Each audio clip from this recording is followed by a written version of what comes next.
ಎಲ್ಲರಿಗೂ ನಮಸ್ಕಾರ. ಆತ್ಮೀಯ ಸ್ನೇಹಿತರೆ,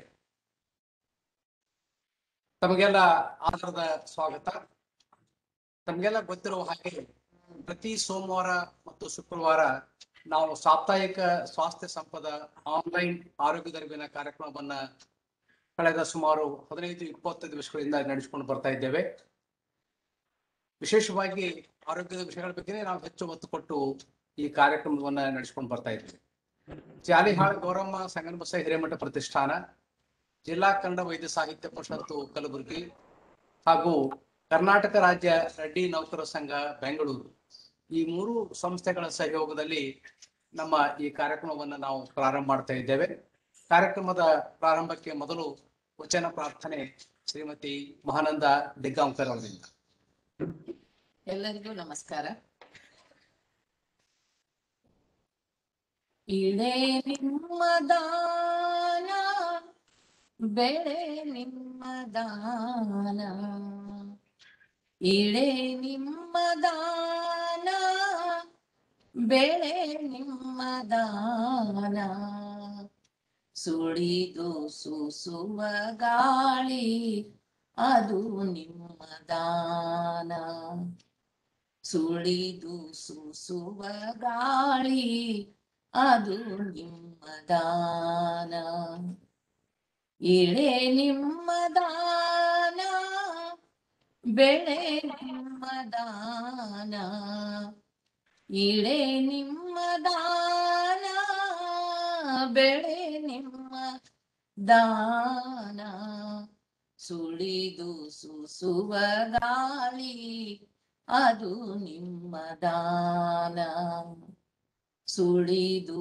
ಸೂಸುವ ಗಾಳಿ ಅದು ನಿಮ್ಮ ದಾನ, ನಿಮ್ಮ ದಾನವನುಂಡು ಅನ್ಯರ ಹೊಗಳುವ, ನಿಮ್ಮ ದಾನವನುಂಡು ಅನ್ಯರ ಹೊಗಳುವ, ಕುನ್ನಿಗಳನೇನೆಂಬೆ ರಾಮನಾಥ, ನಿಮ್ಮ ದಾನವನುಂಡು, ನಿಮ್ಮ ದಾನವನುಂಡು, ನಿಮ್ಮ ದಾನವನುಂಡು ಅನ್ಯರ ಹೊಗಳುವ, ಕುನ್ನಿಗಳನೇನೆಂಬೆ ರಾಮನಾಥ,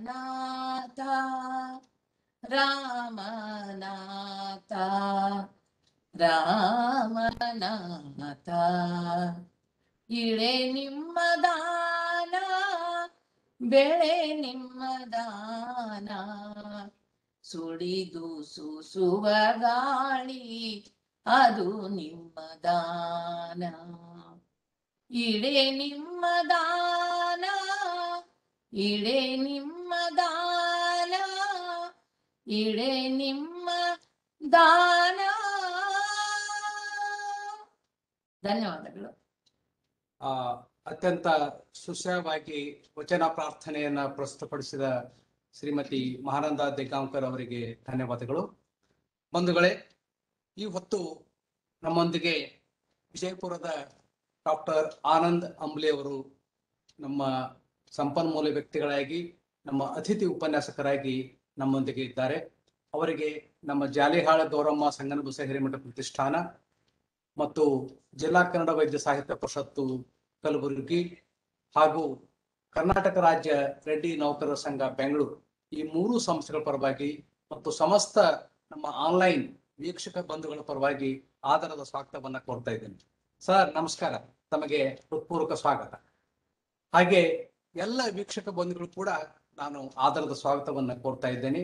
ವಿಶೇಷವಾಗಿ ಇವತ್ತಿನ ಈ ನಮ್ಮ ಉಪನ್ಯಾಸವನ್ನ ನಮ್ಮ ವಿದ್ಯಾಗುರುಗಳು ಮತ್ತು ನಮ್ಗೆ ಅತ್ಯಂತ ಮಾರ್ಗದರ್ಶಕರು, ಆದರಣೀಯರು ಆಗಿರ್ತಕ್ಕಂಥ ಲಿಂಗೈಕ್ಯ ಪಟದಯ್ಯ ಮತ್ತು ಗಂಗಮ್ಮ ಹಲಗಲಿಮಠ್, ಬೇಲೂರು, ಬಾದಾಮಿ ತಾಲೂಕಿನ ಒಂದು ಗ್ರಾಮ ಬೇಲೂರು ಅಂತಕ್ಕಂಥದ್ದು.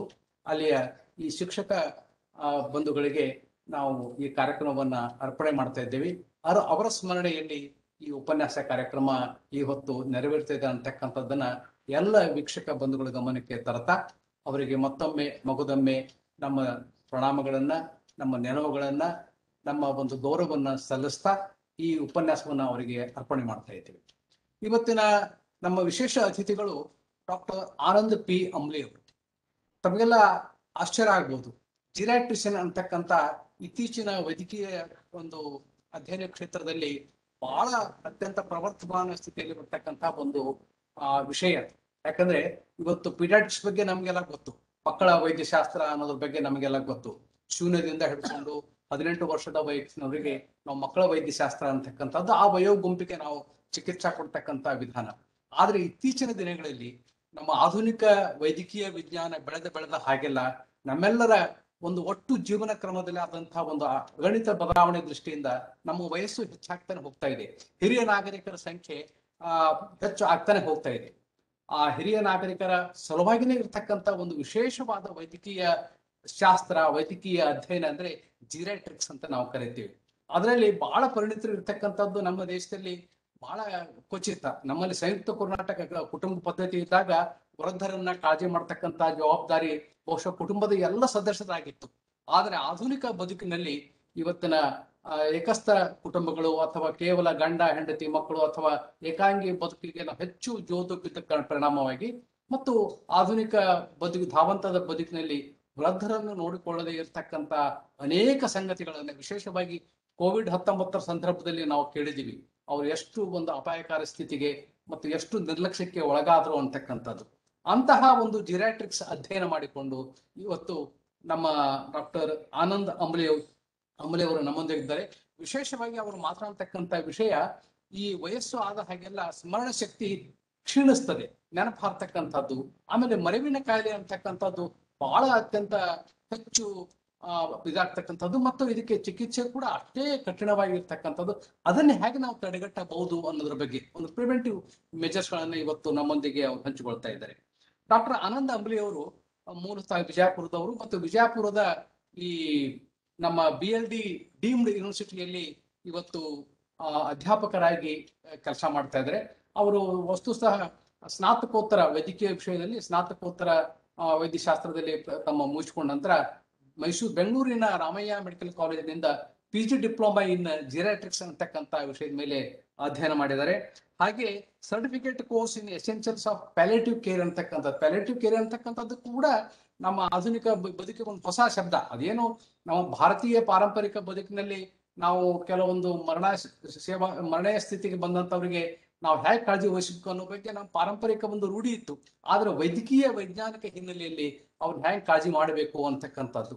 ಯಾಕಂದ್ರೆ ಇನ್ನೇನು ಮರಣ ಸಂಭವಿಸಿಬಿಡ್ತದೆ ಅಂತಕ್ಕಂಥವ್ರಿಗೆ ಯಾವುದೇ ಚಿಕಿತ್ಸೆ ಕ್ರಮ ಇಲ್ಲದೆ ಇದ್ದೊತ್ನೊಳಗ, ಅಸಹಾಯಕ ಸ್ಥಿತಿ ಇದ್ದೊತ್ನೊಳಗ ಅವರ ಗುಣಾತ್ಮಕ ಬದುಕನ್ನ ಹೇಗೆ ಮಾಡ್ಬೇಕು, ಕ್ವಾಲಿಟೇಟಿವ್ ಲೈಫ್ ಅನ್ನ ಹ್ಯಾಂಗ್ ಕೊಡಬಹುದು ಅನ್ನೋದ್ರ ಬಗ್ಗೆ ಹೇಳ್ತಕ್ಕಂಥ ಒಂದು ಅಧ್ಯಯನ ಕೂಡ ಅವ್ರು ಮಾಡಿದ್ದಾರೆ. ಆಮೇಲೆ ಜೆರಾಂಟಾಲಜಿ ಅಂತಕ್ಕಂಥ ವಿಶೇಷ ತರಬೇತಿ ಕೂಡ ಅವರು ಪಡ್ಕೊಂಡಿದ್ದಾರೆ. ಅದು ಮುಪ್ಪು ವೈದ್ಯಶಾಸ್ತ್ರ ಅಂತ ನಾವು ಕರಿತೀವಿ ಅಥವಾ ವೃದ್ಧಾಪ್ಯ ಶಾಸ್ತ್ರ ಅಂತ ಹೇಳ್ತೀವಿ. ಆಮೇಲೆ ವಿಶೇಷವಾಗಿ ಡಿಮೆನ್ಸಿಯಾ ಅಂತಕ್ಕಂಥದ್ದು, ಈ ಮರೆವಿನ ಕಾಯಿಲೆ ಬಗ್ಗೆ ಅವರು ಸ್ನಾತಕೋತ್ತರ ಪದವಿಯನ್ನು ಕೂಡ ಅಧ್ಯಯನ ಮಾಡಿದ್ದಾರೆ. MSc ಅನ್ನೋದನ್ನ ಮಾಡಿದ್ದಾರೆ. ಸ್ಟರ್ಲಿಂಗ್ ಯೂನಿವರ್ಸಿಟಿ ಸ್ಕಾಟ್ಲೆಂಡ್ ನಿಂದ ಆ ಒಂದು ಅಧ್ಯಯನ ಮಾಡಿಕೊಂಡು ಪದವಿಯನ್ನು ಪಡೆದುಕೊಂಡಂತ ಇವರು ಇವತ್ತು ಜಿರಾಟ್ರಿಕ್ ಸೊಸೈಟಿ ಆಫ್ ಇಂಡಿಯಾದ ಫೆಲೋ ಆಗಿನೂ ಕೂಡ ಕೆಲಸ ಮಾಡ್ತಿದ್ದಾರೆ. ಇಂತಹ ಒಬ್ಬ ಯುವ ವೈದ್ಯ, ಆದ್ರೆ ಹಿರಿಯರ ಬಗ್ಗೆ ಕಾಳಜಿ ವಹಿಸ್ತಕ್ಕಂಥ ವೈದ್ಯ. ಒಂದ್ ಕಡೆ ಯುವಕರು ಇವತ್ತು ನಮ್ಮ ಕುಟುಂಬದಲ್ಲಿ ಹಿರಿಯರ ಬಗ್ಗೆ ನಿರ್ಲಕ್ಷ್ಯ ಮಾಡ್ತಕ್ಕಂಥದ್ದನ್ನ ಯಾಕೆ ನಾ ಇವತ್ತು 2 ನಿಮಿಷ ಹೆಚ್ಚಿಗೆ ಹೇಳ್ತೇನೆ ಅಂದ್ರೆ, ನನ್ನಂತ ವಯಸ್ಸಾದಂಥವ್ರಿಗೆ ಎಷ್ಟು ಕುಟುಂಬದ ಜೀವನ ಅಂತಕ್ಕಂಥದ್ದು ಎಷ್ಟು ಮುಖ್ಯ ಅನ್ನೋದನ್ನ ನಾವು ಸ್ವಯಂ ಅನುಭವದಿಂದ ತಿಳ್ಕೊಂಡಿರ್ತೀವಿ. ಯಾಕಂದ್ರೆ ಯಾವ ಕಾಲಕ್ಕೆ ಏನಾಗ್ತದೆ ಅಂತಕ್ಕಂಥ ಭೇದ ವಾತಾವರಣದಲ್ಲಿರ್ತಕ್ಕಂಥ ಸಂದರ್ಭದಲ್ಲಿ ನಾವೆಲ್ಲ ಹಿರಿಯರ ಬಗ್ಗೆ ಕಾಳಜಿ ವಹಿಸಬೇಕು. ನಿನ್ನಿಂದ ಮೊನ್ನೆ ವಿಶ್ವ ಹಿರಿಯರ ನಿಂದಾ ವಿರೋಧಿ ದಿನ ಅಂತ ಒಂದು ಆಚರಣೆ ಮಾಡಿದ್ವಿ ನಾವು. ಆದ್ರೆ ಈ ಕೇವಲ ಈ ದಿನಗಳ ಆಚರಣೆ ಮಾತ್ರ ಸೀಮಿತ ಆಗಬಾರ್ದು. ನಮ್ಮ ಕುಟುಂಬದಲ್ಲಿ ಅವರಿಗೆ ಒಂದು ಗುಣಾತ್ಮಕ ಬದುಕನ್ನು ಕೊಡಬೇಕು. ಜೀವನದ ಸಂಧ್ಯಾ ಕಾಲದಲ್ಲಿ ಇರ್ತಕ್ಕಂಥ ಅವರ ಬಗ್ಗೆ ಹೆಚ್ಚಿನ ಕಾಳಜಿ ವಹಿಸಬೇಕು ಅಂತಕ್ಕಂಥ ಒತ್ತಿಟ್ಕೊಂಡೇ ನಾವು ವಿಷಯವನ್ನ ಆರಿಸಿಕೊಂಡಿದ್ದೀವಿ. ಡಾಕ್ಟರ್ ಆನಂದ್ ಅಂಬ್ಲಿ ಅವರಿಗೆ ನಾನು ಮತ್ತೊಮ್ಮೆ ನಮ್ಮ 3 ಸಂಸ್ಥೆಗಳ ಪರವಾಗಿ, ಸಮಸ್ತ ವೀಕ್ಷಕ ಬಂಧುಗಳ ಪರವಾಗಿ, ನಮ್ಮ ಅತಿಥೇಯ ಡಾಕ್ಟರ್ ಶಶಿಶೇಖರ್ ರೆಡ್ಡಿ, ಶ್ರೀಮತಿ ಸೀಮಾ ಶಶಿಶೇಖರ್ ರೆಡ್ಡಿ ಅವರ ಪರವಾಗಿ, ನಮ್ಮೊಂದಿಗೆ ಇವತ್ತು ಬೇಲೂರಿನಿಂದ ನಮ್ಮ ವೀರಯ್ಯ ಹಲಗಲ್ಮಠ ಅವರು, ಜಮಖಂಡಿ ಅವರೆಲ್ಲ ಇದ್ದಾರೆ. ಅವರೆಲ್ಲರ ಪರವಾಗಿ, ಯಾಕಂದ್ರೆ ನಾವೆಲ್ಲ ಪಟ್ಟದ ಗುರುಗಳ ಶಿಷ್ಯಂದರು ಇವತ್ತು ಅನೇಕರು ಇಲ್ಲಿದ್ದಾರೆ. ಅವರ ಸ್ಮರಣೆಯಲ್ಲಿ ನಡೀತಕ್ಕಂಥ ಈ ಕಾರ್ಯಕ್ರಮಕ್ಕೆ ಮತ್ತೊಮ್ಮೆ ಮಗದೊಮ್ಮೆ ಅವರಿಗೆಲ್ಲ ನಾನು ಧನ್ಯವಾದ ಹೇಳ್ತಾ ಅಭಿನಂದಿಸ್ತಾ ಸರ್ ಅವರಿಗೆ ಅಂಬಲಿ ಸರ್ ಅವರಿಗೆ ನಾನು ಆಹ್ವಾನ ಮಾಡ್ತೇನೆ. ತಾವು ದಯವಿಟ್ಟು ತಮ್ಮ ಉಪನ್ಯಾಸವನ್ನ ಪ್ರಾರಂಭ ಮಾಡಬೇಕು ಅಂತೇಳಿ. ಸರ್ ನಮಸ್ಕಾರ. ತುಂಬಾ ಧನ್ಯವಾದಗಳು ಸರ್. ತಾವು ಈ ಪರಿಚಯ ಮೂಲಕ ಹಿರಿಯ ನಾಗರಿಕರಲ್ಲಿ ಆಗುವ ಅಥವಾ ಸೀನಿಯರ್ ಸಿಟಿಸನ್ ಜಿರಿಯಾಟ್ರಿಕ್ ಮೆಡಿಸಿನ್ ಒಂದು ಸ್ಕೆಲೆಟನ್ ನೀವು ಒಳ್ಳೆದಾಗಿ ಕೊಟ್ಟಿದ್ದೀರಿ. ಅದರಲ್ಲಿ ಒಂದು ರೋಗ ಬಗ್ಗೆ ಮಾತಾಡ್ಬೇಕಾದ್ರೆ ಡಿಮೆನ್ಷಿಯಾ ಅಥವಾ ಮರುಳುತನ ಅನ್ನೋದು ಒಂದು ಇದೆ. ತಾವು ಹೇಳಿದಂಗೆ ಹಿರಿಯ ನಾಗರಿಕರ ಕಾಳಜಿ ತುಂಬಾ ಮಹತ್ವದ್ದು. ಹಿರಿಯ ನಾಗರಿಕರ ಆದ ಕೂಡ್ಲೆ, ರಿಟೈರ್ಮೆಂಟ್ ಆದ ಕೂಡ್ಲೆ ಎಷ್ಟು ಇನ್ಸೆಕ್ಯೂರ್ ಫೀಲಿಂಗ್ ಇರುತ್ತೆ ಮನೆಯಲ್ಲಿ, ಅದು ಬಹಳ ಮಹತ್ವದ್ದು. ಇದು ನಾವು ಎಲ್ಲರೂ ತಿಳ್ಕೊಳ್ಬೇಕಾದ ವಿಷಯ. ಮಕ್ಕಳು ಆಗ್ಲಿ, ಯಾರೇ ನಮ್ಮ ಸಂಬಂಧಿಕರಾಗ್ಲಿ, ಎಲ್ಲರೂ ಈ ವಿಷಯ ಬಗ್ಗೆ ನಾವು ತಿಳ್ಕೊಳ್ಬೇಕು. ಇದು ನಾವು ಬಹಳ ಮಹತ್ವದ ವಿಷಯ ಸರ್. ಹಾಗೆ ಇಂದಿನ ಈ ಕಾರ್ಯಕ್ರಮಕ್ಕೆ ತಾವು ನನಗೆ ಆಹ್ವಾನಿಸಿದಿರಿ. ಆಮೇಲೆ ಇದರ ಬಗ್ಗೆ ಮರುಳುತನ ಬಗ್ಗೆ ಸ್ವಲ್ಪ ವಿಷಯ ತಿಳಿದು ಹೇಳಕ್ಕೆ ಒಂದು ಪ್ಲಾಟ್ಫಾರ್ಮ್ ಕೊಟ್ಟಿದ್ದೀರಿ. ಅದಕ್ಕೆ ತಮಗೆ ಧನ್ಯವಾದಗಳು. ಹಾಗೂ ಎಲ್ಲ ಇವತ್ತಿನ ಆಡಿಯನ್ಸ್ಗೆ ಕೂಡ ನನ್ನ ನಮಸ್ಕಾರಗಳು. ಈ ಸಂಜೆಯ ನಮಸ್ಕಾರಗಳು. ವೃದ್ಧಾಪ್ಯ ಒಂದು ಇನ್ಎವಿಟೇಬಲ್ ಥಿಂಗ್, ಬರೋದು ಎಲ್ಲರಿಗೆ ಬರೋದು. ವೃದ್ಧಾಪ್ಯ ಯಾರಿಗ್ ಬರುತ್ತಿಲ್ಲ ಅವ್ರು ಬಾಳ್ ಲಕ್ಕಿ. ಈಗಿನ ಕಾಲಮಾನ ಒಳಗ ವೃದ್ಧಾಪ್ಯ ಬರೋದು 60+ ಯಾರು ದಾಟಿದ್ರೆ ಅಂತ ಅವ್ರು ಬಹಳ ಪುಣ್ಯದು. ಅಂದ್ರೆ ಅವರು ಒಳ್ಳೇದಾಗಿ ಒಂದು ಆರೋಗ್ಯ ದೈಹಿಕವಾಗಿ ಮಾನಸಿಕವಾಗಿ ಬೆಳ್ಕೊಂಡು ಬಂದಿದ್ದಾರೆ. ಅದು ಬಹಳ ಮಹತ್ವದ್ದು. ಇದೇ ರೀತಿ ನಾವು ಈಗ 40ರಿಂದ 60 ವರ್ಷದಲ್ಲಿ ನಾವು ಜೀವನ ಶೈಲಿ ಹೇಗೆ ಇಡ್ತೀವಿ ಹಾಗೆ ನಮ್ಮ ವೃದ್ಧಾಪ್ಯ ಇರುತ್ತೆ. ನಿಮ್ಗೆ ಒಳ್ಳೆ ವೃದ್ಧಾಪ್ಯ ಬೇಕಂದ್ರೆ ಒಳ್ಳೆ ಜೀವನ ಶೈಲಿ 40ರಿಂದ 60 ವರ್ಷದಲ್ಲಿ ನಿಮ್ಮ ವಯಸ್ಸದಲ್ಲಿ ಒಳ್ಳೆ ಒಂದು ಜೀವನ ಶೈಲಿ ನಾವು ಮೇಂಟೈನ್ ಮಾಡಿದ್ರೆ ಅದು ನಮ್ಮ ವೃದ್ಧಾಪ್ಯದಲ್ಲಿ ಬಹಳ ಉತ್ತಮವಾಗಿ ನಮ್ಗೆ ಆರೋಗ್ಯ ಶಕ್ತಿ ಕೊಡುತ್ತದೆ. ನಾವು ಇದೇ ವಯಸ್ಸಲ್ಲಿ ನಾವು ನಮ್ಮ ಆರೋಗ್ಯ ಕೆಡಿಸ್ಕೊಂಡಿವಿ ಅಥವಾ ಈ 40ರಿಂದ 60 ವರ್ಷದಲ್ಲಿಯೇ ನಮ್ಗೆ ಅನೇಕ ಕಾಯಿಲೆಗಳು ಬರ್ತಾ ಇದೆ. ಈಗ ಯಾರೇ ಕೇಳಿದ್ರು ಸಕ್ಕರೆ ಕಾಯಿಲೆ ಆಗ್ಲಿ, ರಕ್ತ ಒತ್ತಡ ಆಗ್ಲಿ, ಅಥವಾ ಆಸ್ಟಿಯೋಆರ್ಥೈಟಿಸ್ ಆಗ್ಲಿ, ಅನೀಮಿಯಾ ಆಗ್ಲಿ, ಇವೆಲ್ಲ 40ರಿಂದ 50 ವರ್ಷದಲ್ಲೇ ಬರ್ತಾ ಇದೆ. ಈಗ ಹೃದಯಘಾತ ಸಂಬಂಧಿತ ಕಾಯಿಲೆಗಳು ಆಗ್ಲಿ, ಇವೆಲ್ಲ ಕೂಡ ಈಗ 40ರಿಂದ 50 ವರ್ಷದ ಒಳಗಿನ ಜನರಿಗೆ ಬರ್ತಾ ಇದೆ. ಇದು ಒಂದು ಒಳ್ಳೆ ಸುದ್ದಿ ಅಲ್ಲ. ಈಗ ನೀವು ಅಂದಂಗೆ ಹಿರಿಯ ನಾಗರಿಕರಲ್ಲಿ 60 ನಂತರ ನಾವು ಹಿರಿಯ ನಾಗರಿಕರು ಯಾರಪ್ಪ ಅಂದ್ರ, ಹಿರಿಯ ನಾಗರಿಕರು ಯಾರು 60 ವಯಸ್ಸಿನ ನಂತರ ಬರ್ತಾರೆ ಅವ್ರು ಹಿರಿಯ ನಾಗರಿಕರು ಅಂತೀವಿ. ಅವರಲ್ಲಿ ಕಂಡು ಬರುವ ಅನೇಕ ರೋಗಗಳು ಸಾಮಾಜಿಕವಾಗ್ಲಿ, ದೈಹಿಕವಾಗ್ಲಿ, ಮಾನಸಿಕವಾಗ್ಲಿ, ಇವೆಲ್ಲನೂ ಕಂಡು ಹಿಡಿದು ಅದನ್ನು ಕೂಡಿಸಿ ಟ್ರೀಟ್ಮೆಂಟ್ ಕೊಡೋದು ಒಂದು ಚಾಲೆಂಜ್. ಇದು ಅಷ್ಟು ಸರಳ ಅಲ್ಲ. ನಾವು 40 ವರ್ಷ ಅಥವಾ 45 ವರ್ಷದ ಅಥವಾ ಒಬ್ಬರು ಪೇಷಂಟ್ ಬಂದ್ರೆ ಅವ್ರಿಗೇನಿರ್ತದೆ, ಸಕ್ಕರೆ ಕಾಯಿಲೆ ಇರುತ್ತೆ ಅಥವಾ BP ಒತ್ತಡ, ರಕ್ತ ಒತ್ತಡ ಇರುತ್ತೆ. ಅದ್ರ ಬಗ್ಗೆ ನಾವು ಟ್ರೀಟ್ಮೆಂಟ್ ಕೊಟ್ಟು ಕಳಿಸ್ಕೊಡ್ತೀವಿ. ಅದೇ ಹಿರಿಯ ನಾಗರಿಕರಲ್ಲಿ ಹಾಗಿರೋದಿಲ್ಲ. ನಾವು 4 ದೃಷ್ಟಿಯಿಂದ ಅವರನ್ನು ನಾವು ಗಮನಿಸಬೇಕು. ಆಮೇಲೆ ಅವರನ್ನು ಆ 4 ದೃಷ್ಟಿಯಿಂದ ದೈಹಿಕವಾಗ್ಲಿ, ಸಾಮಾಜಿಕವಾಗ್ಲಿ, ಮಾನಸಿಕವಾಗ್ಲಿ, ಸ್ಪಿರಿಚುವಲ್ ವತಿಯಿಂದ ನಾವು ಅವರನ್ನು ಕಾಣಬೇಕು. ಮತ್ತು ಅವರಲ್ಲಿ ಏನು ಕುಂದುಕೊರತಿದೆ ಅದನ್ನು ಕಂಡು ಹಿಡಿದು ನಾವು ಟ್ರೀಟ್ಮೆಂಟ್ ಕೊಡ್ಬೇಕು. ಹೊರತಾಗಿ ಅವರಿಗೆ ಕೇವಲ ಇವತ್ತು ಏನ್ ಬಂದಿರಪ್ಪ ತಲೆನೂಸದ ಕಳಿಸ್ಕೊಡು ಹಂಗ ಟ್ರೀಟ್ಮೆಂಟ್ ಕೊಟ್ಟು ಆಗುದಿಲ್ಲ. ಇದೇ ರೀತಿ ಸಂಯೋಜಕರು ಹಾಗೂ ಉಪಸ್ಥಿತಿ ಶೇಖರ್ ಗಿರಿಡಿ ಸರ್ಗೂ ಕೂಡ ತಮ್ಮ ನಮಸ್ಕಾರಗಳು ಹೇಳ್ತಾ ನಾನು ಇವತ್ತನ್ನ ಕಾರ್ಯಕ್ರಮಕ್ಕೆ ನನ್ನ ಭಾಷಣಕ್ಕೆ ಚಾಲನೆ ಕೊಡ್ತೀನಿ. ಸರ್ ಹೇಳ್ದಂಗೆ ನಾನು ವಿಜಯಪುರದ ಪ್ರತಿಷ್ಠಿತ BLD ವಿಶ್ವವಿದ್ಯಾಲಯ ಶ್ರೀ BM ಪಾಟೀಲ್ ವೈದ್ಯಕೀಯ ಮಹಾವಿದ್ಯಾಲಯದಲ್ಲಿ ಒಂದು geriatric clinic for senior citizens ಅಂತ ನಾವು 2007 ಇಶ್ಯೂದಲ್ಲಿ ಸ್ಥಾಪನೆ ಮಾಡಿದ್ದೀವಿ. ಇದು ಆವಾಗಿನ ಕಾಲದಲ್ಲಿ 3ನೇ ಜಿರಿಯಾಟ್ರಿಕ್ ಕ್ಲಿನಿಕ್ ನಮ್ಮ ರಾಜ್ಯದಲ್ಲಿ, ಕರ್ನಾಟಕದಲ್ಲಿ. ಬೆಂಗಳೂರು ಬಿಟ್ರೆ ನಾರ್ತ್ ಕರ್ನಾಟಕದಲ್ಲಿ ಫಸ್ಟ್, ಇಡೀ ರಾಜ್ಯದಲ್ಲಿ 3ನೇ ಜಿರಿಯಾಟ್ರಿಕ್ ಕ್ಲಿನಿಕ್ ಆಗಿತ್ತು. ನಾವು ಹಿರಿಯ ನಾಗರಿಕರಿಗೆ ಸೇವೆ ಕೊಡ್ತಾ ಬಂದಿದ್ದೀವಿ 2007ರಿಂದ ಈಗ 13 ವರ್ಷ ನಾನ್ ಸ್ಟಾಪ್. ಪ್ರತಿ ಬುಧವಾರ ನಾವು ಅವರಿಗೆ ಸೇವೆ ಕೊಡ್ತಾ ಬಂದಿದ್ದೀವಿ. 2014ರಲ್ಲಿ ನಾವು ಒಂದು ಅಧ್ಯಯನ ಮಾಡಿದ್ದೀವಿ. ಹಿರಿಯ ನಾಗರಿಕರಲ್ಲಿ ಆಗುವ ಮರುಳುತನ ಬಗ್ಗೆ ಅಧ್ಯಯನ ಮಾಡಿದಾಗ ನಮ್ಮ ವಿಜಯಪುರದಲ್ಲಿ ಹೆಚ್ಚಿನ ಪ್ರಮಾಣದಲ್ಲಿ ಹಿರಿಯ ನಾಗರಿಕರಿಗೆ ಮರುಳುತನ ಕಂಡು ಬರ್ತು. ಆಗ ನಾವು ಒಂದು ಡಿಮೆನ್ಷಿಯಾ ಕ್ಲಿನಿಕ್ ಅಂತ ಸ್ಥಾಪನೆ ಮಾಡಿದ್ವಿ 2014ರಲ್ಲಿ. ಇದು ಯಾರೇ ಒಬ್ಬ ವಯಸ್ಸಾದವರು ನನಗ್ ಹಾಡ್ಲಿಕ್ಕತ್ತದ್ರಿ ಅಂತಂದ್ರೆ ಸಾಕು, ಅವರು ಈ ಡಿಮೆನ್ಷಿಯಾ ಕ್ಲಿನಿಕ್ ಬಂದ್ರೆ ನಾವು ಅವರಿಗೆ ಎಲ್ಲ ಡಿಟೇಲ್ ಇವ್ಯಾಲ್ಯೂಯೇಟ್ ಮಾಡಿ ಇದು ಖರೇನ ವಯಸ್ಸಾದ ಕೂಡಲೇ ಬರುವ ಮರುಳುತನನೋ ಅಥವಾ ಸ್ಮರಣ ಶಕ್ತಿ ಕಳ್ಕೊಂಡಿದ್ದಾರೆ ಅನ್ನೋದು ನಾವು ಡಿಸೈಡ್ ಮಾಡ್ತೀವಿ. 3ನೇದು ವಿಷಯ ಏನಂದ್ರೆ ಹಿರಿಯ ನಾಗರಿಕರಲ್ಲಿ ನಾವು ಚುಚ್ಚುಮದ್ದು ಕೇಂದ್ರ ಇದು ಬಹಳ ಮಹತ್ವದ್ದು. ಭಾರತದಲ್ಲಿ ಕೇವಲ 3 ಇಂತಹ ಕೇಂದ್ರ ಇದೆ, ಅದರಲ್ಲಿ ನಮ್ದು ಒಂದಿದೆ. ಹಿರಿಯ ನಾಗರಿಕರಿಗಾಗಿಯೇ ಒಂದು ಚುಚ್ಚುಮದ್ದು ಕೇಂದ್ರ. ಅಂದ್ರೆ ಈಗ ನಾವು ಹೆಂಗ್ ಕೋವಿಡ್ ಸಲುವಾಗಿ ವ್ಯಾಕ್ಸಿನ್ ತಗೋತಾ ಇದ್ದೀವಿ, ಹಂಗೆ ನಿಮೋನಿಯಾ ತಡೆಗಟ್ಟಬಹುದು, ಹಿಪಟೈಟಿಸ್ ತಡೆಗಟ್ಟುವುದು ಅಥವಾ ಸರ್ಪವನ್ನು ತಡೆಗಟ್ಟು, ಇವಕ್ಕೆಲ್ಲದಕ್ಕೂ ವ್ಯಾಕ್ಸಿನ್ ಇದೆ. ಅದು ವ್ಯಾಕ್ಸಿನ್ ನಾವು ಹಿರಿಯ ನಾಗರಿಕರ ಸಲುವಾಗಿ ನಾವು ಪ್ರೊಕ್ಯೂರ್ ಮಾಡಿ ಅವರಿಗೆ ಪ್ರತಿ ಬುಧವಾರ ನಾವು ಕೊಡುವ ವ್ಯವಸ್ಥಾನ ಕೂಡ ಇಟ್ಟಿದ್ದೀವಿ. 2019ರಲ್ಲಿ ನಾವು immunisation clinic for senior citizen start ಮಾಡಿದ್ದೀವಿ. ಅದೇ ರೀತಿ ಒಂದು ಹಳ್ಳಿ ಊರು ಅರ್ಜುನ್ಗಿ ಗ್ರಾಮ ನಾವು ಅಡಾಪ್ಟ್ ಮಾಡಿದ್ದೀವಿ. ಅಂದ್ರೆ ಅಲ್ಲಿ ಹಿರಿಯ ನಾಗರಿಕರಿಗಾಗಿ ನಾವು ಪ್ರತಿ ತಿಂಗಳ ಅವ್ರ ಮನೆಗೆ ಹೋಗಿ ಊರಿಗೆ ಹೋಗಿ ಗ್ರಾಮ ಪಂಚಾಯತ್ ಸಹಾಯಕದಿಂದ ಅವರಿಗೆ ಆರೋಗ್ಯ ಸೇವೆ ಕೊಡ್ತಾ ಇದ್ದೀವಿ. ಹಿರಿಯ ನಾಗರಿಕರಲ್ಲಿ ಇವರು ಇರುವ ಗ್ರಾಮದಲ್ಲಿ ಅನೇಕರು ಬಹಳ ಕಟ್ಟಬಡವರು, ಎರಡನೇದವರಿಗೆ ಅಡ್ಡಾಡ್ಲಿಕ್ಕೆ ಬರೋದಿಲ್ಲ, 2 ಕಾಲ್ ಜಾಯಿಂಟ್ ಪೇನ್ ಆಗಿದ್ದಾವೆ, ಮೂರನೇದವ್ರ ಮನೇಲಿ ಯಾರು ಇಲ್ಲ ಅವ್ರ ಕಾಳಜಿ ಮಾಡ್ಲಿಕ್ಕೆ. ಅಂತ ಹಿರಿಯ ನಾಗರಿಕರನ್ನು ನಾವು ಸೇವೆ ಕೊಡ್ತಾ ಇದ್ದೀವಿ. ಅವರನ್ನು ಗುರುತಿಸಿ ಅವರಲ್ಲಿ ಸಕ್ಕರೆ ಕಾಯಿಲೆ, ರಕ್ತ ಒತ್ತಡ, ರಕ್ತದ ಹಿಮೋಗ್ಲೋಬಿನ್ ಆಗ್ಲಿ, ಆಮೇಲೆ ಅನೇಕ ಕಣ್ಣಿನ ದೃಷ್ಟಿ ಕ್ಯಾಟ್ರಾಕ್ಟ್ ಆಗ್ಲಿ, ಇಂಥವೆಲ್ಲ ಸೇವೆಗಳನ್ನು ಅವರಿಗೆ ಕೊಡ್ತಾ ಬಂದಿದ್ದೀವಿ, ಈಗ ಕೊಡ್ತಾನು ಮಾಡ್ತಾ ಇದ್ದೀವಿ. ಅದೇ ರೀತಿಯಿಂದ ಹೋಮ್ ಕೇರ್, ನಾವು ಜಿರಾಟಿಕ್ ಮೆಡಿಸಿನ್ ಅಲ್ಲಿ ಹೋಮ್ ಕೇರ್ ಬಹಳ ಇಂಪಾರ್ಟೆಂಟ್. ಯಾರು ಮನೆಯಲ್ಲಿ ಹಾಸಿಗೆ ಹಿಡಿದಿದ್ದಾರೆ ಅವರಿಗೆ ನಾವು ನರ್ಸಿಂಗ್ ಕೇರ್ ಆಗ್ಲಿ, ಆಮೇಲೆ ಲ್ಯಾಬೊರೇಟರಿ ಸರ್ವಿಸಸ್ ಆಗ್ಲಿ ಕೂಡ ಸರ್ವಿಸ್ ಮಾಡ್ತೀವಿ. ಇವೆಲ್ಲ ದೃಷ್ಟಿಯಿಂದ ನಾವು ಸರ್ವಿಸ್ ಮಾಡ್ತಾ ಇರೋದು ನೋಡಿ ರಾಜ್ಯ ಸರ್ಕಾರ ನಮಗೆ ರಾಜ್ಯ ಪ್ರಶಸ್ತಿ ಕೂಡ ದ ಬೆಸ್ಟ್ ಜಿರಾಟಿಕ್ ಕ್ಲಿನಿಕ್ ಇನ್ ಕರ್ನಾಟಕ ಅಂತ ಹೇಳಿ 2016ರಲ್ಲಿ ಕೂಡ ನಮಗೆ ಸನ್ಮಾನ ಮಾಡಲಾಗಿದೆ. ಇದು ಒಂದು ನಮ್ದು ಕೆಲಸದ ಮಿತಿ. ನಾವು ಏನ್ ಮಾಡ್ತಾ ಇದ್ದೀವಿ ಬಿಜಾಪುರಲ್ಲಿ ಹಿರಿಯ ನಾಗರಿಕರ ಸಲುವಾಗಿ. ಅದೇ ರೀತಿ ಅವರಿಗೆ ಸಲುವಾಗಿ ಕೇವಲ ಆರೋಗ್ಯ ದೃಷ್ಟಿಯಿಂದ ಅಲ್ಲ, ಸಾಮಾಜಿಕ ದೃಷ್ಟಿಯಿಂದ ಆಗ್ಲಿ, ಆಮೇಲೆ ಅವರಿಗೆ ಅವೇರ್ನೆಸ್ ಟಾಕ್, ನಾವು ಈಗ ಹೆಂಗ್ ಡಿಮೆನ್ಷಿಯಾ ಬಗ್ಗೆ ಮಾತಾಡ್ತಾ ಇದ್ದೇನೆ ನಮ್ಮ ಸಲುವಾಗಿ, ಅವರಿಗೆ ರಕ್ತ ಒತ್ತಡ ಆಗ್ಲಿ, ಸಕ್ಕರೆ ಕಾಯಿಲೆ ಆಗ್ಲಿ, ಅಲ್ಝೈಮರ್ಸ್ ಆಗ್ಲಿ, ಅದ್ರ ಬಗ್ಗೆ ಅವರಿಗೆ ಮಾಹಿತಿ ಕೊಡೋದು ಕಾರ್ಯಕ್ರಮ ಕೂಡ ನಾವು ಮಾಡ್ತಾ ಇದ್ದೀವಿ. ಇದೇ ರೀತಿ ಈಗ ನೆಕ್ಸ್ಟ್ 45 ಮಿನಿಟ್ಸ್ ಅಲ್ಲಿ ಸರ್ ಹೇಳ್ದಂಗೆ ಹಿರಿಯ ನಾಗರಿಕರಲ್ಲಿ ಕಂಡು ಬರುವ ಸ್ವಲ್ಪ ಕಾಮನ್ ಡಿಸೀಸಸ್ ಏನಪ್ಪಾ ಅಂದ್ರೆ ಅದ್ರ ಬಗ್ಗೆ ಸ್ವಲ್ಪ ಚರ್ಚೆ ಮಾಡೋಣ.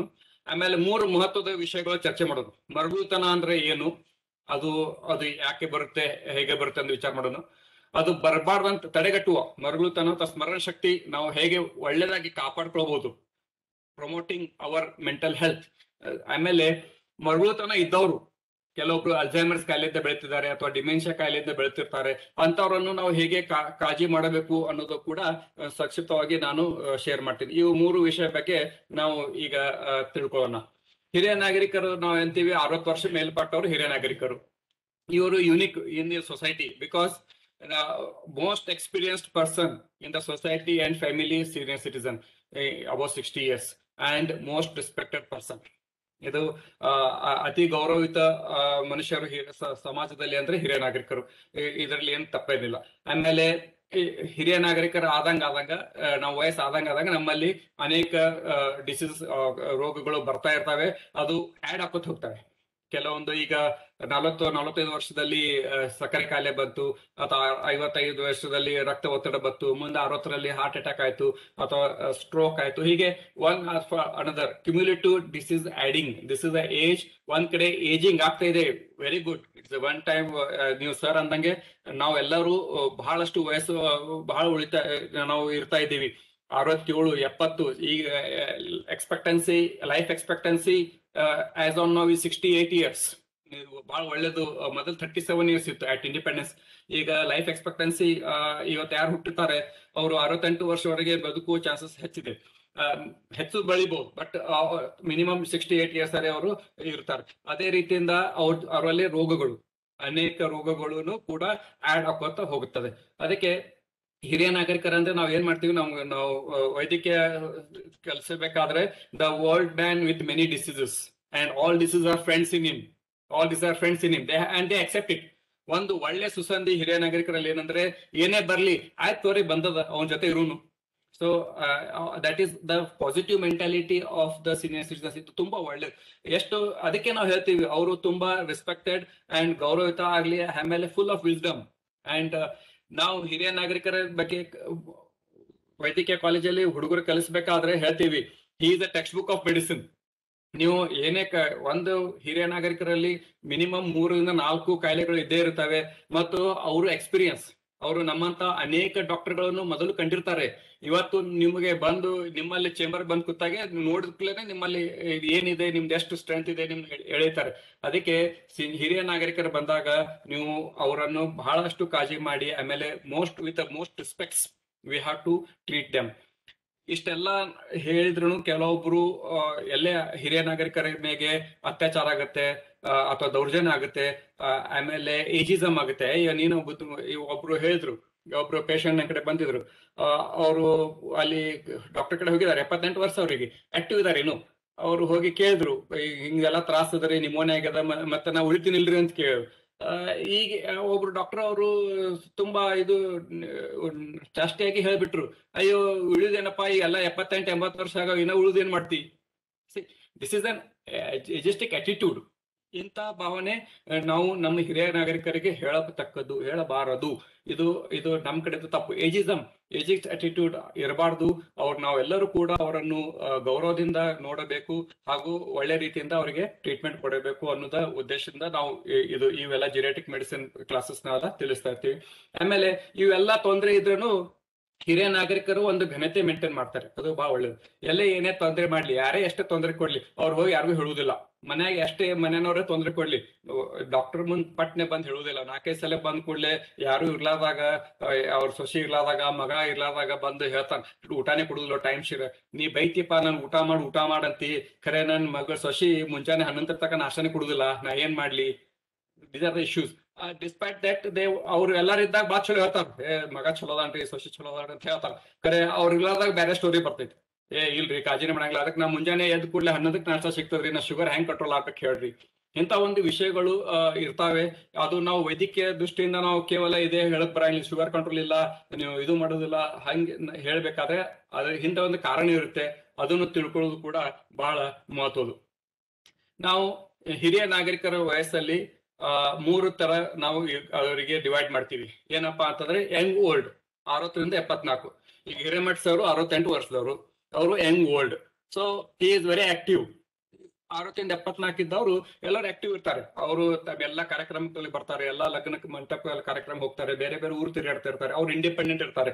90% of people in 60 to 74 are independent. That they have to maintain. Second group ಅದ 75ರಿಂದ 84 ವಯಸ್ಸು, ಅವರಿಗೆ ನಾವು ಓಲ್ಡ್ ಅಂತೀವಿ. ಅಲ್ಲಿ ಕೆಲವೊಬ್ಬರಿಗೆ ಸ್ವಲ್ಪ ಅಸಿಸ್ಟೆನ್ಸ್ ಬೇಕಾಗುತ್ತೆ. ಅಂದ್ರೆ ಏನು, ಕಾರ್ ನಡೆಸಿರ್ತಾರೆ ಮೊದಲು, ಈಗ 75-86 ಕಾರ್ ನಡೆಸೋದು ಬಿಟ್ಟು ಬಿಡ್ತಾರ. ಆಮೇಲೆ ಒಬ್ರು ಎಲ್ಲರೂ ಹೋಗುತ್ತಾ ಅಂಜಿಕೆ ಬರ್ತೈತಿ, ಅದಕ್ಕೊಬ್ರು ಮೊಮ್ಮಗಳು ಕರ್ಕೊಂಡು ಬರ್ತಾರ, ಕರ್ಕೊಂಡ್ ಬರ್ತಾರ, ಹಿಂಗೆ ಅಸಿಸ್ಟೆನ್ಸ್ ರಿಕ್ವೈರ್ಡ್ ಅಂತಿದೆ. ಆಮೇಲೆ 85ಕ್ಕಿಂತ ಹೆಚ್ಚಿದ್ದವರು ಈಗಿನ ಪರಿಸ್ಥಿತಿಯಲ್ಲಿ, ಇವತ್ತಿನ 2021 ಪರಿಸ್ಥಿತಿಯಲ್ಲಿ 80ರಿಂದ ಹೆಚ್ಚು ಇರುವ ವ್ಯಕ್ತಿಗಳು ತುಂಬಾ ಜನ ಆಗ್ತಾ ಇದ್ದಾರೆ ಭಾರತದಲ್ಲಿ. ಇದು ಬಹಳ ಮಹತ್ವದ ವಿಷಯ. ಯಾಕಂದ್ರೆ ಇಲ್ಲಿ ಏನ್ ಪ್ರಾಬ್ಲಮ್ ಆಗುತ್ತೆ ಅಂದ್ರೆ, 85 ವರ್ಷದ ಅಜ್ಜಿ ಇವತ್ತು ಇಲ್ಲ ಅಂದ್ರೆ ಅವರು ಮಗಳು 65 ವರ್ಷದಕ್ಕೆ ಆಗಿರ್ತಾವ. ಸೊ 85 ವರ್ಷ ಅಜ್ಜಿಗೆ ಕಾಳಜಿ ಮಾಡೋರು ಯಾರು? ಇನ್ನೊಬ್ರು ಅಜ್ಜಿನೇ 65 ವರ್ಷದಕ್ಕೆ. ಸೊ ಅವಾಗೆಲ್ಲ 15 ವರ್ಷಕ್ಕೆ ಲಗ್ನ, ಅವ್ರ ಮಕ್ಳೆಲ್ಲ ಈಗ 20, 65, 68ಕ್ಕೆ ಬಂದಿರ್ತಾರೆ. ಸೊ ಈ 80 ಮೇಲೆ ಇದ್ದವರು ಹಿರಿಯರು, ಅವರ ಆರೋಗ್ಯ ಬಗ್ಗೆ ಬಹಳಷ್ಟು ಕಾಳಜಿ ನಾವು ಮಾಡಬೇಕಾಗುತ್ತೆ. ಅವರು ಕೂಡ ತುಂಬಾ ಕಾಳಜಿಯಿಂದ ಇರಬೇಕಾಗುತ್ತೆ. ಆಮೇಲೆ ಅವ್ರಿಗೆ ಡಿಪೆಂಡೆನ್ಸಿ ಬೆಳಕಾಗ್ತದೆ. ಇವತ್ತು ಎಲ್ಲರೂ ಹೊರ ಹೋಗ್ಬೇಕಂದ್ರೆ ಯಾರ ಕೈ ಹಿಡ್ಕೊಂಡು ಹೋಗ್ಬೇಕು, ಅಥವಾ ಸ್ನಾನಕ್ಕೆ ನನಗೆ ಸ್ನಾನ ಮಾಡ್ಲಿಕ್ಕೆ ಆಗುದಿಲ್ಲ, ಅದಕ್ಕೆ ಒಬ್ರು ಬಂದು ಸ್ನಾನ ಹಾಕ್ಬೇಕು ಅನ್ನೋದೊಂದು ದೃಷ್ಟಿಯಿಂದ ಈ ದೃಷ್ಟಿಯಿಂದ ನಾವು ಇವು ವಯಸ್ಸುಗಳು ಪರಿಗಣಿಸ್ತೀವಿ. ಅಂದ್ರೆ 60ರಿಂದ 74 ತುಂಬಾ ಆಕ್ಟಿವ್. ಇವತ್ತೆಲ್ಲ ಜನರು, ಎಲ್ಲರೂ ಹಿರಿಯ ನಾಗರಿಕರು ಆಗ್ಲಿ, ಇವತ್ತು ಈ ಲೆಕ್ಚರ್ ಅಟೆಂಡ್ ಆಗ್ತಾ ಇದಾರೆ ಅಂದ್ರೆ they are mentally active, physically also active. That is very good thing. 75 to 84 ಅವರು ಸ್ವಲ್ಪ ಅವಾಯ್ಡ್ ಮಾಡ್ತಾರೆ. ಗುಡಿಗೆ ಹೋಗ್ಲಿಕ್ಕೆ ಒಬ್ಬರೇ ಹೋಗುದಿಲ್ಲ, ಅಥವಾ ಯಾವ್ದೇ ಲಗ್ನಕ್ಕೆ ಹೋಗ್ಬೇಕಾದ್ರೆ ಬೇಡಪ್ಪ ನನಗೆ ಆಗುದಿಲ್ಲ, ಅಲ್ಲಿ ಇಳಿದು ಆಗುದಿಲ್ಲ ಅಂತ ಹೇಳ್ಬಿಡ್ತಾರೆ. 85 above ಅಂದ್ರೆ majority of them are dependent on the care givers. So ಇಂಥ ವಿಷಯಗಳು ನಾವು ತಿಳ್ಕೋಬೇಕು. ಆಮೇಲೆ ಒಂದು ಸಮೀಕ್ಷೆ ಪ್ರಕಾರ, ವಿಶ್ವ ಆರೋಗ್ಯ ಸಂಸ್ಥೆ ಪ್ರಕಾರ, ಇವತ್ತು ಯಾರು 60 ವರ್ಷ ಇವತ್ತು ಮುಟ್ತಾರೆ, ಅವರು ಇನ್ನು 20 ವರ್ಷ ಬಿಡ್ತಾರೆ. ಅವರು ಇರ್ತಾರೆ, ಇನ್ನು 20 ವರ್ಷ ಇನ್ನು ಅವರು ಇರ್ತಾರೆ. ಅಂದ್ರೆ ಈಗಿನ ಪರಿಸ್ಥಿತಿಯಲ್ಲಿ ಆರೋಗ್ಯ ಸೇವೆಗಳು ಇಷ್ಟು ಒಳ್ಳೇದಿದೆ. ಈಗ ಇವನ್ ಹಾರ್ಟ್ ಅಟ್ಯಾಕ್ ಆದ್ರೂ ವಿದಿನ್ 2-3 ಗಂಟೆಯಲ್ಲಿ ಒಂದು ಕ್ಯಾಥ್ಲ್ಯಾಬ್ ಹೋದ್ರೆ ನೀವು ಮತ್ತೆ ಹಾರ್ಟ್ ಬ್ಲಾಕ್ ರಿಪೇರ್ ಮಾಡಿ ಕಳಿಸ್ತಾರೆ. ಮತ್ತೆ ನೀವು ಯು ಕ್ಯಾನ್ ಲಿವ್ ಲಾಂಗ್. ಮೊದಲು ಹಂಗಿರ್ಲಿಲ್ಲ, ಅದೇ 20 ವರ್ಷದಿಂದ ಹಿಂಗಿರ್ಲಿಲ್ಲ. ಅದಕ್ಕೆ ಒಂದು ಸಮೀಕ್ಷೆ ಪ್ರಕಾರ ಇವತ್ತು ಯಾರು ಹಿರಿಯ ನಾಗರಿಕರು ಆಗ್ತಾರೆ ಅವರು ಇನ್ನು 20 ವರ್ಷ ಒಳ್ಳೇದಾಗಿ ಬಾಳೋ ಚಾನ್ಸಸ್ ಇರುತ್ತೆ. ಅದಕ್ಕೆ ನೀವು 20 ವರ್ಷ ಹೆಂಗ್ ಇರ್ಬೇಕಂತ ಮಾಡೀರಿ? ಇದು ಈ ಕಾರ್ಯಕ್ರಮದಲ್ಲಿ ಎಲ್ಲ ಹಿರಿಯ ನಾಗರಿಕರು ತಾವು ವಿಚಾರ ಮಾಡ್ಬೇಕು. ಇವತ್ತು ನನಗೆ 65 ಆಗ್ಯಾವು, ನಾ ಇನ್ನು 15 ವರ್ಷ ಇದ್ದೀನಿ, ನಾ ಇನ್ನ 20 ವರ್ಷ ಇದ್ದೀನಿ, ನಾ ಹೇಗೆ ಇರಬೇಕು ಅನ್ನೋದು ನೀವು ವಿಚಾರ ಮಾಡಿ ನಿಮ್ಮ ಆರೋಗ್ಯವನ್ನು ಹೇಗೆ ಕಾಪಾಡ್ಕೊಳ್ಳಬೇಕು, ನಾವು ಆರೋಗ್ಯ ಹೇಗೆ ಯಾವ್ಯಾವ ದೃಷ್ಟಿಯಿಂದ ನೋಡ್ತೀವಿ ಅದು ಎಲ್ಲ ನಾವು ತಿಳ್ಕೊಳ್ಬೇಕು. ಅದಕ್ಕೆ ಆಕ್ಟಿವ್ ಏಜಿಂಗ್ ಅಂತಾರೆ. ಅಂದ್ರೆ ನೀವು ಇರುವವರೆಗೂ ತಾವು ಆಕ್ಟಿವ್ ಇರ್ಬೇಕು. ನಾವು ಇವತ್ತು ಯಾರ ವಯಸ್ಸು ಎಷ್ಟಿದೆ ಅಂತ ಗೊತ್ತಾಗೋದಿಲ್ಲ. ನಾನು ಯಾವಾಗ ಜಿರಾಟಿಕ್ ಮೆಡಿಸಿನ್ ಬಿಜಾಪುರಲ್ಲಿ ಸ್ಟಾರ್ಟ್ ಮಾಡಿದ್ದೆ, ನನ್ಗೆ ಈಗಾದ್ರೂ ನೆನಪಿದೆ. ಒಬ್ರು ಅಜ್ಜಿ ಬಂದ್ರು, ತಮ್ಮ ನನಗೆ ಎಷ್ಟು ವಯಸ್ಸು ಕೊಡ್ತೀವಿ ಅಂತ ಹೇಳಿದ್ರು. ಅಂದ್ರೆ ನಾನು 100 ವರ್ಷ ಇಳ್ಬೋದೇನ, ನೀನ್ ಟ್ರೀಟ್ಮೆಂಟ್ ತಗೊಂಡ್ರೆ 100 ವರ್ಷ ಇರೋಂಗ್ ಮಾಡ್ತೀನು ಅಂತ ಕೇಳಿದ್ರು. ಅದಕ್ಕೆ ಉತ್ತರ ಇಲ್ಲ, ನನ್ ಕೈಗಿಲ್ಲ ಅದು. I can give you quality of life. ಒಂದು ಒಳ್ಳೆಯ ಕ್ವಾಲಿಟಿ ಆಫ್ ಲೈಫ್ ನೀವು ಇರೋವರೆಗೂ ನಾ ಕೊಡ್ಬಹುದು. ಅದು ಜಿನೆಟಿಕ್ ಮೆಡಿಸಿನ್ ಕೆಲಸ, ಅಥವಾ ಯಾರ್ದು ವಯಸ್ ಹೆಚ್ಚು ಮಾಡೋದು ಅದು ನಮ್ ಕೈಲಿಲ್ಲ. ಅದೇ ಆಕ್ಟಿವ್ ಏಜಿಂಗ್ ಅಂದ್ರೆ we should be independent as possible till the last hour of our life. ಅದು ಬಹಳ ಮಹತ್ವದ್ದು. ಸೊ ಇದು ಇಂಪಾರ್ಟೆಂಟ್. ನಾವು 60 ವರ್ಷ ಇದ್ದವ್ರು ಇವತ್ತು ಯಾರ್ಯಾರು ಇದ್ದೀರಿ ಈ ಕಾರ್ಯಕ್ರಮದಲ್ಲಿ, ಅವ್ರು ತಿಳ್ಕೊರಿ. ನೀವು ಇನ್ನೂ 20 ವರ್ಷ ಒಳ್ಳೇದಾಗಿ ಬಾಳ್ತಾ ಇರುವುದು, ನೀವು ಹೇಗೆ ನೀವು ಆರೋಗ್ಯವನ್ನು ಕಾಪಾಡಬಹುದು ಅನ್ನೋದು ಬಹಳ ಮಹತ್ವ. ಈಗ ನಾನು ಹೇಳಿದೆ, ಹೆಲ್ತ್ ಪ್ರಾಬ್ಲಮ್ಸ್ ಆರೋಗ್ಯ ದೃಷ್ಟಿಯಿಂದ ನಾವು ಹಿರಿಯ ನಾಗರಿಕರಲ್ಲಿ ಏನೆಲ್ಲ ನೋಡ್ತೀವಿ ಅಂದ್ರೆ, ಕೆಲವೊಂದು ಡಿಸೀಸ್ ಯಂಗ್ ಏಜ್ ಒಳಗೆ ಸ್ಟಾರ್ಟ್ ಆಗಿರ್ತಾವ. ನಾನು ಹೇಳ್ದಲ್ಲ, ಸಕ್ಕರೆ ಕಾಯಿಲೆ 45 ಇಯರ್ಸ್ 45 ವರ್ಷ ಬರುತ್ತೆ, ರಕ್ತ ಒತ್ತಡ 50 ವರ್ಷಕ್ಕೆ ಬರುತ್ತೆ. ಇದರ ಕಾಂಪ್ಲಿಕೇಶನ್ಸ್ ಅಂತೀವಿ, ಇದರ ದುಷ್ಪರಿಣಾಮಗಳು. ಯಾವುದೇ ಕಾಯಿಲೆ ಬರ್ಲಿ ಇವತ್ತು, ಅದಕ್ಕೆ ಕೆಲವೊಂದು ವರ್ಷ ಆದ ನಂತರ, 20 ವರ್ಷ ನಂತರ, 25 ವರ್ಷ ನಂತರ ಅದ್ರ ದುಷ್ಪರಿಣಾಮಗಳು ಆಗುತ್ತೆ. ಉದಾಹರಣೆಗೆ ರಕ್ತ ಒತ್ತಡ, ಹೈಪರ್ ಟೆನ್ಷನ್, ಅದು 20 ವರ್ಷ 25 ವರ್ಷ ಆದ ಕೂಡಲೇ ನಮಗೆ ಸ್ಟ್ರೋಕ್ ಆಗ್ಬಹುದು, ಅಥವಾ ಹೃದಯಘಾತ ಆಗ್ಬಹುದು, ಅಥವಾ ಕಿಡ್ನಿ ಫೇಲ್ ಆಗ್ಬಹುದು. ಇದು ಸಾಮಾನ್ಯ, ಇದ್ರದ್ದು natural history of the disease. 25 ವರ್ಷ ಅದ್ರದ್ದು ಡಿಸೀಸ್ ಅದು ಒಳ್ಳೆ ಕಂಟ್ರೋಲ್ ಮಾಡಿಟ್ರೆ 35 ವರ್ಷ ಏನೂ ಆಗುದಿಲ್ಲ. ಅದೇ ಹಾಗಿರುತ್ತೆ. ಅದೇ ನಾವು ಅನ್ಕಂಟ್ರೋಲ್ಡ್ ಡಯಾಬಿಟೀಸ್, ಅವರು ಪಟ್ನೆ ಕಣ್ಪರಿ ಬಂದ್ರು 55 ವರ್ಷಕ್ಕೆ ಎಷ್ಟೋ ಮಂದಿಗೆ ಕ್ಯಾಟ್ರಾಕ್ಟ್ ಬರ್ತಾ ಇದೆ.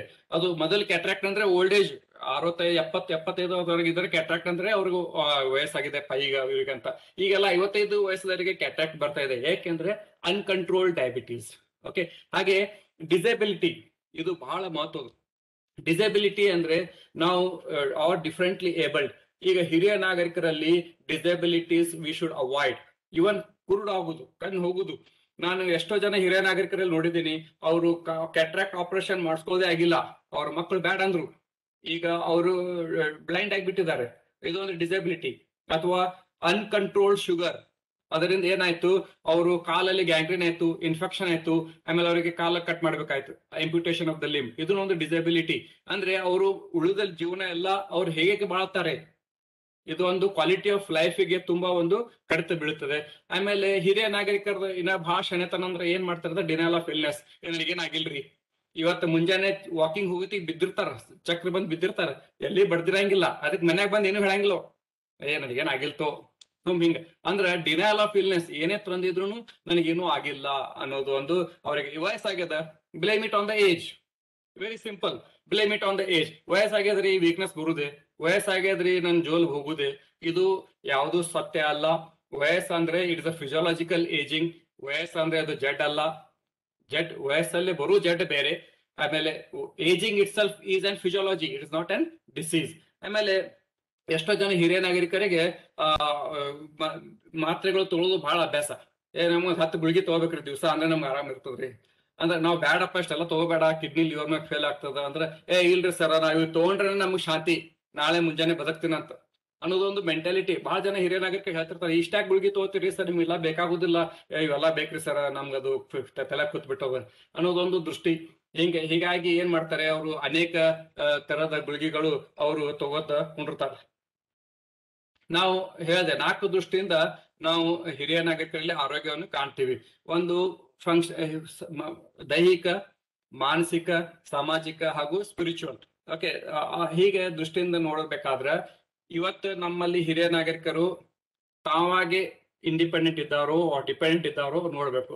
ಅಂದ್ರೆ ಫಂಕ್ಷನ್ ಅಂಡ್ ಎಬಿಲಿಟಿ ಅಂತೀವಿ. ಎರಡನೇದು ಕೋಮೊಬಿಲಿಟೀಸ್, ಅವರಲ್ಲಿ ಏನೇನೋ ಕಾಯಿಲೆಗಳು ಇದ್ದಾವೆ. ಈಗ ಇವತ್ತೊಂದು 78 ವರ್ಷದ ಇವತ್ತು ಅಜ್ಜ ನಮ್ಮಲ್ಲಿ ಅಡ್ಮಿಟ್ ಆಗ್ಯಾರಂದ್ರ ಅವರಿಗೆ ರಕ್ತ ಒತ್ತಡ ಇದೆ, ಹಳೆದ ಹಾರ್ಟ್ ಅಟ್ಯಾಕ್ ಆಗಿದೆ, ಸಕ್ಕರೆ ಕಾಯಿಲೆ ಇದೆ. ಈಗ ಮೂತ್ರಪಿಂಡದಲ್ಲಿ ಪ್ರೋಸ್ಟೇಟ್ ಗ್ರಂಥ ಬೆಳೆದು ಇದು ಮೂತ್ರ ಹೋಗೋದು ನಿಂತು ಬಂದಿದ್ದಾರೆ, ಅಡ್ಮಿಟ್ ಆಗಿದ್ದಾರೆ. ಅಂದ್ರೆ ಒಂದೇ ಹಿರಿಯ ನಾಗರಿಕರಲ್ಲಿ 4-5 ರೋಗಗಳು ಇರ್ತವೆ. ಅದನ್ನು ನಾವು ಪರಿಗಣಿಸಿ ಅವ್ರಿಗೆ ಹೇಗೆ ಒಳ್ಳೆ ಕ್ವಾಲಿಟಿ ಆಫ್ ಲೈಫ್ ಕೊಡಬಹುದು ಅನ್ನೋದು. ಆಮೇಲೆ ಥರ್ಡ್ ಇಸ್ ಮೆಂಟಲ್ ಹೆಲ್ತ್. ಇವೆಲ್ಲ ಮಾನಸಿಕ ಒತ್ತಡ, ಮಾನಸಿಕ ಆರೋಗ್ಯ. ಎಷ್ಟೋ ಮಂದಿ ಕೇಳ್ತಾರೆ ಹೋಗ್ಬೇಕಾದ್ರೆ, ಹೆಂಗಿದ್ದೀರಿ ಅಜ್ಜ ಅವ್ರ? ಆರಾಮಿದ್ದೀನ್ರಿ ಅಂತಾರ. ಅದು ಆರಾಮಿದ್ದೀರಿ ಅಂದ್ರೆ ಏನು? ದೈಹಿಕವಾಗಿಯೋ ಮಾನಸಿಕವಾಗಿಯೋ ಅದು ಬಹಳ ಮಹತ್ವದ್ದು. ಎಷ್ಟೋ ಮಂದಿ ಮಾನಸಿಕವಾಗಿ ಅವರು ಖಿನ್ನತೆ ಆಗ್ಲಿ ಅಥವಾ ಒಂಟಿತನ ಆಗ್ಲಿ ಅದರಿಂದ ಬೆಳೆತಿರ್ತಾರೆ, ಆದ್ರೆ ಸಮಾಜಕ್ಕೆ ಮಾತ್ರ ಆರಾಮಿದ್ದೀನ್ರಿ ಅಂತ ಹೇಳ್ಕೊತ ಹೋಗುದು. ಅದನ್ನು ಒಂದು ಬಹಳ ಇಂಪಾರ್ಟೆಂಟ್ ವಿಷಯ. ಇವರು ಅಲ್ಲಿ ಹೇಳೋದಿಲ್ಲ, ಅವ್ರ ಮನೆಯಲ್ಲಿ ತೊಂದರೆ ಆಗೋದು ಯಾರು ಹೇಳೋದಿಲ್ಲ. ಆಮೇಲೆ ನಾಲ್ಕನೇದಂದ್ರೆ ಸೋಷಿಯಲ್ ಸಪೋರ್ಟ್. ಯಾರದಪ್ಪ ರಾತ್ರಿ ಏನ್ ನಿಮ್ಗೆ ತ್ರಾಸ ಆದ್ರ ನಿಮ್ ದವಾಖಾನಿಗೆ ಹೋಯೋರು ಯಾರು? ನಿಮ್ ಮನೇಲಿ ನಾಳೆ ನಿಮ್ಗೆ ಏನೋ ತೊಂದ್ರೆ ಆದ್ರೆ ಮನೆ ಬಂದು ಕಾಳಜಿ ಮಾಡೋರು ಯಾರು? ಇವೆಲ್ಲ ವಿಷಯಗಳು. ಈಗ ಸರ್ ಅಂದಂಗ ಈಗೆಲ್ಲ ಜಾಯಿಂಟ್ ಫ್ಯಾಮಿಲಿ ಸಿಸ್ಟಮ್ ಹೋಗಿ individual single system family system ಬರ್ತಾ ಇದೆ. ಇದರಿಂದ ಅನೇಕ ಹಿರಿಯ ನಾಗರಿಕರು ಕೂಡ ತೊಂದರೆ ಆಗ್ತಾ ಇದ್ದಾರೆ. ಅನೇಕ ಮನೆಯಲ್ಲಿ ಕೇವಲ ಹಿರಿಯ ನಾಗರಿಕರು ಇಬ್ಬರೇ ಇರ್ತಾರೆ, ಅವ್ರಿಗೂ ಕೂಡ ಈ ತೊಂದರೆ ಆಗ್ತಾ ಇದೆ. ಇದರಲ್ಲಿ ಹೆಚ್ಚು ಇಂಪಾರ್ಟೆಂಟ್ ಅಂದ್ರೆ ಫೀಲಿಂಗ್ ಆಫ್ ಇನ್ಸೆಕ್ಯೂರಿಟಿ. ಏನಪ್ಪಾ ನಮ್ ಜೊತೆ ಯಾರು ಇಲ್ಲ. ಮೊದಲೆಲ್ಲ ಬಾಳ ಚಲೋ ಹೇಳ್ತಿರ್ತಾರ, 50ನೇ ವರ್ಷಿಗೆ 55ನೇ ವರ್ಷಿಗೆ ನನ್ನ ಮಗ ಅಮೆರಿಕಕ್ಕೆ ಹೋದ್ರಿ, ನನ್ನ ಮಗ ಬೆಂಗಳೂರಿಗೆ ಹೋದ್ರಿ, ಬಹಳ ಖುಷಿ ಆಯ್ತ್ರಿ, ಬಹಳ ಚಲೋ ಹೇಳಿದ್ರು. ಆಯ್ತು, ಅವಾಗ ನಾವು ನಕ್ಕಿವು, ಅವರು ನಕ್ರು, ಪೇಡೆ ತಂದು ಕೊಟ್ರು, ಎಲ್ಲ ಆಯ್ತು. ಈಗ ಅದೇ ಕಪಲ್ ಈ ನಮ್ ದವಾಖಾನೆಯಲ್ಲಿ ಬಂದು ಅಳ್ತಾ ಇದಾರೆ, ಏನ್ರಿ ಯಾರು ಇಲ್ಲ ನಮ್ ಜೊತೆ. ಇದು ನಾವು ಮಾಡಿದ್ ತಪ್ಪಲ್ಲ, ನೀವು ಮಾಡಿದ್ ತಪ್ಪಲ್ಲ. ಇವತ್ತಿಲ್ ನಾಳೆ ಅವ್ರು ಹೋಗಬೇಕಾಗಿತ್ತು, ಈಗ ಹೋಗ್ತಾ ಇದ್ದಾರೆ. ಎಸ್ ಸರ್, ಕೇಳಿಸ್ತಾ ಇದೆಯಲ್ಲ ಸರ್? ಹಿರೇಮಠ್ ಸರ್ ಕೇಳಿಸ್ತಾ ಇದೆಯಲ್ಲ? ಕೇಳಿಸ್ತಾ ಇದೆ ಸರ್. ಓಕೆ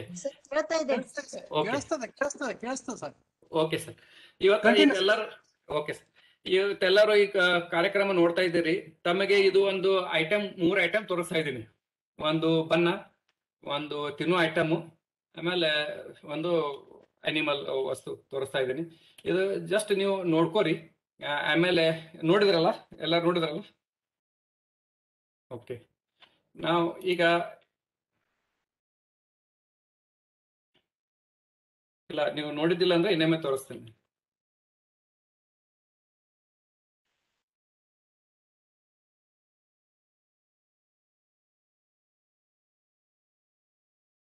ಎಲ್ಲರೂ ಈ ವಸ್ತುಗಳನ್ನು ನೋಡ್ಕೊಂಡಿಡ್ರಿ ಸರ್. ನೋಡಿವಿ. ಓಕೆ,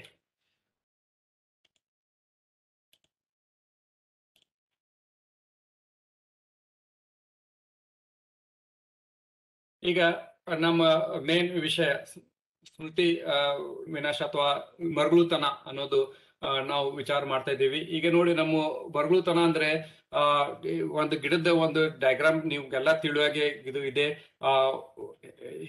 ಸಣ್ಣ ವಯಸ್ಸದಲ್ಲಿ ಹೇಗೆ ನಮ್ಮ ಬ್ರೈನ್ ಕೆಲಸ ಮಾಡ್ತಾ ಇದೆ, ಹಾಗೆ ಸ್ವಲ್ಪ ವಯಸ್ಸಾದ ನಂತರ ಸ್ವಲ್ಪ ಎಷ್ಟು ಕಡಿಮೆ ಆಗ್ತಾ ಇದೆ, ಹಾಗೂ ವಯಸ್ಸಾದ ನಂತರ ಇದು ಮರಳುತನ ಹೇಗೆ ಬರುತ್ತದೆ. ಇದು ಈ ಮರಳುತನ ಅಂದ್ರೆ ಎಲ್ಲರಿಗೆ ಬರಬಾರ್ದು ಅಂತ ಬರ್ಬೇಕಂತೇನಿಲ್ಲ, ಕೆಲವೊಬ್ಬರಿಗೆ ಮಾತ್ರ ಬರುತ್ತೆ. ಅದು ಯಾಕೆ, ಹೇಗೆ ಅನ್ನೋದು ಈಗ ನಾವು ತಿಳ್ಕೊಳ್ಳೋಣ.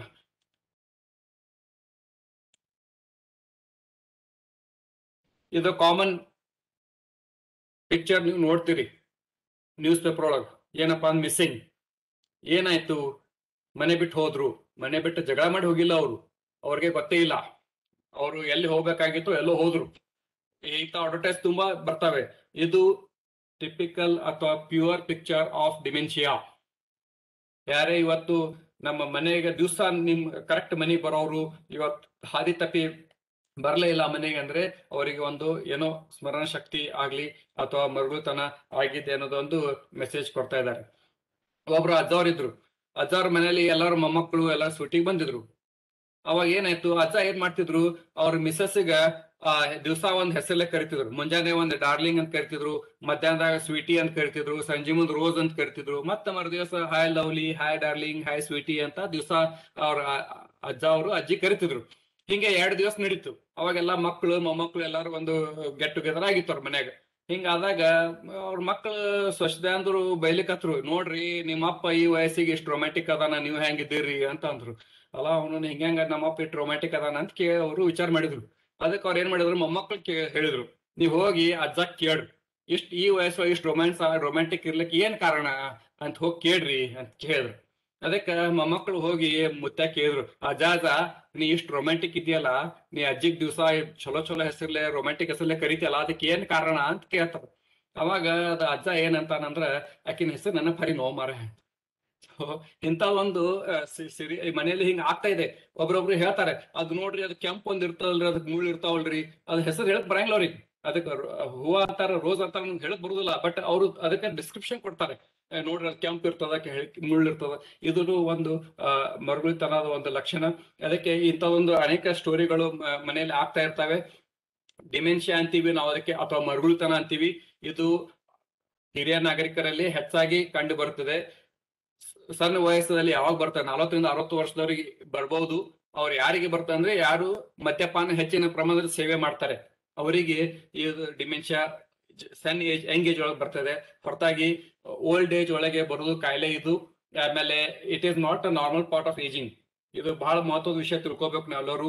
ಸ್ಮರಣ ಶಕ್ತಿ ಕಳ್ಕೊಳ್ಳುವುದು ಅಥವಾ ಮರುಳುತನ ಇರುವುದು ಇದು ನಾರ್ಮಲ್ ಅಲ್ಲ, ಇದು ಒಂದು ಅಬ್ನಾರ್ಮಲ್. ಸೊ ಎರಡು ಬಹಳ ಮಹತ್ವದ ವಿಷಯ ನಾನು ನಿಮ್ಗೆ ತಿಳಿಸ್ಬೇಕಂದ್ರೆ, ಏಜಿಂಗ್. ನಾವು ಒಬ್ರು ಇವತ್ತು 80 ವರ್ಷ ಇರ್ತಾರೆ, 90 ವರ್ಷ ಇರ್ತಾರೆ, 100 ವರ್ಷ ಬದುಕ್ತಾರೆ, ಅದು ನಾರ್ಮಲ್ ಫಿಸಿಯಾಲಜಿ, ಅದು ಜಡ್ ಅಲ್ಲ. ಎರಡನೇದು, ಈ ಡಿಮೆನ್ಷಿಯಾ ಕೂಡ it is not a normal part of ageing. ಎಷ್ಟೋ ಮಂದಿ ಅಂತಾರೆ, ವಯಸ್ಸಾಗ್ಯದ್ರಿ ನೆನಪು ಹಾರೋರಿ. ಇಲ್ಲ, ಅದು ತಪ್ಪದು. ವಯಸ್ಸಾದ ನೆನಪು ಹಾರ್ಬೇಕಂತೇನಿಲ್ಲ, ವಯಸ್ಸಾದ ಚಕ್ರ ಬಂದು ಬೀಳ್ಬೇಕಂತೇನಿಲ್ಲ. ಇದು ಎಲ್ಲಿ ಶಾಸ್ತ್ರ ಬರ್ದಿಲ್ಲ. ಅದು ಇದ್ದಲ್ಲಿ ಮಾತ್ರ ಅವ್ರಿಗೆ ಏನೋ ಕಾಯಿಲೆ ಇದೆ ಅಂತ ನಾವು ಅದು ಕಂಡು ಹಿಡಿಬಹುದು. ಸೊ ಡಿಮೆನ್ಷಿಯಾ ಒಂದು ದೀರ್ಘಕಾಲೀನ ಸಮಸ್ಯೆ. ಇಳಿಮುಖ ಆಗಿತ್ತಿರೋ ಸ್ಮರಣ ಶಕ್ತಿ, ಬುದ್ಧಿಶಕ್ತಿ, ಕಲಿಕೆ, ಕ್ರಿಯಾಶೀಲತೆ ಹಾಗೂ ಭಾಷಾ ಸಾಮರ್ಥ್ಯ ಇದು ಬಹಳ ಇಂಪಾರ್ಟೆಂಟ್. ಡಿಮೆನ್ಷಿಯಾದಲ್ಲಿ 5 ಪ್ರಕಾರ, ಅಂದ್ರೆ ನಾವು ನಮ್ಮ 5 ಸಿಸ್ಟಮ್ ಕೆಡ್ತಾವೆ. ಈಗ ಎಷ್ಟೋ ಮಂದಿ ಡಿಮೆನ್ಷಿಯಾ ಇದ್ರೂ ನಿಮ್ ಮುಂದೆ ಎಷ್ಟೋ ಚಲೋ ಅನಿಸ್ತಾರ, ಏನ್ರಿ ಅವ್ರಿಗೇನ್ ಡಿಮೆನ್ಷಿಯಾ ಅನ್ಸೋದೇ ಇಲ್ಲ. ಹೌದು, ಯಾಕಂದ್ರೆ ಪ್ರತಿ ಸಲ ಸ್ಮರಣ ಶಕ್ತಿನೇ ಹೋಗ್ಬೇಕಂತೇನಿಲ್ಲ. ಅವ್ರ ಕ್ರಿಯಾಶೀಲತೆ ಕಳ್ಕೊಂಡಿರ್ಬಹುದು, ಅಥವಾ ಭಾಷಾ ಸಾಮರ್ಥ್ಯ, ನಾ ಹೇಳ್ದಲ್ಲ ಅವ್ರ ಭಾಷಾನೇ ಬರೋದಿಲ್ಲ ಅಂದ್ರೆ ಏನ್ ಹೇಳ್ಬೇಕಂತ ಕೇಳ್ತಾರ, ಅದು ಶಬ್ದನೇ ಬರೋದಿಲ್ಲ ಅವ್ರಿಗೆ. ಅವ್ರು ಮಿಸ್ ಮಾಡ್ಬಿಡ್ತಾರ. ಅವ್ರಿಗೆ ಅದಕ್ಕೆ ಬರಗಾದ್ರೆ ಡಿಸ್ಕ್ರಿಪ್ಷನ್ ಕೊಡ್ತಾರ, ಅಲ್ರಿ ಅದು ಅದಕ್ಕೆ ಮುಳ್ಳಿರ್ತಾವ ನೋಡ್ರಿ, ಅದು ಕೊಡ್ತಾರ ನೋಡ್ರಿ ಎಲ್ಲಾರ ಕೈಯಾಗ, ಅದೇ ನೋಡ್ರಿ ನಾ ಹೇಳಕತ್ತಿದ್ದ ಅದೇ. ಹಿಂಗಾದಾಗ ಅದು ಭಾಷಾ ಸಾಮರ್ಥ್ಯ ಅವ್ರು ಕಳ್ಕೊಂಡಿರ್ತಾರೆ. ಮತ್ತು ಗ್ರಹಿಕೆ ಹಾಗೂ ಕ್ಷೀಣಿಸಿದ ನಿರ್ಧಾರ. ಇಂಥ ಒಂದು 5ರಲ್ಲಿ ಒಂದ್ ಯಾವ್ದಾದ್ರು ಡ್ಯಾಮೇಜ್ ಆದ್ರೂ ಗೊತ್ತಾಗುದಿಲ್ಲ. ಎಷ್ಟೋ ವೈದ್ಯರಿಗೂ ಇದು ಕಲ್ಪನೆ ಬರುದಿಲ್ಲ ಇವ್ರಿಗೆ ಡಿಮೆನ್ಷಿಯಾ ಇರ್ಬೋದು ಅಂತ ಹೇಳಿ. ಮನೆಯವ್ರಿಗೂ ಯಾವಾಗ ಸ್ವಸ್ಥಂದ್ರು ಅಥವಾ ಮೊಮ್ಮಕ್ಕಳು ಬಹಳ ಕಾಳಜಿಯಿಂದ ನೋಡ್ತಾ ಇರ್ತಾರೆ, ಅವ್ರ ಬಗ್ಗೆ ನೋಡ್ತಾರೆ. ಇವತ್ತೇನೋ ಅಜ್ಜ ಇವತ್ತು ಯಾರಿಗೋ ರೊಕ್ಕ ಕೊಟ್ಟು ಬಂದ್ರು, ಮುಂದ ನಾ ಕೊಟ್ಟೆ ಇಲ್ಲ ಅಂತ ಹೇಳ್ತಾ ಇರ್ತಾರೆ, ನೆನಪು ಹಾರಿಬಿಡ್ತಾರ. ಅವ್ರ ರೊಕ್ಕ ವಾಪಸ್ ಕೊಡ್ಲಿಕ್ಕೆ ಬಂದ, ನಾ ಎಲ್ಲಿ ಕೊಟ್ಟಿದ್ ರೊಕ್ಕ, ನಾ ಕೊಟ್ಟೇ ಇಲ್ಲ. ಸೊ ಅವಾಗ ಗೊತ್ತಾಗುತ್ತೆ ಇದು ಅಜ್ಜ ಅವ್ರಿಗೆ ಯಾಕೋ ಇವತ್ತು ಸ್ಮರಣ ಶಕ್ತಿ ತಪ್ಕೊಂಡಿದ್ದಾರೆ ಅಂತ. ಇವು ಸಾಮಾನ್ಯ ಲಕ್ಷಣಗಳು. ಇದು ಹೆಚ್ಚಾಗಿ ವೃದ್ಧರಲ್ಲೇ ಕಂಡು ಬರೋ ಸಮಸ್ಯೆ ನಾ ಹೇಳ್ದಂಗೆ. ಆಮೇಲೆ ಇದು ಮೊದಲು ಇವತ್ತು ಭಾರತದಲ್ಲಿ 40 ಲಕ್ಷ ಜನರಿಗೆ ಡಿಮೆನ್ಷಿಯಾ, ಒಂದು ಶಾಸ್ತ್ರ ಇದು ಸಮೀಕ್ಷೆ ಪ್ರಕಾರ 40 ಲಕ್ಷ ಜನರಿಗೆ ಭಾರತದಲ್ಲಿ ಇವತ್ತು ಡಿಮೆನ್ಷಿಯಾದಿಂದ ಇದ್ದಾರೆ. ಮತ್ತೆ ಅವರು ಇದು ಇಂಪಾರ್ಟೆಂಟ್ ಪಾಯಿಂಟ್ ಯಾಕಪ್ಪ ಅಂತ ಹೇಳೋದಂದ್ರ, ಮರುಳುತನದಿಂದ ಇವತ್ತು ಯಾರಾದ್ರೂ ಇದ್ದಾರೆ ಅಂದ್ರ ಅವರು 1-9 ವರ್ಷ ಒಳ್ಳೆ ಆರೋಗ್ಯವಾಗಿ ಇರ್ತಾರೆ. ಅವ್ರಿಗೆ ಏನು ಬೇರೆ ಪ್ರಾಬ್ಲಮ್ ಬರೋದಿಲ್ಲ. ಅವ್ರು ನಿಮ್ಮನ್ನ ನೆನಪು ಹರಿತಾರ. ಬಟ್ ಅವ್ರ ಊಟ ಸರಿಯಾಗಿ ಮಾಡ್ತಿರ್ತಾರ, ಅವ್ರ ಮನ್ಯಾಗ ಎಲ್ಲಾ ಓಡಾಡ್ತಿರ್ತಾರ. ಅವ್ರು ಇನ್ನ 9-10 ವರ್ಷ ಬದುಕಬಹುದು. ಆ ದೃಷ್ಟಿಯಿಂದ ನೀವು ನೋಡಿದ್ರೆ ಈ ಮನೆಯಲ್ಲಿ ಕಾಳಜಿ ಮಾಡೋರ್ಗೆ ಏನಾಗುತ್ತೆ ಅದು ನಾವು ವಿಚಾರ ಮಾಡ್ಬೇಕಾಗುತ್ತೆ. ಅದಕ್ಕೆ ಈ ದೃಷ್ಟಿಯಿಂದ ನಾವು ನೋಡ್ರಿ, ಇದು ಒಂದು brain size, normal brain size ಹಿಂಗಿರ್ತೈತೆ.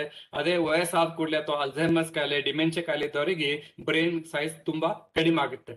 ಇದು ನಾವು ಇದಕ್ಕೆ ನಮ್ ಸ್ಮರಣ ಶಕ್ತಿ ಕೂಡ ಹೋಗುತ್ತೆ. ಇದರ ಕೌಟುಂಬಿಕ ಮ್ಯಾಗ ಏನ್ ಪರಿಣಾಮ ಬೀಳುತ್ತೆ ಇದು ಬಹಳ ಮಹತ್ವ. ನಾನು ಡಿಮೆನ್ಷಿಯಾ ಬಗ್ಗೆ ಇದು ಇವತ್ತು ಯಾಕೆ ಮಾತಾಡ್ತೀನಿ, ನಾವು ಹಿರೇಮಠ್ ಸರ್ ನನಗೊಂದು ಇದು ಕೊಟ್ಟಾಗ, ಆಪರ್ಚುನಿಟಿ ಕೊಟ್ಟಾಗ, ಯಾಕಂದ್ರ ಕೌಟುಂಬಿಕ ಮೇಲೆ ಬಹಳ ಮಹತ್ವದ ಪರಿಣಾಮ ಬೀಳ್ತದ. ಇದರಿಂದ ಏನಾಗ್ತಾವಂದ್ರ ಅನೇಕ ಕೌಟುಂಬ ನಾವು ನೋಡಿದೀವಿ, ಅವರಿಗೆ ಫೈನಾನ್ಷಿಯಲ್ ಸ್ಟೇಟಸ್ ತುಂಬಾ ಪ್ರಾಬ್ಲಮ್ ಆಗುತ್ತೆ. ಯಾಕಂದ್ರೆ ಇಬ್ರು ನೌಕರಸ್ಥರು ಇದ್ರಂದ್ರೆ ಸೊಸಿ ಅವರು ಕೆಲಸ ಬಿಡ್ಬೇಕಾಗತ್ತೆ. ಆಮೇಲೆ ಅವ್ರ ಮನೆಯಲ್ಲಿ ಇವರು 9 ವರ್ಷ 10 ವರ್ಷ ಇವ್ರು ಟ್ರೀಟ್ಮೆಂಟ್ ಕೊಡೋದು. ಆಮೇಲೆ ಇವ್ರು ಏನಾದರೂ ಕಳ್ಕೊಂಡ್ರು ಮಾಡಿದ್ರು ಇವ್ರಿಗೆ ಹುಡುಕಾಡ್ಲಿಕ್ಕೆ ಎಷ್ಟು ಖರ್ಚಾಗುತ್ತೆ, ಎಷ್ಟು ಮಾನಸಿಕ ಒತ್ತಡ ಆಗುತ್ತೆ. ಇದು ಒಂದು ಕೌಟುಂಬ ಮೇಲೆ ಬಹಳ ಮಹತ್ವದ ಪರಿಣಾಮ ಬೀರುತ್ತೈತಿ. ಅದಕ್ಕೆ ಕುಟುಂಬದ ಒಬ್ಬ ವ್ಯಕ್ತಿಗೆ ಡಿಮೆನ್ಷಿಯಾ ಆದರೆ ಅದು ಕುಟುಂಬಕ್ಕೆ ಅಷ್ಟೇ ಅಲ್ಲ, ಇತರೆ ಬಂಧು ಬಾಂಧವರ ಮೇಲೂ ಪರಿಣಾಮ ಬೀರುತ್ತದೆ. ಆ ವ್ಯಕ್ತಿಯ ಕುಟುಂಬ ಹೆಚ್ಚಿನ ಹೊರೆ ಅನುಭವಿಸುತ್ತದೆ ಮತ್ತು ಸದಸ್ಯರ ಜೀವನ ಗುಣಮಟ್ಟ ಸಹ ಕುಸಿಯುತ್ತದೆ. ಬಹಳ ಇಂಪಾರ್ಟೆಂಟ್, ಕ್ವಾಲಿಟಿ ಆಫ್ ಲೈಫ್. ಪೇಷಂಟ್ಗಳು ಆರಾಮ್ ಇರ್ತಾರ್ರಿ. ಯಾರಿಗೆ ಡಿಮೆನ್ಷಿಯಾ ಅಲ್ಝೈಮರ್ಸ್ ಆಗಿರ್ತಾರಲ್ಲ ಅವ್ರ ಫಸ್ಟ್ 5-6 ಇಯರ್ಸ್ 5-6 ವರ್ಷ ಚೆನ್ನಾಗಿರ್ತಾರ. ಅವ್ರು ತಿನ್ನುದೇನ್ ಬಿಡುದೇನ್ ಎಲ್ಲಾ ಬರೋಬ್ಬರ್ ಇರ್ತೈತಿ. ಆದ್ರ ಅವರ ಅವ್ರ ಬಗ್ಗೆ ಯಾರು ಕಾಳಜಿ ಮಾಡ್ತಿರ್ತಾರ, ಅವ್ರಿಗೆ ಯಾರು ಕಾಳಜಿ ಮಾಡ್ತಿರ್ತಾರ, ಅವರ ಗುಣಮಟ್ಟ ಕ್ವಾಲಿಟಿ ಆಫ್ ಲೈಫ್ ತುಂಬಾ ಕಡಿಮೆ ಆಗುತ್ತೆ. ಆಮೇಲೆ ಅವ್ರ ಆರೈಕೆ ಮಾಡೋರು, ಡಿಮೆನ್ಷಿಯಾ ಒಂದು ಆರೈಕೆ ಮಾಡೋರು ಮತ್ತು ಅವರ ಸಹಾಯ ನೀಡುತ್ತ ಅತಿ ಮುಖ್ಯ ಕುಟುಂಬದ ಡಿಮೆನ್ಷಿಯಾ ವ್ಯಕ್ತಿ ಅವರಿಗೆ ಸಂಪೂರ್ಣ ಜವಾಬ್ದಾರಿಯನ್ನು ಹೊರಬೇಕಾಗುತ್ತದೆ. ಅವ್ರಿಗೆ ಏನೂ ಗೊತ್ತಾಗುವುದಿಲ್ಲ. ಸಂಪೂರ್ಣ ಸ್ಮರಣ ಶಕ್ತಿ ಹೋದವರು ಅವರು ಸುಮ್ನೆ ತಮ್ಮ ಪಾಳಿಗೆ ತಾವು ಇರ್ತಾರೆ. ಆಮೇಲೆ ಅವ್ರು ಏನಂತಲ್ಲ ಹೂ ಅನ್ಬೇಕು, ಅವ್ರಿಗೆ ಏನೂ ಗೊತ್ತಿರೋದಿಲ್ಲ, ನಿಮ್ ಹೆಸರು ಗೊತ್ತಿರೋದಿಲ್ಲ, ನಿಮ್ ಸಂಬಂಧ ಏನಂತ ಗೊತ್ತಿರೋದಿಲ್ಲ. ಆದರೆ ಅವರು ಕುಟುಂಬದ ಸದಸ್ಯರಿಗೆ ಮಾತ್ರ ಇದು ತುಂಬಾ ತೊಂದರೆ ಕೊಡುವ ವಿಷಯ ಆಗುತ್ತದೆ. ಅದಕ್ಕೆ ನಾವು ಡಿಮೆನ್ಷಿಯಾ ಬಗ್ಗೆ ಮಾಹಿತಿ ಮಾಡ್ಕೊಳ್ಳೇಬೇಕು. ಹಾಗೆ ನಾವು ಕೇರ್ ಗಿವರ್ಸ್, ಆರೈಕೆ ಮಾಡೋರು ಕೂಡ ನಾವು ಟ್ರೈನಿಂಗ್ ಕೊಡ್ತಾ ಇರ್ತೀವಿ. ನಮ್ಮಲ್ಲಿ ಯಾರು ಡಿಮೆನ್ಷಿಯಾ ಡಯಾಗ್ನೋಸ್ ಆಗಿರ್ತಾರೆ ಅವ್ರ ಆರೈಕೆಗಾರರು ಕೂಡ ಪ್ರತಿ 6 ತಿಂಗಳಿಗೊಮ್ಮೆ ಅವ್ರಿಗೆ ಕರೆಸಿ ಟ್ರೈನಿಂಗ್ ಕೊಡ್ತೀವಿ. ನೀವು ಹೇಗೆ ಇವ್ರ ಬಗ್ಗೆ ಕಾಳಜಿ ಮಾಡಬೇಕು, ಅಥವಾ ನಿಮಗೆ ಏನಾದ್ರು ಸಮಸ್ಯೆ ಇದ್ದಲ್ಲಿ ನಮ್ಮಲ್ಲಿ ಬಂದು ಹಂಚಿಕೊಳ್ಳಿ, ನಾವು ಅದರ ಬಗ್ಗೆ ನಿಮ್ಗೆ ಸಹಾಯ ಮಾಡ್ತೀವಿ ಅಂತ ಹೇಳಿ ನಾವು ಅದು ಆರೈಕೆದವ್ರಿಗೆ ಕೂಡ ಟ್ರೈನಿಂಗ್ ಕೊಡ್ತೀವಿ. ಸೊ ನಿಮಗಾದ್ರೂ ಯಾರಾದರೂ ತಮಗೆ ಯಾರಾದರೂ ಅಂದ್ರೆ ವಿರೂಪಾಕ್ಷಿ ಆದಿಮನಿ ಅವರೇ ಸ್ವಲ್ಪ ಮಾಡ್ಯಾರ ಸರ್. Yes sir. ತಮಗೆ ಪರಿಚಯ ಇದ್ದಲ್ಲಿ ಅಥವಾ ಅವರು ಅಲ್ಲಿ ಏನಾದರೂ ಅವರಿಗೆ ಸಹಾಯ ಬೇಕಾದಲ್ಲಿ ಅವ್ರಿಗೂ ಕೂಡ ನಾವು ಸಹಾಯ ಮಾಡಬಹುದು. ಆಮೇಲೆ ಮರಳುತನ ಅಂದ್ರೆ ಏನು? ಹಿರಿಯ ನಾಗರಿಕರಲ್ಲಿ ಸ್ಮೃತಿ ಶಕ್ತಿ ಕಳೆಯೋದಕ್ಕೆ ಅದ್ರ ನಾವು 2 ಪ್ರಕಾರ ಇದು ಮಾಡ್ತೀವಿ, ಪರಿಗಣಿಸ್ತೀವಿ. ಒಂದಂದ್ರೆ ರಿವರ್ಸಿಬಲ್, ಇನ್ನೊಂದು ಇರಿವರ್ಸಿಬಲ್. ರಿವರ್ಸಿಬಲ್ ಅಂದ್ರೆ ನಾವು ಕಾಯಿಲೆ ಕಂಡು ಹಿಡಿದೀವಿ, ಅದಕ್ಕೆ ಟ್ರೀಟ್ಮೆಂಟ್ ಕೊಟ್ರೆ ಮತ್ತೆ ಅವರು ಸ್ಮರಣ ಶಕ್ತಿ ಕರೆಕ್ಟ್ ಆಗುತ್ತೆ. ಅದು ಯಾವಾಗ ಆಗುತ್ತೆ ಅಂದ್ರೆ ರಿವರ್ಸಿಬಲ್ ಕಂಡೀಷನ್ಸ್ ಅಂದ್ರೆ ವಿಟಮಿನ್ B12 ಅದರ ಡೆಫಿಷಿಯನ್ಸಿ ಇದ್ದಲ್ಲಿ, ಅಥವಾ ಥೈರಾಯ್ಡ್ ಪ್ರಮಾಣ ಕಡಿಮೆ ಆದಲ್ಲಿ, ಹಾಗೂ ಖಿನ್ನತೆ. ಎಷ್ಟೋ ಜನ ಖಿನ್ನತೆಯಿಂದ ಬೆಳೀತಿರ್ತಾರೆ, ಅವ್ರಿಗೆ ಡಿಪ್ರೆಷನ್ ಅಂತ ಅಥವಾ ಡಿಮೆನ್ಷಿಯಾ ಅಂತ ಹೇಳಿ ಒಮ್ಮೊಮ್ಮೆ ಡಯಾಗ್ನೋಸ್ ಮಾಡ್ತಾರೆ. ಅದಕ್ಕೆ ಸ್ಯೂಡೋ ಡಿಮೆನ್ಷಿಯಾ ಅಂತೀವಿ, ಫಾಲ್ಸ್ ಡಿಮೆನ್ಷಿಯಾ. ಇವರಲ್ಲಿ ಡಿಪ್ರೆಷನ್ ಖಿನ್ನತೆ ಇದ್ದವ್ರು ವಯಸ್ಸಾದವ್ರು ಹೆಂಗ್ ಬರ್ತಾರ ಅಂದ್ರ, ನಿಮ್ಗೆ ಏನ್ ತ್ರಾಸ ಅದರಿ ಅಂದ್ರೆ ನನಗೇನು ಇಲ್ಲ, ನನಗೇನ್ ತ್ರಾಸ ಇಲ್ಲ, ನಾ ಆರಾಮಿದ್ದೀನಿ. ನಿಮ್ಗೇನ್ ಏನಾದ್ರು ಇವತ್ತು ಯಾವ ವಾರ ರೀ ನನಗೆ ಗೊತ್ತಿಲ್ಲ, ಮುಂಜಾನೆ ಏನ್ ನಾಷ್ಟ ಮಾಡಿರಿ ನನಗೆ ಗೊತ್ತಿಲ್ಲ. ಹಿಂಗೆ ಅವರು ಒಂದು ಖಿನ್ನತೆಯಿಂದ ಬೆಳೀತೋರು ಹೀಗೆ ವ್ಯವಹಾರ ಮಾಡ್ತಾರೆ. ಅದಕ್ಕೆ ನಾವು ಸ್ಯೂಡೋ ಡಿಮೆನ್ಷಿಯಾ ಅಂತೀವಿ. ಮನೆಯವ್ರಿಗೆ ಏನ್ ಅನಿಸ್ತದೆ, ಏನಪ್ಪ ಅವರೆಲ್ಲ ನೆನಪಾರ ಶಕ್ತಿ ನೆನಪಾರ್ಬಿಟ್ಟಾರ, ಅದಕ್ಕೆ ಡಿಮೆನ್ಷಿಯಾ ಆಗಿದೆ ಅಂತ ಕರ್ಕೊಂಡ್ ಬಂದಿರ್ತಾರೆ. ಅದಕ್ಕೆ ನಾವು ಡಿಪ್ರೆಷನ್ ಅಂತ ಕೂಡ ಇದೆ. ಅದು ವಿಟಮಿನ್ B12 ಡೆಫಿಷಿಯನ್ಸಿ ಆಗ್ಲಿ, ಥೈರಾಯ್ಡ್ ಕಾಯಿಲೆಗಳಾಗ್ಲಿ, ಇದರಿಂದ ಕೂಡ ಸ್ಮರಣ ಶಕ್ತಿಗೆ ಹೊರತು ಬೀಳುತ್ತೆ. ಆದ್ರೆ ಅದು ವೈದ್ಯರಲ್ಲಿ ಹೋದರೆ ನೀವು ಇದು ಕಂಡು ಹಿಡಿದು ಇದಕ್ಕೆ ಟ್ರೀಟ್ಮೆಂಟ್ ಕೊಟ್ಟಲ್ಲಿ ಮತ್ತೆ ಅವರಿಗೆ ಸ್ಮರಣ ಶಕ್ತಿ ಒಳ್ಳೇದಾಗುತ್ತೆ. ಇರಿವರ್ಸಿಬಲ್ ಅಂದ್ರೆ ಫ್ಯಾಮಿಲಿ ಹಿಸ್ಟ್ರಿ. ಈಗ ಮನೆಯಲ್ಲಿ ಅಜ್ಜವರಿಗೆ ಅಥವಾ ತಂದೆಯವರಿಗೆ ಡಿಮೆನ್ಷಿಯಾ ಆಗಿತ್ತು, ಅಲ್ಝೈಮರ್ಸ್ ಕಾಯಿಲೆ ಆಗಿತ್ತು ಅಂದ್ರೆ ಅವ್ರ ಮಕ್ಕಳಲ್ಲಿ ಬರುವುದು ಚಾನ್ಸಸ್ ತುಂಬಾ ಹೆಚ್ಚಿರುತ್ತೆ. ಆಮೇಲೆ ಅಲ್ಝೈಮರ್ಸ್ ಕಾಯಿಲೆ, ರೊನಾಲ್ಡ್ ರೇಗನ್ ಬಗ್ಗೆ ನೀವು ತಾವು ಕೇಳಿರ್ಬೇಕು. ಅಮೆರಿಕದ ರಾಷ್ಟ್ರಪತಿ ಆಗಿದ್ರು, ಅವ್ರಿಗೂ ಕೂಡ ಡಿಮೆನ್ಷಿಯಾ ಅಥವಾ ಅಲ್ಝೈಮರ್ಸ್ ಕಾಯಿಲೆಯಿಂದ ಬೆಳೀತಾ ಇದ್ರು. ಅನೇಕ ನಮ್ಮಲ್ಲಿ ಹಿರಿಯರ ಭಾರತದಲ್ಲಿ ಕೂಡ ಅನೇಕ ಪೊಲಿಟಿಷಿಯನ್ಸ್, ಸೀನಿಯರ್ ಪೊಲಿಟಿಷಿಯನ್ಸ್ಗೆ ಅಲ್ಝೈಮರ್ಸ್ ಕಾಯಿಲೆಯಿಂದ ಬೆಳೀತಿದ್ದಾರೆ. ಅದೇ ರೀತಿಯಿಂದ ಸ್ಟ್ರೋಕ್, ಲಕ್ವಾ ಆದಲ್ಲಿ ಕೆಲವೊಂದು ವರ್ಷ ನಂತರ ಅವರು ಬ್ರೈನ್ ಅದೇನ್ ಲಕ್ವಾ ಆದ ಏರಿಯಾ ಇರುತ್ತೆ ಅದು ರಿಕವರ್ ಆಗಿದ್ದಿಲ್ಲ ಅಂದ್ರೆ ಅವ್ರಿಗೆ ಸ್ಮರಣ ಶಕ್ತಿ ಕಳೆಯುತ್ತದೆ. ಆಲ್ಕೋಹಾಲ್, ಮದ್ಯ ಸೇವನೆ ಮಾಡೋರಿಗೆ ಮಾತ್ರ ಹೆಚ್ಚಿನ ಪ್ರಮಾಣದಲ್ಲಿ ಇದು ಕಂಡು ಬರುತ್ತದೆ. ಆಮೇಲೆ ಹೆಡ್ ಇಂಜುರಿ, ಈ ಒಂದು 20 ವರ್ಷ 4-5 ಸಲ ಆಕ್ಸಿಡೆಂಟ್ ಆಗಿತ್ತು, ತಲೆ ಪೆಟ್ಟು ಬಡ್ದಿತ್ತು, ಹಿಂಗಾದಲ್ಲಿ ಅವ್ರಿಗೂ ಕೂಡ ಸ್ಮರಣ ಶಕ್ತಿ ಕಳ್ಕೊಳ್ಳೋ ಚಾನ್ಸಸ್ ಬಹಳ ಇರ್ತಾವ. ಅದಕ್ಕೆ ಹೆಲ್ಮೆಟ್ ಯೂಸ್ ಮಾಡಂತಾರೆ, ಬಟ್ ಎಷ್ಟೋ ಮಂದಿ ಯೂಸ್ ಮಾಡೋದಿಲ್ಲ. ಹೀಗಾಗಿ ಅದು ಇರಿವರ್ಸಿಬಲ್ ಸ್ಟೇಜಿಗೆ ಹೋಗ್ಬಿಡುತ್ತೆ.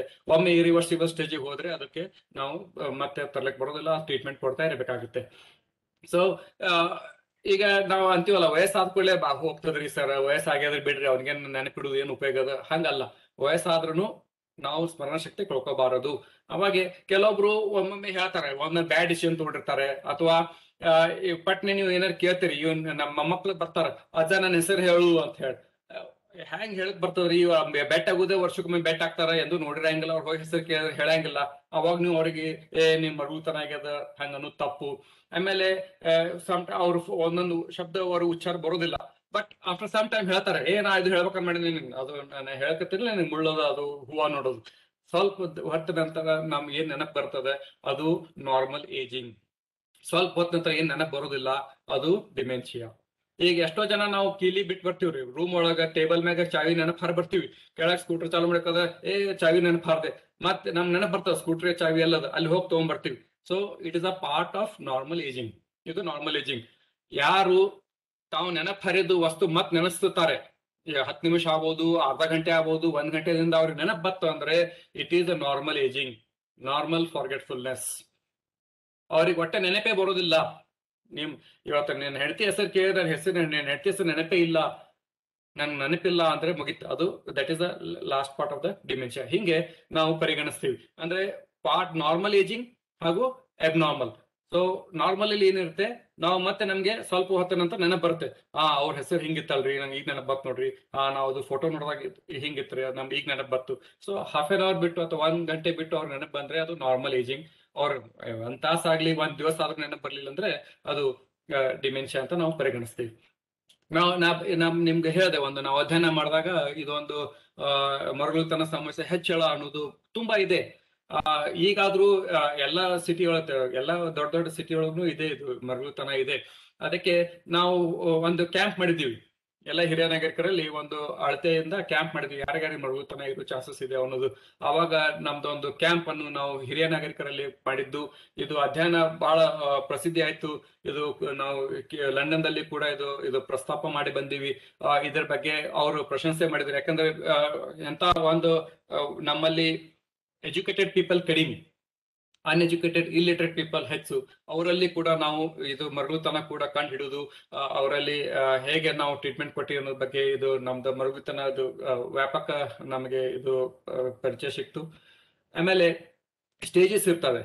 ಈಗ ಕೆಲವೊಬ್ರು ಡಿಮೆನ್ಷಿಯಾ ಅಂತ ಸ್ಟೇಜ್ ಇರ್ತವೆ. ಹೆಂಗಪ್ಪ ಅಂದ್ರೆ ಫಸ್ಟ್ ಸ್ಟೇಜ್ ಯಾರು ಅಂದ್ರೆ ಫಾರ್ಗೆಟ್ಫುಲ್ನೆಸ್, ನೆನಪು ಹಾರ್ತಾರೆ, ಮುಂದೆ ನೆನಪೇ ಆಗ್ಲಿಕ್ಕಿಲ್ಲ.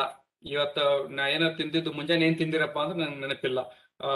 ಎಲ್ಲಿಕಂದ್ರೆ ಒಬ್ಬ ಭಾಳ ಶಾನೆ ಇರ್ತಾರೆ, ದಿವಸ ಏನ್ ತಿಂತೀವಿ ಅದೇ ತಿಂತೀವ್ರಿ, ಹಿಂಗ್ ಹೇಳ್ಬಿಡ್ತಾರೆ. ಅಂದ್ರೆ ಅವ್ರಿಗೆ ಒಂದು ಉತ್ತರ ಕೊಟ್ಟಿವೊಂದಾಯ್ತು, ಇಲ್ಲ ರೀ ಏನ್ ತಿಂದ್ರಿ ಕರೆಕ್ಟ್ ಹೇಳ್ರಿ ಅಂತ ಕೂಡ್ಲೆ ಏನ್ ಉಪ್ಪಿಟ್ಟು ತಿಂದಿನ್ರಿ ಅಂತಾರೆ. ಅದೇ ನೀವು ಸೊಸಿ ಕೇಳ್ರಿ, ಇನ್ನ ನಾವೇನು ಮಾಡಿಲ್ರಿ ಸರ್, ಮನ್ಯಾಗ ನಾಷ್ಟಾನೇ ಮಾಡಿಲ್ಲ, ಹಂಗೆ ಬಂದಾರಿ ಅಂತ. ಅದಕ್ಕೆ ಆಮೇಲೆ ಲೂಸಿಂಗ್ ಟ್ರ್ಯಾಕ್ ಆಫ್ ಟೈಮ್. ಇವತ್ತು ಈಗ ಬೆಳಿಗ್ಗೆ ಆಗಿದ್ದೋ, ಸಂಜೆ ಆಗಿದ್ದೋ, ರಾತ್ರಿ ಆಗಿದ್ದೋ ಕೇಳಿದ್ರು ಅವರಿಗೆ ಒಮ್ಮೊಮ್ಮೆ ಹೇಳಕ್ ಬರೋದಿಲ್ಲ. ಆಮೇಲೆ ಬಿಕಮಿಂಗ್ ಲಾಸ್ಟ್ ಇನ್ ಫ್ಯಾಮಿಲಿಯರ್ ಪ್ಲೇಸಸ್. ದಿನಾಲೂ ಒಂದು ಗುಡಿಗೆ ಹೋಗಿ ಬರ್ತಾರೆ, ಅಥವಾ ಒಂದು ಇಸ್ತ್ರಿ ಅರ್ಬಿ ಅಂಗಡಿಗೆ ಹೋಗಿ ಬರ್ತಾರೆ, ಅಥವಾ ಕಿರಾಣಿ ಅಂಗಡಿಗೆ ಹೋಗಿ ಬರ್ತಾರೆ. ಅಲ್ಲಿ ಹೋಗಿ ಬರ್ಬೇಕಾದ್ರೆ ಅವ್ರಿಗೆ ನೆನಪು ಹರಿಬಿಡ್ತಾರೆ, ಇವತ್ತು ಅಯ್ಯೋ ನನ್ ಮನೆನೇ ಸಿಗ್ತಾ ಇಲ್ಲ. ಸೊ ಒಮ್ಮೊಮ್ಮೆ ಚಾನ್ಸಸ್ ಇರ್ತಾವ, ಬೇರೆ ಮನೆಗೆ ಹೋಗಿ ಮತ್ತೆ ಬರ್ತಾರೆ, ನಿಮ್ ಮನೆಗೆ ಬಂದಿನೇನ್ರಿ, ತಪ್ಪಾಯ್ತು ಹೇಳ್ರಿ, ನಾನು ಮನೆಗೆ ಹೋಗ್ತೀನಿ. ಇಂಥವ್ ಚಾನ್ಸಸ್ ಹಿಂಗ ಆದಾಗ ಫಸ್ಟ್ ಸ್ಟೇಜ್. ಆಮೇಲೆ ಒಬ್ರು ನಮ್ಮ ಸ್ನೇಹಿತರು ಫೋನ್ ಮಾಡಿದ್ರು, ಏನ್ಲರಿ ನಮ್ಮವ್ವ ಪಗಾರ ತಿಂಗಳಿಗೆ 2 ಸಲ ಕೊಡ್ಲಿಕತ್ತಾಳ್ರಿ ಅಂತಂದ್ರು. ಅಲ್ಲ ಇದು ಹೆಂಗಪ್ಪ ಅಂದ್ರೆ, ಇಲ್ಲ ಅವ ಕೆಲಸ ಮಾಡೋ ಸ್ವಲ್ಪ ಚಲೋ ಅದಾನ, ಮೊದ್ಲೇ ತಿಂಗಳು ನಮ್ಮವ್ವ ಪಗಾರ 2 ಸಲ ಕೊಟ್ಲು ಅವನಿಗೆ, ಈ ತಿಂಗಳು 2 ಸಲ ಕೊಟ್ಲು, 1ನೇ ತಾರೀಕಿಗೆ ಕೊಟ್ಲು, 10ನೇ ತಾರೀಕಿಗೆ ಕೊಟ್ಲು, ತಮ್ಮ ಪಗಾರ ತಗೋ ಅಂತ 2 ಸಲ ತಿಂಗಳಿಗೆ 2 ಸಲ ಪಗಾರ ಕೊಡ್ಲಿಕತ್ತಾಳ ಅಂತ ಅವ್ರ ಸರ್ವಂಟ್ ಇವ್ರಿಗೆ ಫೋನ್ ಹಚ್ಚಿದ. ಇವರು ವೈದ್ಯರು ನನ್ನ ಸ್ನೇಹಿತರು ಇದ್ರು, ಅವ್ರು ನನಗೆ ಫೋನ್ ಹಚ್ಚಿ ಕೇಳಿದ್ರು, ಏನ್ರಿ ಹಿಂಗ್ ಮಾಡ್ಲಿಕತ್ತಾಳ ನಮ್ಮ ಅವ್ರು, ಹೆಂಗೆ ಏನ್ ತಿಳ್ಕೊಬೇಕು ಅಂದ್ಕೊಳ್ಳಿ ಪಟ್ನೆ ಅವ್ರಿಗೆ ಕರ್ಕೊಂಡ್ಬಂದು ನ್ಯೂರಾಲಜಿಸ್ಟ್ ತೋರಿಸ್ರಿ ಅಥವಾ ಫಿಸಿಷಿಯನ್ ತೋರಿಸ್ರಿ, ಅವರಿಗೆ ಮರುಳುತನ ಆಗ್ತಾ ಇದೆ, ಸ್ಟೇಜ್ 1 ಅಲ್ಲಿ ಇದ್ದಾರೆ ಅವರು. ಅವರಿಗೆ ಎಲ್ಲ ಫೈನಾನ್ಸ್ ಆಸ್ಪೆಕ್ಟ್, ನಿಮ್ಮ ಮನೆಯಲ್ಲಿ ಆಗುವ ಎಲ್ಲ ವ್ಯವಹಾರ ಬಂದ್ ಮಾಡಿಸ್ರಿ ಅವ್ರ ಕಡೆಯಿಂದ ಅಂತ ಹೇಳಿ ತಕ್ಷಣ ನಿಂದಿಸಿ ಮುಂದೆ ಅವರಿಗೆ ಇವ್ಯಾಲ್ಯೂಯೇಟ್ ಮಾಡಿದಾಗ ಅದು ಸ್ಟೇಜ್ 1 ಅಲ್ಲಿ ಅವರು ಕಂಡು ಬಂದ್ರು. Second stage becoming forgetful of recent events ಅಥವಾ ಪೀಪಲ್ಸ್ ನೇಮ್. ಅಂದ್ರೆ ಜನರ ಹೆಸರು ನೆನಪಿರೋದು ಆಗೋದಿಲ್ಲ. ಕೆಲವೊಬ್ಬರಿಗೆ ಬಹಳ ಸ್ಟ್ರೇಂಜ್ ಇರ್ತಾರೆ, ದೂರಿನ ನೋಡ್ಕೊ ಹೆಸರು ಹೇಳ್ತಾರೆ, ನಿಮ್ ಹೆಸರು ಇದು ಅಲ್ಲ, ಒಬ್ಬರಿಗೆ ಆಗುದಿಲ್ಲ. ಬಟ್ ಇವ್ರ ಪೀಪಲ್ಸ್ ನೇಮ್ ಅಂದ್ರೆ ಏನು, ಬಹಳ ನಮ್ಗೆ ಆತ್ಮೀಯರಿದ್ದವ್ರು, ದಿನಾಲೂ ನಾವು ಬೆಟ್ ಆಗೋರು, ಮಕ್ಕಳು ಮೊಮ್ಮಕ್ಕಳು ಹೆಂಡರು ಮಕ್ಕಳು, ಆಮೇಲೆ ದಿವಸ ನಿಮ್ ಜೊತೆ ಕೆಲಸ ಮಾಡೋರು ಸ್ನೇಹಿತರು, ಅವ್ರ ಹೆಸರು ನೆನಪು ಹಾರಿದ್ರೆ ಮಾತ್ರ ಇದು ತೊಂದ್ರೆ. ಒಬ್ಬರೊಬ್ರು ಫೋನ್ ಎಲ್ಲಿಟ್ರಪ್ಪ ಅಂದ್ರೆ ಫ್ರಿಜ್ ಇಟ್ಟು ಬಂದಿರ್ತಾರ, ಅವ್ರಿಗೆ ಗೊತ್ತಿರೋದಿಲ್ಲ ಅಲ್ಲಿಟ್ಟು ಬಂದಿವ್ ಅಂತ ಹೇಳಿ. ಆಮೇಲೆ ಮನೆಯಾಗೆ ಕಳ್ಕೊಂಡ್ಬಿಡ್ತಾರ, ಯಾವ್ದಾರ ರೂಮಿಗೆ ಹೋಗಿ ಕೂತ್ ಕೂಡಲೇ ಬೇರೆ ತಮ್ಮ ರೂಮಿಗೆ ಹೋಗಿರ್ತಾರ, ಬೇರೆ ರೂಮಿಗೆ ಹೋಗಿ ಕೂತ್ ಬಿಡ್ತಾರ, ಬಿಕಮಿಂಗ್ ಲಾಸ್ಟ್ ಇನ್ ಹೋಮ್. ಹೆಣ್ಮಕ್ಳಲ್ಲಿ ತುಂಬಾ ಮಹತ್ವದ ವಿಷಯ ಅಂದ್ರೆ forgetting to off the gas ಬಂದ್ ಮಾಡಿದ್ರೆ ನೆನಪು ಹರಿಬಿಡ್ತಾರ. ಹಿಂಗಾದಲ್ಲಿ ಅದು ತೊಂದ್ರೆ, ಅದು ಬಹಳ ಮಹತ್ವದ. ಇದು ಹೆಣ್ಣು ಮಕ್ಳು ಯಾರ ಮನೆಯಲ್ಲಿ ಅಜ್ಜಿಯವರು ಗ್ಯಾಸ್ ಬಂದ್ ಮಾಡಿ ನೆನಪು ಹರಿ 1 ಸಲ ಮಾಡಿದ್ರು ಓಕೆ, ಬರೇ ದಿವಸ ಗ್ಯಾಸ್ ಬಂದ್ ಮಾಡಿ ನೆನಪು ಹರಿದ್ರೆ ಇದು ಒಂದು ಅಲಾರಾಮ್ ಬೆಲ್ ಮನೆಯಲ್ಲಿ ತಾವು ತಿಳ್ಕೋಬೇಕು. ಆಮೇಲೆ ಅವರಿಗೆ ತಮ್ಮ ಪರ್ಸನಲ್ ಕೇರ್ಗೆ ಹೆಲ್ಪ್ ಅಸಿಸ್ಟೆನ್ಸ್ ಬೇಕಾಗುತ್ತೆ, ನಾವು ಜಾಕ ಮಾಡ್ಲಿಕ್ಕೆ ನನಗೆ ಆಗುದಿಲ್ಲ, ಒಬ್ರು ಯಾರು ಕರ್ಕೊಂಡು ಹೋಗ್ರಿ ಮಾಡ್ರಿ, ಹೀಗಾಗಿ.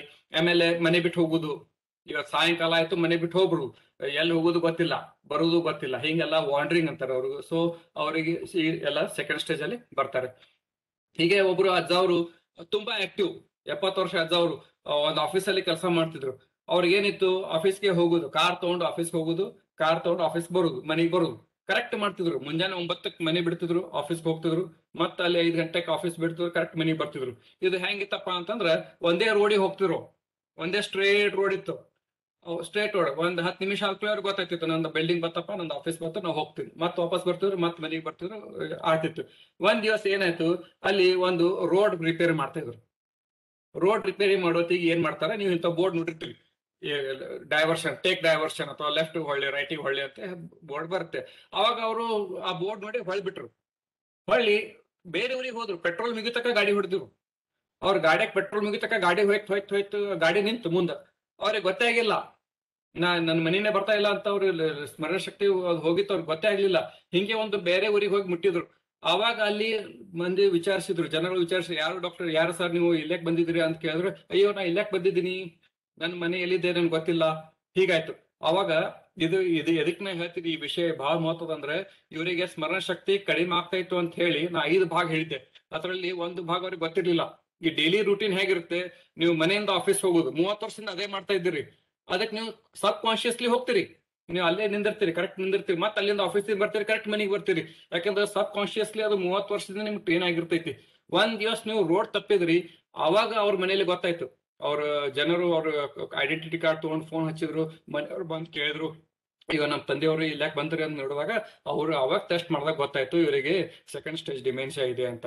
ಹೀಗೆ ಅನೇಕ ಹಿರಿಯ ನಾಗರಿಕರಲ್ಲಿ ಸ್ವಲ್ಪ ಇನಿಷಿಯಲ್ ಸ್ಟೇಜ್ ಒಳಗೆ ಗೊತ್ತೇ ಆಗುದಿಲ್ಲ, ಯಾಕಂದ್ರೆ ಅವ್ರು ಪರ್ಫೆಕ್ಟ್ ಅನಿಸ್ತಾರ. ಅವ್ರು ಬಂದ್ರು ಆಫೀಸ್ಗೆ ಹೋಗ್ತಾರೆ, ಬರ್ತಾರೆ, ಏನು ತೊಂದ್ರೆ ಇಲ್ಲ. ಅಲ್ಲ, ಒಮ್ಮೆ ಏನಾರು ಡೈವರ್ಷನ್ ಆಯ್ತಂದ್ರೆ ಅವರು ರೋಡ್ ಕಳ್ಕೊತಾರ. ಆಮೇಲೆ 3ನೇ ಸ್ಟೇಜ್, ಈ ನಾ ಎಲ್ಲಿದ್ದೀನಿ, ಇವತ್ತು ಎಷ್ಟು ಟೈಮ್ ಆಗ್ಯದ ನನಗೇನು ಗೊತ್ತಿಲ್ಲ, ಮಕ್ಕಳ ಮನೆಯ ಹೆಂಡತಿ ಹೆಸರೇ ನೆನಪು ಹಾರ್ತಾರ. That is very very last stage of the disease. ಆಮೇಲೆ ಡಿಫಿಕಲ್ಟಿ ವಾಕಿಂಗ್, ನಡಿಲಿಕ್ಕೆ ಆಗೋದಿಲ್ಲ. ಆಮೇಲೆ ವಿಚಿತ್ರ ಬಿಹೇವಿಯರ್, ಎಲ್ಲರಿಗೂ ಬೈಯೋದು, ಹೊಡೆಯೋದು, ಅಥವಾ ತುಂಬಾ ಶಾಂತ ಕೂಡುವುದು. Both are seen in the 3rd stage of the disease. ಇದಕ್ಕೆ ವಾರ್ನಿಂಗ್ ಸೈನ್ಸ್ ಅಂತಾರೆ. ನಾವು ಯಾವ ಲಕ್ಷಣಗಳಿಗೆ ನಾವು ಬಹಳ ಮಹತ್ವ ಕೊಡಬಹುದು, ಇದರಿಂದ ನಮಗೆ ಈ ವ್ಯಕ್ತಿಯಲ್ಲಿ ಮರಳುತನ ಇದೆಯೋ ಇಲ್ಲೋ ಅನ್ನೋದು ಒಂದು 10 ವಾರ್ನಿಂಗ್ ಸೈನ್ಸ್ ಆಫ್ ಸ್ಮರಣ ಶಕ್ತಿ ಕಳ್ಕೊಳ್ಳೋದು. ಯಾವ ಅಂದ್ರೆ ಮೆಮರಿ ಲಾಸ್. ಈಗ ಒಬ್ರು ಹೇಳ್ತಿರ್ತಾನೆ, ಹೇಳ್ದಲ್ಲ, normal memory loss, abnormal. Second, disorientation, ನಾ ಎಲ್ಲಿದ್ದೀನಿ, ಯಾವ ಜಾಗ, ಟೈಮು ಗೊತ್ತಿಲ್ಲ. ಆಮೇಲೆ ಈಗ ಏನ್ ನಡೆದಿದೆನೂ ಗೊತ್ತಿಲ್ಲ. ಈಗ ಎಷ್ಟೋ ಮಂದಿ ಇವತ್ತು ಕಾರ್ಯಕ್ರಮಕ್ಕೆ ಬರ್ತಾರೆ, ಆಮೇಲೆ ಎಷ್ಟೋ ಮಂದಿ ಹೇಳ್ತಿರ್ತಾರೆ, ನಿಮ್ ಕಾರ್ಯಕ್ರಮ ಇತ್ತು, ನಮ್ಗೆ ನೆನಪೇ ಆಗ್ಲಿಲ್ಲ, ನಾನು ನೆನಪು ಹಾರ್ದೇವಿ. Okay, that is a part of ageing. ಮುಂದೆ ಅವ್ರ ನೆನಪಾಯ್ತಲ್ಲ, 1 ತಾಸು ಬಿಟ್ಟು ನೆನಪಾಯ್ತು, ಕಾರ್ಯಕ್ರಮ ಇತ್ತು ರೀ ಇವತ್ತು, ಹಿರೇಮಠ ಡಾಕ್ಟರ್ ಕಾರ್ಯಕ್ರಮ ಇತ್ತು, ಅವ್ರು ನಾವು ಹೋಗೋದಾಗ್ಲಿ ನೋಡ್ರಿ ಅಂತ ನಿಮ್ಗೆ ಫೋನ್ ಹಚ್ಚಿ ಹೇಳ್ತಾರೆ. That is normal ageing. ಕಾರ್ಯಕ್ರಮ ಇದ್ದಿದ್ದೆ ನೆನಪಿಲ್ಲ, ನಾನು ನೋಡ್ಲಿಕ್ಕೆ ಹೋಗ್ಲೇ ಇಲ್ಲ ಅನ್ನೋದು problem. Changes in mood and behaviour, ಇದು ಬಹಳ ಮಹತ್ವದು. ಅವರು ಈ ಪ್ರತಿ ಬೆಳಿಗ್ಗೆ ಎಕ್ದಮ್ ನಕ್ಕೋತಿರ್ತಾರೆ, ಮಧ್ಯಾಹ್ನ ಓದಾಡ್ಕೋತಿರ್ತಾರೆ, ಅದು ಒಂದು. ಆಮೇಲೆ ಫ್ಯಾಮಿಲಿ ಟಾಸ್ಕ್, ನೀವೇನಾದ್ರು ಹೇಳ್ತೀರಿ ಅಡಿಗೆ ಮಾಡ್ಕೊಂಬಾ ಅಥವಾ ಊಟ ಮಾಡು ಸರಿಯಾಗಿ, ಎಲ್ಲ ಚಲ್ಕೋತ್ ಊಟ ಮಾಡ್ತಾರ. ಆಮೇಲೆ ನೀರ್ ಕುಡಿಯೋದ್ರೆ ಸರಿ ನೀರ್ ಕುಡ್ಲಿಕ್ಕೆ ಬರೋದಿಲ್ಲ. ಆಮೇಲೆ ಅದು ಏನ್ ಮಾಡ್ಬೇಕು ಅನ್ನೋದು ಗೊತ್ತಾಗುದಿಲ್ಲ. ಆಮೇಲೆ ಟ್ರಬಲ್ ವಿತ್ ಇಮೇಜಸ್, ಈಗ ಏನಾದ್ರು ಫೋಟೋ ನೋಡಿದ್ರೆ ಇದೇ ಕಪ್ ಹಚ್ಚಿರ್ಬಾ, ಇದು ಏನದ ಫೋಟೋ, ಹಿಂಗ ಅನ್ನೋದು. ಆಮೇಲೆ ಐ ಡೋಂಟ್ ರಿಮೆಂಬರ್, ಸೊ ಇಂಥವೆಲ್ಲ ಸ್ಪೆಲ್ಲಿಂಗ್ಸ್ ಹೇಳಕ್ ಬರೋದಿಲ್ಲ. ಪುವರ್ ಜಜ್ಮೆಂಟ್, ನೀವೇನೇ ಕೇಳಿದ್ರು ಅದಕ್ಕೆ ಉತ್ತರ ಸರಿ ಬರೋದಿಲ್ಲ. ಹಿಂಗಾಗಿ ಆಮೇಲೆ ಇವತ್ತು ಏನಾರ ಅವ್ರ ಕಡೆ ಒಂದು ವಸ್ತು ಕೊಟ್ರಿ, ಅವ್ರು ಎಲ್ಲಿ ಇಡ್ತಾರ ಗೊತ್ತೇ ಇಲ್ಲ. ಅವ್ರ ನೆಕ್ಸ್ಟ್ ಡೇ ನೀವು ಕೇಳ್ತೀರಿ, ಅಜ್ಜ ನಿನ್ನೆ ಚಾವಿ ಕೊಟ್ಟಿತ್ತಲ್ಲ, ಎಲ್ಲಿ ಇಟ್ಟಿರಿ, ಯಾ ಚಾವಿ ಕೊಟ್ಟಿ, ನಾ ಎಲ್ಲಿ ಇಟ್ಟಿನಿ, ನಂಗೆ ನೆನಪಿಲ್ಲ. ಹಿಂಗಾಗಿ ಆಮೇಲೆ ವಿಡ್ರಾಲ್ ಫ್ರಮ್ ಸೋಷಿಯಲ್ ಆಕ್ಟಿವಿಟೀಸ್. ಈಗ ಅವ್ರ ತೊಂದರೆ ಆದ ಕೂಡಲೇ ಏನ್ ಮಾಡ್ತಾರ, ನನ್ಗೆ ಗೆಳೆಯರು ಬೇಡ, ನನ್ಗೆ ಎಲ್ಲಿ ವಾಕಿಂಗ್ ಕ್ಲಬ್ ಬೇಡ, ನನಗೇನು ಎಲ್ಲಿ ಹೋಗೋದು ಬೇಡ, ನಾನೊಂದು ಒಬ್ಬನೇ ಇರ್ತೀನಿ ಅಂತ ಹೇಳಿ ಅವರು ಒಂಟಿತನ ಹಾಕೋತ ಸೋಷಿಯಲ್ ಐಸೋಲೇಷನ್ ಅವರಲ್ಲಿ ಆಗ್ಬಿಡುತ್ತೆ. ಇದು ಒಂದು ಕಾರ್ಟೂನ್. ಇದು ಯಾಕಂದ್ರೆ ನಿಮಗೆ ಒಂದು ಇನ್ ಬಿಟ್ವೀನ್ ಒಂದು ಜೋಕ್ ನಿಮ್ಗೆ ಯಾಕೆ ಹೇಳ್ತೀನಿ ಅಂದ್ರೆ ಸ್ವಲ್ಪ ಮೈಂಡ್ ಫ್ರೆಶ್ ಇರ್ಲಿ ಅಂತ. ಸೊ ಒಬ್ರು ಗಂಡ್ಸ್ ಹೇಳ್ತಾನ, ನಾನ್ ನಿನ್ಗೆ ದಿವಸ ತುಂಬಾ ನಿನ್ಗೆ ಟ್ರೈ ಮಾಡ್ತಾ ಇದ್ದೀನಿ, ಮೊಬೈಲ್ ಮೇಲೆ ಮೆಸೇಜ್ ಕಳಿಸ್ತಾ ಇದ್ದಿ, ಯಾಕೆ ನೀವ್ ನೋಡ್ತಾ ಇಲ್ಲ ಅಂತ ಹೇಳಿ. ಅವಾಗ ಹೆಂಡತಿ ಬಂದಂತಾಳ, ಅಲ್ಲಪ್ಪ ಇದು ಮೊಬೈಲ್ ಅಲ್ಲ, ಇದು ಕ್ಯಾಲ್ಕುಲೇಟರ್ ಐತಿ ಅಂತಾಳ. ಅದಕ್ಕೆ ಇವರು ಸ್ಮರಣ ಶಕ್ತಿ ಎಲ್ಲಿವರೆಗೆ ಕಳ್ಕೊತಾರೆ ಅಂದ್ರೆ ಅವ್ರಿಗೆ ಏನು ಗೊತ್ತಿರುವುದಿಲ್ಲ ಅವ್ರು ಏನ್ ಮಾಡ್ತಾ ಇದಾರೆ ಅಂತ. ಅದೇ ರೀತಿ ನಾ ಇದು ಹೇಳ್ದೆ, ಇದು ಅಜ್ಜಿ ಬಗ್ಗೆ, ಅವರು ಪಗಾರ 2 ಸಲ ಕೊಡ್ತಾ ಇದ್ರು, ಇದೇ ಸ್ಟೋರಿ ಅವರು. ಅದಕ್ಕೆ ಅವರಲ್ಲಿ ಡಿಟೇಲ್ ಟೆಸ್ಟ್ ಮಾಡಿದಾಗ ಗೊತ್ತಾಯ್ತು ಅವರು ಅಲ್ಝೈಮರ್ಸ್ ಕಾಯಿಲೆಯಿಂದ ಬೆಳ್ತಿದ್ದಾರೆ. ಒಬ್ಬಾಕಿ ಅಜ್ಜಿ ಬಂದ್ ಹೇಳ್ತಾವ, ಮಧ್ಯಾಹ್ನ ಟೈಮ್ ಆಯ್ತು 2 ಗಂಟೆಕ, ಅಯ್ಯೋ ನನ್ ಮಕ್ಳು ಬಂದಿಲ್ಲ, 80 ವರ್ಷ ಅಜ್ಜಿ, ಅಯ್ಯ ನನ್ ಮಕ್ಳು ಇನ್ನ ಸ್ಕೂಲ್ದಿಂದ ಬಂದಿಲ್ಲ, ಸ್ಕೂಲ್ ಬಸ್ ಹೋಯ್ತು ನೋಡ್ರಿ, ಅವಾಜ್ ಬತ್ತು, ಹಾರ್ನ್ ಬತ್ತು, ಆ ಅಜ್ಜಿ ಬಂದಿಲ್ಲ, ಮಕ್ಳು ಬಂದಿಲ್ಲ ಅಂತ ಹೇಳಿ. ಮನೆಯವ್ರು ಏನ್ ಮಾಡ್ಬೇಕು, ನಿನ್ ಮಕ್ಳು ಅಮೆರಿಕಾಗ ಅದಾರ ಅಂತ ಹೇಳಿದ್ರೆ ಮತ್ತೆ ಸಿಟ್ಟು ಬರ್ತದ ಆಕಿ. ಅದಕ್ಕ ಇಂಥ ಟೈಮಿಗೆ ಅವ್ರ ಕೇರ್ ಗಿವರ್ಸ್, ಆರೈಕೆ ಮಾಡೋರು ಸ್ವಲ್ಪ ಶಾಣೆತನ ಮಾಡ್ಬೇಕು. ಇದ್ರೊಳಗೆ ಏನ್ ಮಾಡ್ಬೇಕು, ಡಿಸ್ಟ್ರಾಕ್ಟ್ ಮಾಡ್ಬೇಕು, ಅವ್ರ ಅಟೆನ್ಷನ್ ಡಿಸ್ಟ್ರಾಕ್ಟ್ ಮಾಡ್ಬೇಕು. ಹೆಂಗ್ ಮಾಡ್ಬೇಕು, ಈಕಿ ಅಜ್ಜಿ 1:30 ಆಯ್ತು ಮಧ್ಯಾಹ್ನದಾಗ ನನ್ ಸ್ಕೂಲ್ ನನ್ ಮಕ್ಳು ಬರೋ ಟೈಮ್ ಆಯ್ತು, ನನ್ ಮಕ್ಳು ಬಂದ್ರು, ನನ್ ಮಕ್ಳು ಯಾಕೆ ಬಂದಿಲ್ಲ, ಓದಾಡ್ಲಿಕ್ಕತ್ಲ ಮನ್ಯಾಗ ಬಸ್ ಹೋಯ್ತು. ಅದಕ್ಕ ಆಕಿ ಅಜ್ಜಿ ಓದಾಡ್ಲಿಕ್ಕೆ ಕೂಡ್ಲೆ ಆಕಿ ಸೋಶಿಯಲ್ ಪ್ರಾಬ್ಲಮ್ ಆಯ್ತು. ಏನ್ಪಾ ಆಕಿ ಹಿಂಗ್ಯಾಕ್ ಮಾಡ್ಲಿಕ್ಕತ್ತಾಳ, ಒಂದ್ ದಿವಸ ಆಯ್ತು 2 ದಿವಸನೇ ನನ್ ಮಕ್ಳು ಬಂದಿಲ್ಲ, ಆ ಮಕ್ಳಾರ ಅಮೆರಿಕ ಒಳಗ ಅದಾರ, ದೊಡ್ಡವರಾಗ್ಯಾರ, ಅವ್ರು ಮೊಮ್ಮಕ್ಕಳಾಗ್ಯಾರ, ಇವ್ರಿಗೆಲ್ಲ ಮಕ್ಳು ತಗೊಂಬರ್ಲಿ ಅಂತ ಆಕಿ ವಿಚಾರ ಮಾಡಿದಾಗ ಆಕಿ ಏನ್ ಮಾಡಿದ್ರು ಶಾಣತನ ಹೆಣ್ಮಗಳು, ಇಲ್ಲ ನಾ ತಡಿ 1-2 ನಿಮಿಷ ತಡಿ, ಸ್ಕೂಲಿಗೆ ಫೋನ್ ಹಚ್ಚಿ ಕೇಳ್ತೀನಿ ನಿಮ್ ಮಕ್ಳು ಯಾಕೆ ಬಂದಿಲ್ಲ ಅಂತ ಹೇಳಿ. ಅವಾಗ ಆಯ್ತು ಕೇಳು ಅಂತಾಳೆ. ಕೇಳ್ಕೊಳ್ಳಿ, ಎಲ್ಲ ಬಸ್ ಟೈರ್ ಪಂಕ್ಚರ್ ಆಗ್ಯದ, ನಿಮ್ ಮಕ್ಳು ಬರುದಿಲ್ಲ, 1 ತಾಸು ತಡ ಮಾಡಿ ಬರ್ತಾರ ಅಂತ ಹೇಳಿ ಆ ಟೈಮಿಗೆ ಡಿಸ್ಟ್ರಾಕ್ಟ್ ಮಾಡ್ಬೇಕು ಅವ್ರ ಮೂಡ್. ಅವ್ರಿಗೆ ಕರೆಕ್ಟ್ ಉತ್ತರ ಕೊಡ್ಲಿಕ್ಕೆ ಬೇಕಾಗುದಿಲ್ಲ. ಆಮೇಲೆ ಅವ್ರು ಹಿಂಗ್ ಕೇಳ್ತಾರ ಅಂತ ಹೇಳಿ ನಾವು ಶಿಕ್ಲಿಂದ ವರ್ತನೆ ಮಾಡಬಾರ್ದು. ಅವಾಗ ಏನ್ ಮಾಡ್ಬೇಕು, ನೀವು ಹೇಳ್ಬೇಕು, ಅವ್ರು ಡಿಸ್ಟ್ರಾಕ್ಟ್ ಮಾಡೋದು, ಮೈಂಡ್ ಡಿಸ್ಟ್ರಾಕ್ಟ್ ಮಾಡ್ಬಿಡುದು, ಇಲ್ಲ ಅದು ಬಸ್ ಇನ್ನೊಂದು ಬಿಡದವ್ರದಾರ ಹಿಂದಾಕ್ಷೆ ಬರ್ತಾರ ಅಂತ ಹೇಳಿ ಅಷ್ಟೊತ್ತಿಗೆ ಅವರು ನೆನಪು ಹಾಕ್ತಾರ, ಇನ್ನೊಮ್ಮೆ ಕೇಳುವುದಿಲ್ಲ. ಇಂಥ ಒಂದು ವಿಷಯ, ಚಿಕ್ಕ ಚಿಕ್ಕ ವಿಷಯಗಳು ನಾವು ಮನೆಯಲ್ಲಿ ಸಾಲ್ವ್ ಮಾಡಬಹುದು ಅಂತ. ಎಕ್ಸಾಂಪಲ್, ಒಬ್ರು ಅಜ್ಜ ಬಂದ್ರು, ಅವ್ರ ಮಗ ಕರ್ಕೊಂಡ್ ಬಂದಿದ್ದವ್ರಿಗೆ, ಇಲ್ರಿ ಸರ್ ದಿವ್ಸ 4 ಸಲ ಜಳಕ ಮಾಡ್ತಾರ. ಅಲ್ಲ, ದಿವ್ಸ 4 ಸಲ ಜಳಕ ಮಾಡ್ತಾರ, ಬಾತ್ರೂಮ್ ಹೋದಾಗ ಒಮ್ಮೆ ಉಚ್ಚುವೆಲ್ಲಕ್ ಹೋದ್ರೂ ಬಂದ್ ಜಳಕ ಮಾಡೇ ಬರ್ತಾರ್ರಿ ಅಂತಂದ್ರು.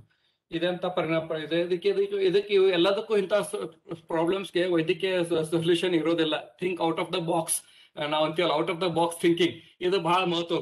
ಇದು ಯಾಕಪ್ಪ ದಿವ್ಸ 4 ಸಲ ಜಳಕ ಮಾಡ್ತಾನ, ಬಟ್ ಅವ್ನ ಮಗ ಏನ್ ವಿಚಾರ ಮಾಡ್ದ, 2-3 ವಾರ ಆದ್ ನೋಡ್ದ, ಸರ್ ನೋಡ್ತಾರ್ರಿ ದಿವ್ಸ 4 ಸಲ ಜಳಕ ಮಾಡ್ತಾರ, ಬಟ್ ರವಿವಾರ ಮಾಡಂಗಿಲ್ರಿ, ಒಮ್ಮೆ ಜಳಕ ಮಾಡಿ ಬರ್ತಾನ್ರಿ, ಮತ್ತೆ ಖರೆ ದಿವ್ಸ 4 ಸಲ ಮಾಡ್ತಾನ್ರಿ. ಇದು ಹೆಂಗಪ್ಪ, ಇದು ನಮಗೂ ಗೊತ್ತಾಗ್ಬೋದು, ನಿಮ್ ಮನೆಯಾಗ ಸ್ವಲ್ಪ ಸಿಸ್ಟಮ್ ಚೆಕ್ ಮಾಡ್ಕೋರಿ ಅಂತ ಅಂದೆ. ಅವಾಗ ಆ ಮಗ 4ನೇ ವಾರ ಬಂದ, ಸರ್ ನಮ್ಮಪ್ಪ ಅವನ್ ತಲೆ ಏನಿರ್ತವ್ರಿ, ಹೋದಾಗ ಒಮ್ಮೆ ಟಾವೆಲ್ ನೋಡ್ತಾನ, ಟಾವೆಲ್ ಸಿಕ್ಸಿರ್ತಲ್ಲ, ಟಾವೆಲ್ ಸಿಕ್ಸಿದ್ ನೋಡಿ ನಾ ಇನ್ನ ಜಾಕ ಮಾಡಿಲ್ಲ ಅಂತ ಹೇಳಿ ಜಾಕ ಮಾಡ್ತಾನ. ಆಮೇಲೆ ಎಲ್ಲಾರ ಮನೆಯಾಗ ಒಂದ್ ಪದ್ಧತಿ ಅದ, ರವಿವಾರಕ್ಕೊಮ್ಮೆ ಟಾವೆಲ್ ತೆಗೆದು ಎಲ್ಲಾರು ವಾಶ್ ಕೊಡ್ತೀರಿ. ಅವಾಗ ರವಿವಾರ ಟಾವೆಲ್ ಇರ್ತಿದ್ದಿಲ್ಲ, ಬಾತ್ರೂಮ್ ಟಾವೆಲ್ ಇರುವುದೇ ಇಲ್ಲ, ಶಿಕ್ಷಿದ್ದು ಎಲ್ಲಾರು ಜಾಕ ಮಾಡಿ ಟಾವೆಲ್ ಎಲ್ಲಾರು ವಾಶ್ ಇರ್ತಾವ, ಅವಾಗ ಟಾವೆಲ್ ಇರುದಿಲ್ಲ, ಆ ದಿವಸ ಅವ ಜಾಕ ಮಾಡುದಿಲ್ಲ. ಖರೆ ಯಾವ ದಿವಸ ಟಾವೆಲ್ ಕಾಣಿಸ್ತಾವ ಆ ದಿವಸ ಜಾಕ ಮಾಡವ. ನೀವು ಹೋದಾಗ ಒಮ್ಮೆ ಜಾಕ, ಟಾವೆಲ್ ಶಿಕ್ಷದ ನಾ ಏನೋ ಜಾಕ ಮಾಡಿಲ್ಲ, ಜಾಕ ಮಾಡುದು ಬಯಸ್ಕೊಂಡ್ ಬಂದ್ಬಿಡು, ಹೀಗ್ ಮಾಡ್ತದೆ. ಹಿಂಗ ಇದೆಲ್ಲ ಡಿಮೆನ್ಷಿಯಾದ ಒಂದೊಂದು ಉದಾಹರಣೆ ನಿಮ್ಗೆ ಕೊಡ್ತಾ ಇದ್ದೀನಿ. ಇದು ಯಾಕಂದ್ರೆ ಇದು ಯಾರ ಮನೆಯಲ್ಲೂ ಕೂಡ ಆಗ್ಬೋದು, ಇದು ನಮ್ಗೆ ಗೊತ್ತಿಲ್ಲ. ಗೋಧಿ ಬಣ್ಣ ಸಾಧಾರಣ ಮೈಕಟ್ಟು ಪಿಕ್ಚರ್ ಬಹಳ ಮಂದಿ ನೋಡಿರ್ಬೇಕು, ಗೋಧಿ ಬಣ್ಣ ಸಾಧಾರಣ ಮೈಕಟ್ಟು. ಯಾರಿಗೆ ಯಾವಾಗ ಇದು ಡಿಮೆನ್ಷಿಯಾ ಕಾಯಿಲೆ ಬರ್ತದೆ ಗೊತ್ತಿಲ್ಲ, ಆಮೇಲೆ ಯಾರು ಹೇಗೆ ಬಿಹೇವ್ ಮಾಡ್ತಾರೆ ಅನ್ನೋದು ಗೊತ್ತಿಲ್ಲ. ಇದೇ ರೀತಿ ಒಂದು ಇದು ಇನ್ನೊಂದು ಉದಾಹರಣೆ ಕೊಡೋದಂದ್ರೆ, ಬಹಳ ಒಂದು ಮಹತ್ವದ ಉದಾಹರಣೆ ಅಂದ್ರೆ, ನಾವು ನಮ್ಮ ಜೊತೆ ಆಗಿದ್ದು ಒಂದು ಫ್ಯಾಮಿಲಿ, ತುಂಬಾ ಒಳ್ಳೆ ಫ್ಯಾಮಿಲಿ, ಬಹಳ ಶ್ರೀಮಂತರ ಫ್ಯಾಮಿಲಿ. ಅವರಿಗೆ 65 ವರ್ಷದಲ್ಲೇ ಅವರಿಗೆ ಅರ್ಲಿ ಸೈನ್ಸ್ ಡಿಮೆನ್ಷಿಯಾ ನಾವು ಕಂಡು ಹಿಡಿದಿದ್ವಿ.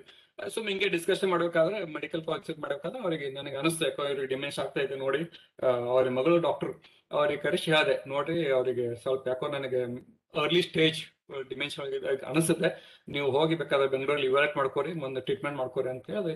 ಅವರು ಹೋಗಿ ಅವ್ರ 4 ಬ್ರದರ್ಸ್ ಇದ್ದಾರೆ, ಅವ್ರಿಗೆಲ್ಲ ಹೇಳಿದ್ಲು, ಇಲ್ಲ ಮತ್ತೆ ಹಿಂಗ ಆಗ್ತಾ ಇದೆ, ಈಗ ನೋಡ್ರಿ ಮತ್ತ ಅವ್ರ ವಿಲ್ ಅದು ಏನ್ ಬರ್ಕೋದು, ಅಟರ್ನಿ ಎಲ್ಲ ಏನ್ ಬರ್ಕೋದು ಎಲ್ಲ ಬರ್ಕೋರಿ ಅಂತ ಹೇಳಿದ್ ಕೂಡ್ಲೆ ಅವ್ರ ಅಂತಂಬ್ರೆಲ್ಲ ಜಗಾಡಿದ್ರು. ನೀ ಇದ್ರ ಸಲುವಾಗಿ ನಮ್ಮ ಆಸ್ತಿ ಸಲುವಾಗಿ ನೀ ಹಿಂಗ ಅನ್ನಕತ್ತಿ, ಹಿಂಗ ಅಂತ ಹೇಳಿ ಜಗಾಡೋದು ಬಿಟ್ರು.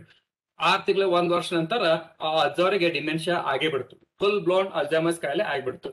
ಈಗ ಅವ್ರ ಆಸ್ತಿ, ಅವರು ತೀರ್ ಹೋದ್ರು, ಅವ್ರ ಆಸ್ತಿ ಎಲ್ಲ ಆಸ್ತಿ ಸಲುವಾಗಿ ಅವ್ರು ಎಲ್ಲರೂ 5 ಜನ ಕೋರ್ಟ್ ಅಲ್ಲಿ ಜಗಾಡ್ತಾ ಇದ್ದಾರೆ. ಹೀಗೆ ಪರಿಸ್ಥಿತಿ ಬರ್ತದೆ. ಇವತ್ತು ನಾವು ಎಲ್ಲ ಮನೆಯಲ್ಲಿ ಒಬ್ರು ಮರಳುತನ ಇದ್ದವರು ಏನೆಲ್ಲ ಸಮಸ್ಯೆ ಆಗಬಹುದು ಅನ್ನೋದೊಂದು ಚಿಕ್ಕ ಚಿಕ್ಕ ಉದಾಹರಣೆ ತಮ್ಗೆ ಕೊಡ್ತಾ ಇದ್ದೀನಿ. ಈಗ ಅವ್ರಿಗೆ ಫುಲ್ ಬ್ಲೋನ್ ಅಲ್ಝೈಮರ್ಸ್ ಆಯ್ತು, ಈಗ ಅವ್ರು ವಿಲ್ ಬರೆಯೋಂಗಿಲ್ಲ, ಆಮೇಲೆ ಏನು ಆಸ್ತಿ ಡಿವೈಡ್ ಮಾಡೋಂಗಿಲ್ಲ, ಇದೆಲ್ಲ ಈಗ ಕೋರ್ಟ್ ಅಲ್ಲಿ ಜಗಾಡ್ತಾ ಇದ್ದಾರೆ. ಹೀಗೆ ಅನೇಕ ಮನೆಯಲ್ಲಿ ಇಂಥವೆಲ್ಲ ಪ್ರಾಬ್ಲಮ್ ಆಗ್ತಾ ಇರ್ತವೆ. ಆಮೇಲೆ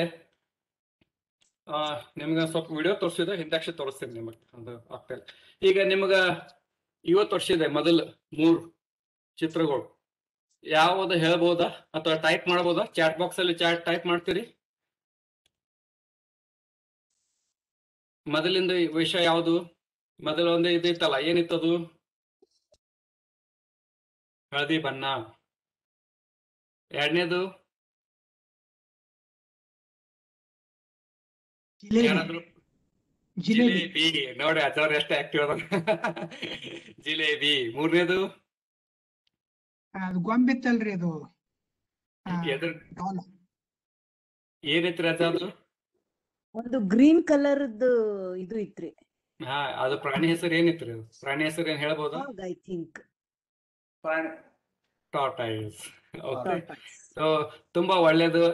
ಯಾರೇ ಉತ್ತರ ಕೊಟ್ಟಿದ್ರೆ ಬಹಳ ಒಳ್ಳೇದು. ಈಗ ನಾ ಯಾಕೆ ಇದು ಕೇಳಿದ್ರೆ, ನಾವು ಸಾಮಾನ್ಯವಾಗಿ ಪೇಷಂಟ್ ನೋಡ್ತೀವಿ, ಇಂಥವ್ ಟೆಸ್ಟ್ ಮಾಡ್ತಿರ್ತೀವಿ. ಮೊದಲು 3 ಇಂಥವ್ ವಸ್ತು ತೋರಿಸ್ತೀವಿ, 15 ನಿಮಿಷ 6 ತಾಸು ಆದ್ಮೇಲೆ ಮತ್ತೆ ಕೇಳ್ತೀವಿ. ಇದರಲ್ಲಿ 3 ಕರೆಕ್ಟ್ ಹೇಳಿದವರು ಅವರು ಸ್ಮರಣ ಶಕ್ತಿ ಒಳ್ಳೆಯದು 100%, ಅವರಿಗೆ ತುಂಬಾ ಒಳ್ಳೇದ ಹೇಳ್ಬೇಕು. ಇದರಲ್ಲಿ 2 ಕರೆಕ್ಟ್ 1 ತಪ್ಪು ಹೇಳದಲ್ಲಿ ಸ್ವಲ್ಪ ಏನೋ ಪ್ರಾಬ್ಲಮ್ ಆಗ್ಲಿಕ್ಕತ್ತೈತಿ ಅಂತ ತಿಳ್ಕೊಬೇಕು. ಒಂದೇ ಕರೆಕ್ಟ್ ಹೇಳಿದ್ರು 2 ತಪ್ಪು ಹೇಳಿದ್ರು ಅಂದ್ರೆ ಅವರು ವೈದ್ಯರನ್ನು ಕಾಣಬೇಕು. ಇದು ಹೀಗೆ ನಾವು ಮರಳುತ್ತ ಸ್ಮರಣ ಶಕ್ತಿ ನಾವು ಚೆಕ್ ಮಾಡ್ತೀವಿ. ಈಗ ಈ ವಿಷಯದ ಕುರಿತು 2ನೇ ಭಾಗ ಏನಪ್ಪಾ ಅಂದ್ರೆ, ನಾವು ಮೆಮರಿ ಹೆಂಗೆ ಇದು ಇಡ್ಬಹುದು, ಸ್ಟ್ರಾಂಗ್ ಇಡಬಹುದು, ವಯಸ್ಸು ಆದಂಗ ನಾವು ಮೆಮರಿ ಹೆಂಗ ಸ್ಟ್ರಾಂಗ್ ಇಡಬಹುದು ಬಗ್ಗೆ ತಿಳ್ಕೊಳ್ಳೋಣ. Use it or lose it. This very simple. ನೀವು ಮೆಥಡ್ ಯೂಸ್ ಮಾಡ್ಕೋತಿದ್ರೆ ಒಳ್ಳೇದಿರುತ್ತೆ, ನೀವು ಬಿಟ್ರೆ ಕೆಡುತ್ತೆ. So empty idle mind is devil's workshop ಅಂದಂಗೆ, ನೀವು ಖಾಲಿ ಕೂತ್ರೆ ನಿಮ್ ಮೆದುಳು ಶಕ್ತಿ, ಸ್ಮರಣ ಶಕ್ತಿ ಎಲ್ಲ ಕಳ್ಕೊತೀರಿ. ಅದೇ ಯೂಸ್ ಮಾಡ್ಕೋತಿರ್ರಿ, ಎಲ್ಲ ಒಳ್ಳೇದಾಗಿ ಇರ್ತೈತಿ. ಅದಕ್ಕೆ ನಾ ಈಗಾಗಲೇ ಹಿರೇಮಠ್ ಸರ್ ಹೇಳ್ತಾ ಇದ್ದೆ, ಕಾರ್ಯಕ್ರಮಕ್ಕಿಂತ ಮೊದಲು ಎಷ್ಟು ಆಕ್ಟಿವ್ ಇರ್ತೀರಿ ನೀವು, ಎಷ್ಟೆಲ್ಲ ಕಾರ್ಯಕ್ರಮ ಮಾಡ್ತಾ ಇರ್ತೀರಿ, ಎಷ್ಟೆಲ್ಲ ಕಲಿತೀವಿ. ಬಹಳ ಇಂಪಾರ್ಟೆಂಟ್. ನಾವು ಏನ್ ಕಲಿತೀವಿ ಅದು ಇಂಪಾರ್ಟೆಂಟ್. ನಾವು ಕಲಿಸೋದಕ್ಕಿಂತ ನಾವ್ ಏನ್ ಇವತ್ತು ಕಲಿತಾ ಇದ್ದೀವಿ ಅನ್ನೋದು ಬಹಳ ಇಂಪಾರ್ಟೆಂಟ್. ನಾವ್ ಏನ್ ಕೇಳ್ತಾ ಇದ್ದೀವಿ ಕಿಂತ ನಾವ್ ಏನ್ ತಿಳ್ಕೊತಾ ಇದ್ದೀವಿ ಬಹಳ important. Listening is the best communication. Talking ಇಲ್ಲ, ಲಿಸ್ನಿಂಗ್. ನಾವು ಎಷ್ಟು ಒಳ್ಳೇದಾಗಿ ಕೇಳ್ಕೊಂಡು ತಿಳ್ಕೊತೀವಿ ಅದು ತುಂಬಾ ಒಳ್ಳೇದು ನಮ್ಮ ಮೆದುಳಿಗೆ. ಸೊ ಏನೆಲ್ಲ ಮಾಡಬಹುದು, ಒಂದು ಒಳ್ಳೆಯ ಆರೋಗ್ಯ ದೃಷ್ಟಿಯಿಂದ ನಾವು ಎಲ್ಲ ನ್ಯೂಟ್ರಿಷನ್ ಪ್ರಾಡಕ್ಟ್ಸ್ ಆಗ್ಲಿ, ಹಸಿರು ಪಲ್ಲೆ, ಎಲ್ಲಾ ತರದ ಬ್ಯಾಳಿ ಪದಾರ್ಥ, ಹಾಲು, ಮಜ್ಜಿಗೆ ಎಲ್ಲ hour food should be an ideal, full of nutrition. ಆಮೇಲೆ ದಿನಾಲು ನಾವು ವಾಕಿಂಗ್ ಮಾಡ್ತಾ ಇರ್ಲಿ. ಆಮೇಲೆ ಸೂರ್ಯಲ್ಲಿ ಕೂಡ, ಅಥವಾ ಬೆಳಿಗ್ಗೆ 10:30 ಗಂಟೆಗೆ ಒಂದು 15 ನಿಮಿಷ ಸೂರ್ಯ ಕಿರಣಗಳು ಪಡೆಯಿರಿ. ಅದರಿಂದ ವಿಟಮಿನ್ ಡಿ ಉತ್ಪನ್ನ ಆಗುತ್ತೆ. Exercise is the best thing. ನೀವು ಎಷ್ಟೇ ವಯಸ್ಸಾಗ್ಲಿ, ಎಷ್ಟೇ ನಿಮ್ಮಲ್ಲಿ ರೋಗಗಳಿರ್ಲಿ, ಎಕ್ಸಸೈಸ್ ಮಾಡ್ಕೋತಾ ಇರಬೇಕು. ಎಕ್ಸಸೈಸ್ ಅಲ್ಲಿ ಬೆಸ್ಟ್ ಅಂದ್ರ ಯೋಗ, ಸೆಕೆಂಡ್ ಇಸ್ ವಾಕಿಂಗ್. ಯೋಗ ಮನೇಲೇ ಮಾಡ್ಬೋದು. ಯೋಗ ಮಾಡ್ಲಿಕ್ಕೆ ಏನು, ಈಗ ಎಷ್ಟೋ ಮಂದಿ ಯೋಗ ಮಾಡ್ತಾರೆ, ಕೆಲವೊಬ್ರು ಮಾಡೋದು ಮನಸ್ಸಿರುದಿಲ್ಲ. ಅಲ್ರಿ ಕಾಲ್ ನುಸದ್ರಿ, ಅಲ್ರಿ ಸೊಂಟ ನುಸದ್ರಿ, ಅಲ್ಲ ಅಂತವ್ ಬಿಟ್ಟು ಬೇರೆ ಮಾಡ್ರಿ ಯೋಗಾಸನಗಳು. ಹೀಗೆ ಅದಕ್ಕೆ ಎಕ್ಸಸೈಸ್ ಇಸ್ ದ ಬೆಸ್ಟ್. ಅದರಲ್ಲಿ walking is the best. Walking ಮಾಡ್ಲಿಕ್ಕೆ ನಿಮ್ಗೆ ಏನು ಬೇಕಾಗುದಿಲ್ಲ, ಏನು ಸಾಮಗ್ರಿ ಬೇಕಾಗುದಿಲ್ಲ, ಏನು ಎಕ್ಸ್ಪೆನ್ಸಸ್ ಬೇಕಾಗುದಿಲ್ಲ. Just go out of the home, walk. ನಿಮ್ಗೆ ಜೋಲ್ ಹೋಗ್ತಾ ಇದ್ರೆ ಒಂದ್ ಬಡಗಿ ತಗೊಂಡ್ ಹೋಗ್ರಿ, ಅಥವಾ ನಿಮ್ ನಾಯಿಕ ತ್ರಾಸ ಇತ್ತಂದ್ರೆ ಒಂದ್ ಬಡಗಿ ತಗೊಂಡ್ ಹೋಗ್ರಿ, ಯಾರು ನಿಮಗ್ ತ್ರಾಸ ಕೊಡುದಿಲ್ಲ. ಆಮೇಲೆ ಈ ಕಾರ್ಯಕ್ರಮದಲ್ಲಿ ಯಂಗ್ಸ್ಟರ್ಸ್ ಇದ್ದವರು, 40 ರಿಂದ 50, 60 ವರ್ಷದವರು ಇದ್ರಂದ್ರೆ ಅವರಿಗೆ ಇದು ತುಂಬಾ ಒಂದು ಮಹತ್ವದ ಮೆಸೇಜ್. ಲಿಫ್ಟ್, ಎಲ್ಲೇ ಲಿಫ್ಟ್ ಅಥವಾ ಎಸ್ಕಲೇಟರ್ ಇದ್ರಲ್ಲಿ ಅದು ತಗೋಬೇಡ್ರಿ. ಲಿಫ್ಟ್ ಫಿಟ್, ನಿಮ್ಮ ಕಾಲನ್ನು ಎತ್ತಿ. ಆಮೇಲೆ ಲಿವ್ ಫಿಟ್, ಕಾಲನ್ನು ಎತ್ತಿ ಅಂದ್ರೆ ಸ್ಟೇರ್ ಕೇಸ್ ತಗೋರಿ. ಆಮೇಲೆ ಲಿವ್ ಫಿಟ್. ಸೊ ಸುಮ್ಮನೆ ಲಿಫ್ಟ್ ತಗೊಳ್ಳೋದು, ಆಮೇಲೆ ಮುಂದೆ ಹೊಟ್ಟೆ ಬೊಜ್ಜು ಮೈಯಲ್ಲಿ ಸೇರ್ಕೊಳ್ಳೋದು, ಹೊಟ್ಟೆ ಬರೋದು, ಆಮೇಲೆ ವಾಕಿಂಗ್ ಮಾಡೋದು, ಇದೆಲ್ಲ ಬೇಡ. So walking is the best exercise. Second best exercise yoga. ಹಿರಿಯ ನಾಗರಿಕರನ್ನ ತುಂಬಾ ಜನರು ಯೋಗವನ್ನು ಪಾಲನೆ ಮಾಡ್ತಾ ಇದ್ದಾರೆ. ಆದ್ರೆ ಅವರು ತುಂಬಾ ಹೇಳ್ತಾರೆ, ಏನ್ರಿ ಯೋಗ ಮಾಡ್ತಿದ್ರು ಜಡ್ ಬರ್ತಾವಲ್ರಿ. ಅದು yoga is not the solution. It is good for our health. ಆದ್ರೆ ಎಷ್ಟೋ ಮಂದಿಗೆ ನಾವು ಹೇಳ್ತೀವಿ, ನೀವು ಯೋಗ ಮಾಡ್ಲಿಕ್ಕತ್ತೀರಿ ಅಂತ ಹೇಳಿ ನೀವು ಅನಾರೋಗ್ಯದಿಂದ ಆರೋಗ್ಯ ಬೇಗನೆ ಗುಣ ಆಗ್ತೀರಿ. ಇರ್ಲಿಕ್ಕಂದ್ರ ಯಾರು ಮಾಡಂಗಿಲ್ಲ, ಅವ್ರ ರೋಗದಿಂದ ಬೆಳೆಯವರು ಅವ್ರು ಜಲ್ದಿ ಗುಣಮುಖ ಆಗುದೇ ಇಲ್ಲ. So yoga has N protective power. Walking has N protective power. ನಾವು ಇದು ಮಾಡ್ಕೋತಾ ಇರಬೇಕು, ಇದು ದೀರ್ಘಕಾಲ ಮಾಡ್ಕೋತಾ ಇರಬೇಕು.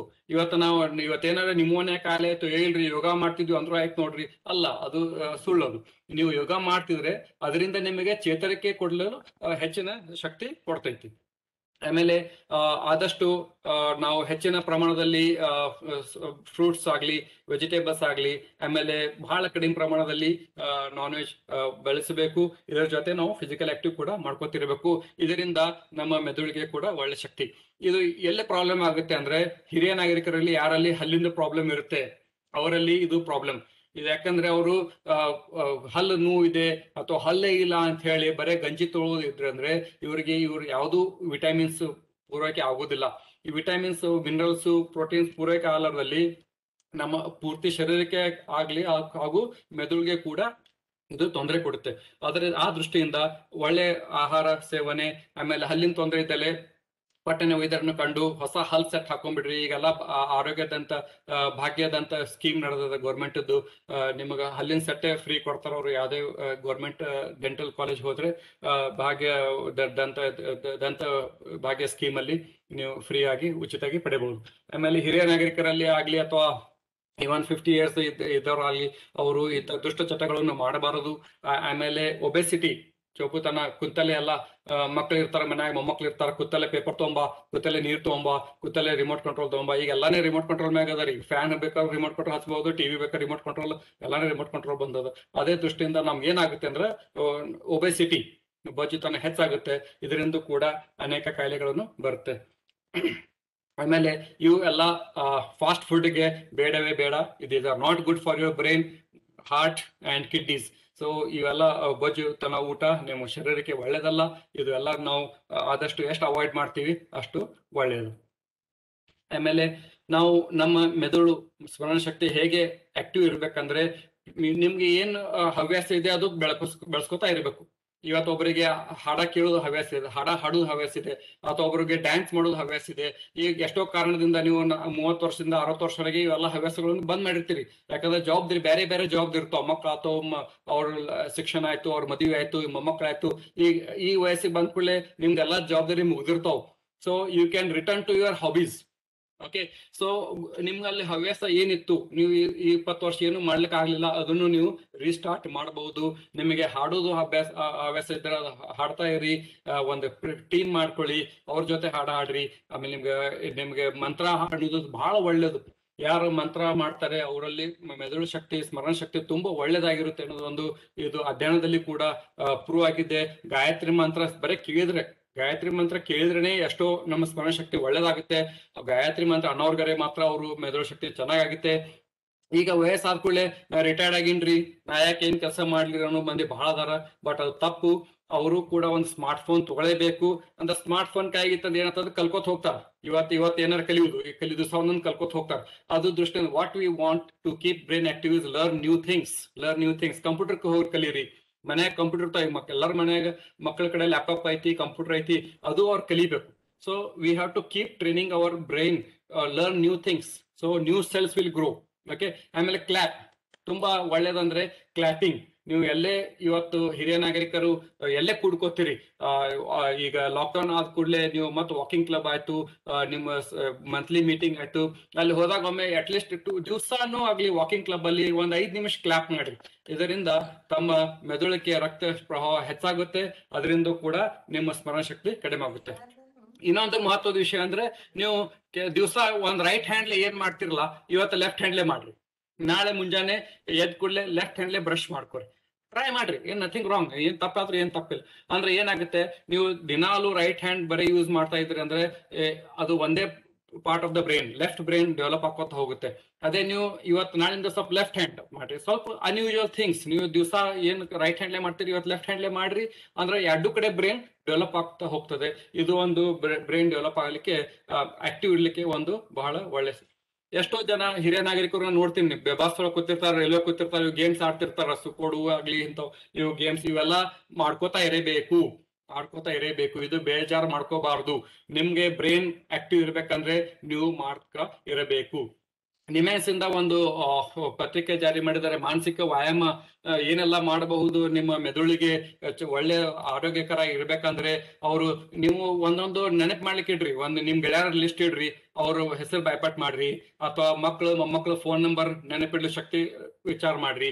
ನನಗೆ ಈಗೇನ್ರಿ ಮೊಬೈಲ್ ಐತಿ, ಬಟನ್ ಹೊಡೆದ್ರ ಆಗ್ತೈತಿ, ಅದು ಬೇರೆ. But just to keep your mind active. ಮಗನ್ ನಂಬರ್ ಹೇಳ್ರಿ ಅಜ್ಜವ್ರ ಅಂದ್ರೆ ಗೊತ್ತಿರ್ಬೇಕು ಅವ್ರಿಗೆ. ಮೊಮ್ಮಗನ್ ನಂಬರ್ ಹೇಳ್ರಿ ಅಂದ್ರೆ ಗೊತ್ತಿರ, ಅದು ಏನು ಅದೊಂದು ಕಲೆ. ಆಮೇಲೆ ಅಜ್ಜಿಗಳಾಗ್ಲಿ ಅವ್ರು ಏನ್ ಇಂಟ್ರೆಸ್ಟ್ ಇದೆ, ಮರಾಠಿ ಪೇಪರ್ ಆಗ್ಲಿ ಕನ್ನಡ ಪೇಪರ್ ಆಗ್ಲಿ ಓದ್ಕೋತಿರ್ಬೇಕು.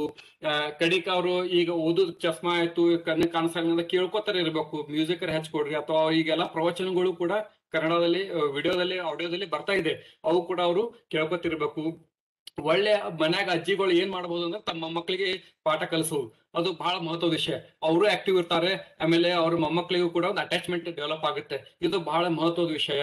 ಸೊ ಅಜ್ಜಿಗಳು ಇವತ್ತು ಮನೆಯಲ್ಲಿ ಖಾಲಿ ಕುಂಡ್ರಬಾರ್ದು, ಅವರು ಮನೆಯಲ್ಲೇ ಅಡಿಗೆ ಕೆಲಸನೂ ಮಾಡ್ಲಿ, ಅದೇ ರೀತಿಯಿಂದ ಅವ್ರಿಗೆ ಎಷ್ಟು ತಿಳಿಯುತ್ತೆ ಅಷ್ಟು ಮೊಮ್ಮಕ್ಕಳಿಗೆ ಅಥವಾ ಅವ್ರಿಗೆ ಒಂದೆರಡು ಸಾಲಿ ಅಭ್ಯಾಸನು ಕಲಿಸ್ಬೇಕು. ಆಮೇಲೆ ಅನ್ನೆಸೆಸರಿ ಡ್ರಗ್ಸ್ ಇವೆಲ್ಲ ತಗೋಬಾರ್ದು. ಸುಮ್ನೆ ಅವ್ರು ಹೇಳಿದ್ರು ಇವ್ರು ಹೇಳಿದ್ರು ನಮ್ ಗೆಳೆಯಾಗ ಇದು ತಗೋತಾರ್ರಿ, ಬಹಳ ಶಕ್ತಿ ಬಂದದ್ರಿ ನಾನು ತಗೋತೀನಿ, ಅವತ್ ಯಾರೋ ಸ್ವಾಮಿಗಳು ಹೇಳಿದ್ರು ಇದು ಪೌಡರ್ ತಗೋಬೇಕು, ಇವು ಆದಷ್ಟು ದಯಮಾಡಿ ಇವನ್ನು ಅನ್ಸೈಂಟಿಫಿಕ್ ಡ್ರಗ್ಸ್ ನೀವು ತಗೊಳ್ಳೇಬಾರದು. ಆಮೇಲೆ ಸುಮ್ನೆ ನಿಮ್ಮಲ್ಲಿ ಒಂದು ಕಲ್ಪನೆ ಇರುತ್ತೆ ಆ ಡ್ರಗ್ಸ್ ಸೈಡ್ ಎಫೆಕ್ಟ್ ಇರುದಿಲ್ಲ, ಈ ಡ್ರಗ್ಸ್ ಸೈಡ್ ಎಫೆಕ್ಟ್ ಅದೆಲ್ಲ ಸುಳ್ಳು. ಎಲ್ಲಾ ಡ್ರಗ್ಸ್ ಅಲ್ಲಿ ಒಂದಾದ್ರೂ ಒಂದು ಕೆಮಿಕಲ್ಸ್ ಇದ್ದೇ ಇರುತ್ತೆ, ಪ್ರಿಸರ್ವೇಟಿವ್ಸ್ ಇದ್ದೇ ಇರುತ್ತೆ. ಅದರಿಂದ ಕೂಡ ನಿಮಗೆ ಮೆದುಳಿಗೆ ಆಗೋ ಪ್ರಾಬ್ಲಮ್. ಲೆಡ್ ಅಂತ ಒಂದು ಕಾಂಪೌಂಡ್ ಇದೆ, ಅದು ಅನೇಕ ಚಮನ್ಪ್ರಾಶ್ ಆಗ್ಲಿ ಅವು ಏನ್ ಬರ್ತಿದ್ವಲ್ಲ ಅದರಲ್ಲಿ ಲೆಡ್ ಪ್ರಮಾಣ ಹೆಚ್ಚಾಗಿ ಕಂಡು ಬರ್ತಿತ್ತು. ಅದಕ್ಕೆ ಅಮಿತಾಬ್ ಬಚ್ಚನ್ರು ಅದು ಕಾಯಂಚೂರಂ ಅಡ್ವರ್ಟೈಸ್ಮೆಂಟ್ ಬಂದ್ ಮಾಡಿದ್ರು, ಯಾಕಂದ್ರೆ ಅದ್ರಲ್ಲಿ ಲೆಡ್ ಕಂಟೆಂಟ್ ಬಹಳ ಇತ್ತು. ಅದರಿಂದ ಅಸಿಡಿಟಿ ಆಗ್ಲಿ ಅಥವಾ ಡಿಮೆನ್ಷಿಯಾ ಆಗ್ಲಿ ಹೆಚ್ಚಿನ ಪ್ರಮಾಣದಲ್ಲಿ ಆಗ್ತಿತ್ತ ಕಂಡು ಬಂದಾಗ ಅವರು ಅದನ್ನು ಪ್ರವಚನ ಮಾಡೋದು ಬಂದ್ ಮಾಡಿದ್ರು. ಎಲ್ಲ ಹಿರಿಯ ನಾಗರಿಕರಿಗೆ ಹೇಳೋದು ಉದ್ದೇಶ ಏನಪ್ಪಾ ಅಂತಂದ್ರೆ ನಿಮ್ ಜೀವನ ನೀವು ಎಕ್ದಮ್ ಮಸ್ತ್ ಆಗಿ ಇವ್ರಿ ಯಾರೇನ್ ಅಂತಾರ ಅಂತ ಹೇಳಿ ತಿಳ್ಕೊಂಡು ನೀವು ಅಫ್ಕೋರ್ಸ್ ನನ್ಗೆ ವಿಶ್ವಾಸ ಇದೆ, ಯಾರು ಏನು ಹುಚ್ಚರಂಗ ಏನ್ ಮಾಡೋದಿಲ್ಲ. ಬಟ್ ನಿಮಗೆ ಇವತ್ತು ಒಂದು ಏನೋ ಮಾಡ್ಬೇಕನ್ನ ಸ್ಕೂಟರ್ ಹೊಡಿಬೇಕನ್ನಿಸ್ತು, ಹೋಗಿ ಸ್ಕೂಟರ್ ಹೊಡೆದು ಬರ್ರಿ. ಅಥವಾ ನಿಮ್ ಫ್ರೆಂಡ್ಸ್ ಜೊತೆ ಇರ್ಬೇಕಂದ್ರೆ ಅವ್ರ ಜೊತೆ ಹೋಗ್ಬರ್ರಿ. ನಿಮ್ ಮನೆಯವ್ರು ಕರ್ಕೊಂಡು ಎಲ್ಲರೂ ಅಂತ ರೌಂಡ್ ಹೊಡೆದ್ ಬರ್ಬೇಕಂತ ಹೋಗಿ ಬರ್ರಿ. ಇವೆಲ್ಲ ನಿಂದ್ರಿಸ್ಬೇಡ್ರಿ. ಇವತ್ತು ನೀವು ಎಷ್ಟು ಚಿಕ್ಕ ಮಕ್ಕಳದಂಗೆ without stress you are living the life, you lead a healthy life ಅನ್ನೋದು ನಾವು ಈ ದೃಷ್ಟಿಯಿಂದ ನಾನು ನಿಮ್ಗೆ ಹೇಳಕ್ ಬಯಸ್ತೇನೆ. ಮೂರನೇ ಭಾಗ ಇವತ್ತಿಂದ ಈ ವಿಚಾರ ಬಗ್ಗೆ ಮೂರನೇ ಭಾಗ ಅಂದ್ರೆ ನಾವು ಹೇಗೆಲ್ಲ ಅವರನ್ನು ಮ್ಯಾನೇಜ್ ಮಾಡಬಹುದು. ಇದು ತುಂಬಾ ಈಗ ಐ ಥಿಂಕ್ ಟೈಮ್ ಬಹಳ ತಗೊಂಡಿದ್ದೀನಿ, ಒಂದ್ 5 ನಿಮಿಷದಲ್ಲಿ ಮುಗಿಸಲು ಪ್ರಯತ್ನಿಸುತ್ತೇನೆ. ಯಾಕೆ ನನಗೆ ಬಹಳಷ್ಟು ಪ್ರಶ್ನೆ ತೊಳೆದಿದೆ. ಆಮೇಲೆ ಡಿಮೆನ್ಷಿಯಾ ಆದಲ್ಲಿ ಮನೆಯಲ್ಲಿ ಮರಳುತನ ಇದ್ದವರು, ಅಲ್ಝೈಮರ್ಸ್ ಕಾಯಿಲೆ ಇದ್ದವರು ಏನೆಲ್ಲ ಮಾಡಬಹುದು, ಅವ್ರಿಗೆ ನಾವ್ ಹೇಗೆ ಮಾಡ್ಬೇಕಂದ್ರೆ ಬಹಳ ಮಹತ್ವದಂದ್ರೆ ಅವ್ರ ಜೊತೆನೆ ಕೂತು ಅವ್ರು ಹಳಿ ಫೋಟೋಸ್, ಮನೆಗೆ ಒಂದು ಹಳಿ ಫೋಟೋ ಇರ್ತಾವ ನೋಡ್ರಿ. ಈಗಾದ್ರೂ ಇವತ್ 40 ವರ್ಷದವ್ರು 50 ವರ್ಷದವ್ರು ಯಾರಿದ್ದೀರಿ ಇವತ್ತು ಕಾರ್ಯಕ್ರಮದಲ್ಲಿ ನಿಮ್ಮಲ್ಲಿ ಏನೇನ್ ಫೋಟೋ ಅಲ್ಲ ತೆಗೆದಿಡ್ರಿ.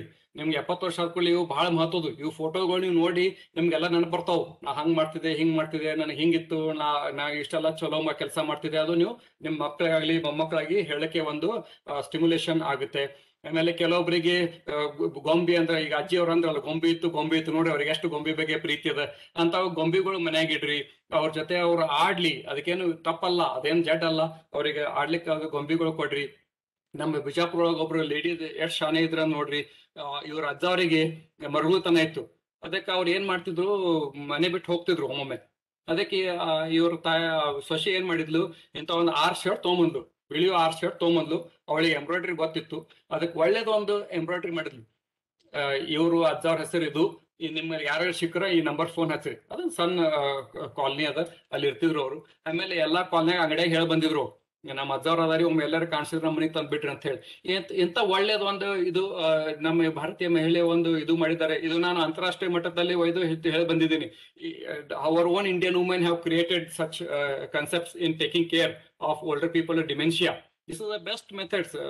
ಇದು ನೋಡ್ರಿ, ಅವ್ರಿಗೆ ಅಜ್ಜವ್ರ ಮ್ಯಾಗ ಶರ್ಟ್ ಹಾಕೊಂಡ್ರು, ಅವ್ರು ಹೊಸ ಶರ್ಟ್ ಹಾಕೊಂಡಂಗೂ ಆಯ್ತು. ದಿವಸ ಒಂದು ತೊಳೆದ ಶರ್ಟ್ ಹಾಕೋತಿದ್ರು, ಬಿಳಿ ಕಲರ್ ಶರ್ಟ್, ಆದ್ಮ್ಯಾಗ ಅಡ್ರೆಸ್ ಎಲ್ಲೇ ಕಳ್ಕೊಂಡ್ರು ಅವ್ರು ಕರೆಕ್ಟ್ ಆಗಿ ಫೋನ್ ಹಚ್ಚಿದ್ರು. ಯಾಕಂದ್ರೆ ಕೆಲವೊಬ್ರು ಹಿರಿಯ ನಾಗರಿಕರು ನೀವು ಐಡೆಂಟಿಟಿ ಕಾರ್ಡ್ ಕೊಡ್ರಿ, ಇಯರ್ ಕೊಟ್ಟ ತೆಗೆದು ಹೋಗಿತಾರ, ಅವರಿಗೆ ಮನಸ್ಥಿತಿ ಸರಿ ಇರುವುದಿಲ್ಲ ಹೀಗೆ. ಆಮೇಲೆ ಅವ್ರಿಗೆ ಏನ್ ದೃಷ್ಟಿ, ಅವರಿಗೆ ಹಾಬಿ ಇದೆ, ಅವ್ರು ಎಲ್ಲಾನು ಮಾಡಿಸಿ ಕೊಡಬೇಕು. ಓದೋದು ಹವೆ ಇದ್ರೆ ಓದಿಸ್ಕೊಡ್ರಿ. ಅವ್ರಿಗೆ ಒಬ್ರು ಪೇಂಟಿಂಗ್ ಇರ್ತದೆ, ಒಬ್ರು ಡ್ಯಾನ್ಸ್ ಮಾಡೋದು ಇರ್ತೈತಿ. ಅವ್ರಿಗೆ ಅದು ಫ್ರೀಡಮ್ ಕೊಡ್ಬೇಕು. ನಾವು ಮನೆಯಲ್ಲಿ ಅವರಿಗೆ ಫ್ರೀಡಮ್ ಕೊಡ್ಬೇಕು. 1-2 ತಾಸು ಅವ್ರಿಗೆ ಪ್ರೈವಸಿ ಕೊಡ್ರಿ. ಅಜ್ಜಿ ನೀ ಏನ್ ಮಾಡೋದು ಮಾಡು, ರೂಮ್ ನೀವು ಹಾಡ ಕೇಳೋದು ಹಾಡ ಕೇಳು, ಟಿವಿ ನೋಡೋದು ಟಿವಿ ನೋಡು. ಅದು ಪ್ರೈವಸಿ ನೀವು ಕೊಡೋದು ಬಹಳ ಮಹತ್ವದು. ಅವ್ರ ಹವ್ಯಾಸಗಳನ್ನು ಅವರು ನೋಡ್ಬೋದು. ಆಮೇಲೆ ಯಾರದೇ ಮನ್ಯಾಗ ಈಗ ಹಿರಿಯ ನಾಗರಿಕರು ಅವ್ರ ಸ್ಮರಣ ಶಕ್ತಿ ಕಡಿಮೆ ಇದ್ದಲ್ಲಿ ಇಂಥ ದೊಡ್ಡ ವಾಚ್ ಹಾಕ್ರಿ ಗಾಡಿ ಮ್ಯಾಗ, ಅಂದ್ರೆ ಅವ್ರಿಗೆ ಓರಿಯಂಟೇಶನ್ ಈಸಿ ಆಗ್ತೈತಿ. ಆಮೇಲೆ ಅವ್ರ ಮನೆಯಲ್ಲಿ ಯಾರಾದ್ರೂ ಆರೈಕೆದಾರ ಇದ್ರಲ್ಲಿ ಅವ್ರು ಯಾವತ್ತು 2 ಕೀ ಇಡ್ಬೇಕು, ಚಾವಿ, ಮನಿ ಚಾವಿ ಯಾವತ್ತು 2 ಇಡ್ಬೇಕು. ಒಂದು ನಿಮ್ ಮನೆಯಾಗ ಇರ್ಬೇಕು, ಒಂದು ನಿಮ್ ಬಹಳ ಆತ್ಮೀಯ ಸ್ನೇಹಿತರ ಅವ್ರ ಮನ್ಯಾಗ ನಿಮ್ದು ಮನಿ ಚಾವಿ ಇಡ್ಬೇಕು. ಯಾಕಂದ್ರ ಇವರು ಮರಳುತನದಿಂದ ಬೆಳೆಯವರು, ಡಿಮೆನ್ಷಿಯಾದಿಂದ ಬೆಳೆಯವರು, ಇವ್ರು ಚಾವಿ ಒಗದ್ ಬಿಡ್ತಾರ ಕಸಬಿಟ್ಟಾಗ, ನಿಮ್ಗೆ ಗೊತ್ತೇ ಆಗುದಿಲ್ಲ. ಆಮೇಲೆ ಕಸ ಬುಟ್ಟಿ ದಿವಸ ಚೆಲ್ಬೇಕಾದ್ರ ದಿವಸ ಕಸ ಬುಟ್ಟಿ ಚೆಕ್ ಮಾಡಿ ಚೆಲ್ಬೇಕು. ಒಮ್ಮೊಮ್ಮೆ ಅವ್ರ ಹಿರಿಯ ನಾಗರಿಕರು ತಮ್ಗೆ ಏನ್ ಅನ್ಸಿತ್ ತಂದು ಹೋಗ್ಬಿಡ್ತಾರ ಕಸ ಬುಟ್ಟಾಗ, ನಿಮ್ಗೆ ಗೊತ್ತಾಗ್ಲಾರ್ದೆ ಏನೇನೋ ಮನೆಯಿಂದ ವಸ್ತುಗಳು ಹೋಗ್ತಾವ್. ಆಮೇಲೆ ಅವರು ಯಾವತ್ಲೂ ನಿಮ್ಗೆ ಏನಾರ ಬೈದ್ರೆ ನೀವು ಉಲ್ಟಾ ಬೈಬಾರ್ದು. Always try to distract. ಏನಾರ ಅಂದ್ರೂ ಬೇರೆ ಹೇಳ್ಬಿಡುದು, ಏನ ಹೇಳ್ದಲ್ಲ ಬಸ್ ಯಾಕೆ ಬಂದಿಲ್ಲ ಅಂತ, ತಡಿ ನಾ ಫೋನ್ ಹಚ್ಚಿ ಕೇಳ್ತೀನಿ, ಹಿಂಗ್ ಅವ್ರಿಗೆ ಡಿಸ್ಟ್ರಾಕ್ಟ್ ಮಾಡಿ ಅವರಿಗೆ ಸಮಾಧಾನ ಮಾಡ್ಬೇಕು. ಆಮೇಲೆ ಅವ್ರಿಗೆ ಅವ್ರ ಜೊತೆ ನಕ್ಕೋತ ಇರುವುದು. ಆಮೇಲೆ ಸ್ಮೈಲಿಂಗ್, ಅವ್ರ ಒಮ್ಮೊಮ್ಮೆ ಕೇಳಿಸ್ತಿರಂಗಿಲ್ಲ, ಕಣ್ ಒಳ್ಳೆ ಕಾಣಿಸ್ತಿರ್ತದೆ. ಸೊ ನಾವು ಗಂಭೀರವಾಗಿ ಅವ್ರ ಮುಂದೆ ಕುಂಟಿರಬಾರ್ದು, ನಾವು ಕೂಡ ಅವ್ರ ಜೊತೆ ಒಳ್ಳೇದಾಗಿ ವರ್ತನೆ ಮಾಡಬೇಕು. ರೆಸ್ಪೆಕ್ಟ್ ಕೇರ್ ಅನ್ನೋದ್ ಬಗ್ಗೆ ನಿಮ್ಗೆ ಹೇಳ್ತೀನಿ. ಈ ಹಿರಿಯ ನಾಗರಿಕರ ಬಗ್ಗೆ ಆರೈಕೆ ಮಾಡೋರು ಮನೆಯಲ್ಲಿ ಅವರಿಗೆ ತುಂಬಾ 3 ಜನರೇಷನ್ ಇರ್ತವೆ. ಮಕ್ಕಳು, ತಮ್ಮದು, ತಮ್ಮ ಗಂಡಂದು ಆದ್ಮೇಲೆ ಹಿರಿಯ ನಾಗರಿಕರು. ಇಂತ ಆದಾಗ ಏನಾಗ್ತಾರೆ, ಬರ್ನ್ಔಟ್ ಆಗ್ತಾರೆ. ಅವ್ರಿಗೂ ಅನೇಕ ಕೆಲಸ ಇರ್ತದೆ, ಅವರು ತಮ್ಮ ಜಾಬ್ ಸ್ಯಾಕ್ರಿಫೈಸ್ ಮಾಡಿ ಕೂತಿರ್ತಾರೆ, ಅವ್ರಿಗೂ ರೆಸ್ಟ್ ಇರೋದೇ ಇಲ್ಲ. ಅಂತ ಟೈಮಿಗೆ ಅವ್ರಿಗೆ ರೆಸ್ಪೆಕ್ಟ್ ಕೇರ್ ಅಂತೀವಿ. ಆಗ ಏನ್ ಮಾಡ್ಬೇಕು, ಈಗ ಒಬ್ರು ಅಜ್ಜಿ ಮನೇಲಿ ಇದ್ರಂದ್ರೆ ಅವರಿಗೆ 3 ಮಕ್ಳು ಇದ್ರೆ, ಒಬ್ರು ಮಕ್ಕಳು ಪ್ರತಿ ತಿಂಗಳ ಒಬ್ರು ಯಾರು 4 ದಿನ ಬಂದು ಇವ್ರ ಮನೆಗಿದ್ದು, ನೀ ರೆಸ್ಟ್ ತಗೊಳಮ್ಮ, ನಾವು ನೋಡ್ಕೋತೀವಿ ನಮ್ಮ ಅವ್ಗ ಅಂತ ಹೇಳಿ ಅವ್ರಿಗೆ ರೆಸ್ಪೆಕ್ಟ್ ಕೊಡ್ಬೇಕು. ಈಗ ಡೈಲಿ ಕೇರ್ ಮಾಡಾಕಿಗೆ 1-2 ದಿವಸ ನೀ ರೆಸ್ಟ್ ಮಾಡು, ನೀ ಕಟ್ಬೇಕಾಗಿ ಅಜ್ಜಿ ಮಾಡೋ, ನಾವು ನಮ್ಮ ಅವ್ಗ ಅಜ್ಜಿ ಮಾಡ್ತೀವಿ, ನಾವ್ ಮತ್ ಹೋಗ್ತೀವಿ. ಮತ್ ನೀವು 28 ದಿವಸ ಮಾಡು, 2ನೇ ಮಗಳು ಬರ್ಬೇಕು ಮನಿಗ್. ಹಿಂಗ್ ಮಾಡ್ಕೋತಿದ್ರ ಮನೆಯವ್ರಿಗೂ ಕೂಡ ಅವ್ರಿಗೂ 2 ದಿವಸ, ತಿಂಗಳಿಗೆ 2 ದಿವಸ ರೆಸ್ಟ್ ಸಿಕ್ತು, ಮೈಂಡ್ ಸೆಪರೇಟ್ ಆಗ್ತದೆ. ಅವ್ರಿಗೆ ಏನ್ ಮಾಡ್ಬೇಕು ಅನ್ನೋದು ಮಾಡಿಸ್ತದ. ಅವ್ರಿಗೊಂದು ಪಿಕ್ಚರ್ ನೋಡೋದು, ಪಿಕ್ಚರ್ ಹೋಗಿ ಬರ್ತಾರ, ಅಥವಾ ಒಂದ್ ಯಾವ್ದಾರ ಕಾರ್ಯಕ್ರಮಕ್ಕೆ ಹೋಗ್ಬಿಡ್ತಾರೆ, ಕಾರ್ಯಕ್ರಮಕ್ಕೆ ಹೋಗಿ ಬರ್ತಾರ. ಅಂದ್ರೆ ಈ ದೃಷ್ಟಿಯಿಂದ ನಾವು ಆರೈಕೆದಾರರು ಕೂಡ ಬಹಳ ಮಹತ್ವರು ಮನೆಯಲ್ಲಿ. ಅವ್ರ ಬಗ್ಗೆನೂ ನಾವು ಕಾಳಜಿ ಮಾಡ್ಬೇಕು. ನಾವು ವೈದ್ಯ ಲೋಕದಲ್ಲಿ ಏನ್ ಕಳಿಸ್ತೀವಿ ಅಂದ್ರೆ, ಹಿರಿಯ ನಾಗರಿಕರಿಗೆ ಯಾರೇ ಆರೈಕೆದಾರ ಬಂದ್ರೆ ಅವ್ರಿಗೆ ಬೈಬೇಡ್ರಿ. ಯಾಕಂದ್ರೆ ಅವರು 3 ಜನರೇಷನ್ ಮನ್ಯಾಗ ಕಾಳಜಿ ಮಾಡ್ಬೇಕು. ಮಕ್ಕಳು, ತಮ್ಮ ಗಂಡಂದ್ರು ಮತ್ತು ಇವ ಅಜ್ಜಿಗಳ ಕಾಳಜಿ ಮಾಡ್ಬೇಕು. ಅಟ್ ಸರಳ ಇಲ್ಲ. So always respect the care givers and always provide respect for the care givers. That is very very important. So ಈ ಕಾರ್ಯಕ್ರಮಕ್ಕೆ ನನ್ನ ಭಾಷೆಗೆ ಅಂತು ಕೊಡಬೇಕಾದ್ರೆ ಒಂದು ಬಹಳ ಒಳ್ಳೆ ಮೆಸೇಜ್ ಇದೆ. Please remember the real me when I cannot remember you. So remember those who don't remember, another way to say. So the care for dementia, all senior citizen ಆಗ್ಲಿ, ಯಾರಿಗೆ ನಾವು ಹಿರಿಯ ನಾಗರಿಕರ ನಾವು ಆರೈಕೆ ಮಾಡಬೇಕಾದ್ರೆ, be the parents of your parents during their old age. ಇದು ಒಂದು ಬಹಳ ಮಹತ್ವದ ವಿಷಯ. Department of social justice and empowerment ಕೊಟ್ಟಿದ್ದಾರೆ. Be the parents of your parents in there old age. ಇದು ಈ ವಿಷಯ ಹೇಳ್ಕೊತಾ ನಾನು ಈ ಮಾತುಗಳನ್ನು ಮುಗಿಸುತ್ತೇನೆ. ಎಲ್ಲರಿಗೆ ಧನ್ಯವಾದಗಳು. ಹಾಗೂ ಇಲ್ಲಿವರೆಗೆ ನಾನು ಮಾತಾಡಿದೆಲ್ಲ ಕೇಳೋದಕ್ಕೆ ತಮಗೆಲ್ಲರಿಗೂ ಧನ್ಯವಾದಗಳು. ನಮಸ್ಕಾರ ಸರ್. ನಮಸ್ಕಾರ. ನಮಸ್ಕಾರ ಡಾಕ್ಟರ್ ಆನಂದ್ ಸರ್. ಸರ್ ಬಹಳ ತುಂಬಾ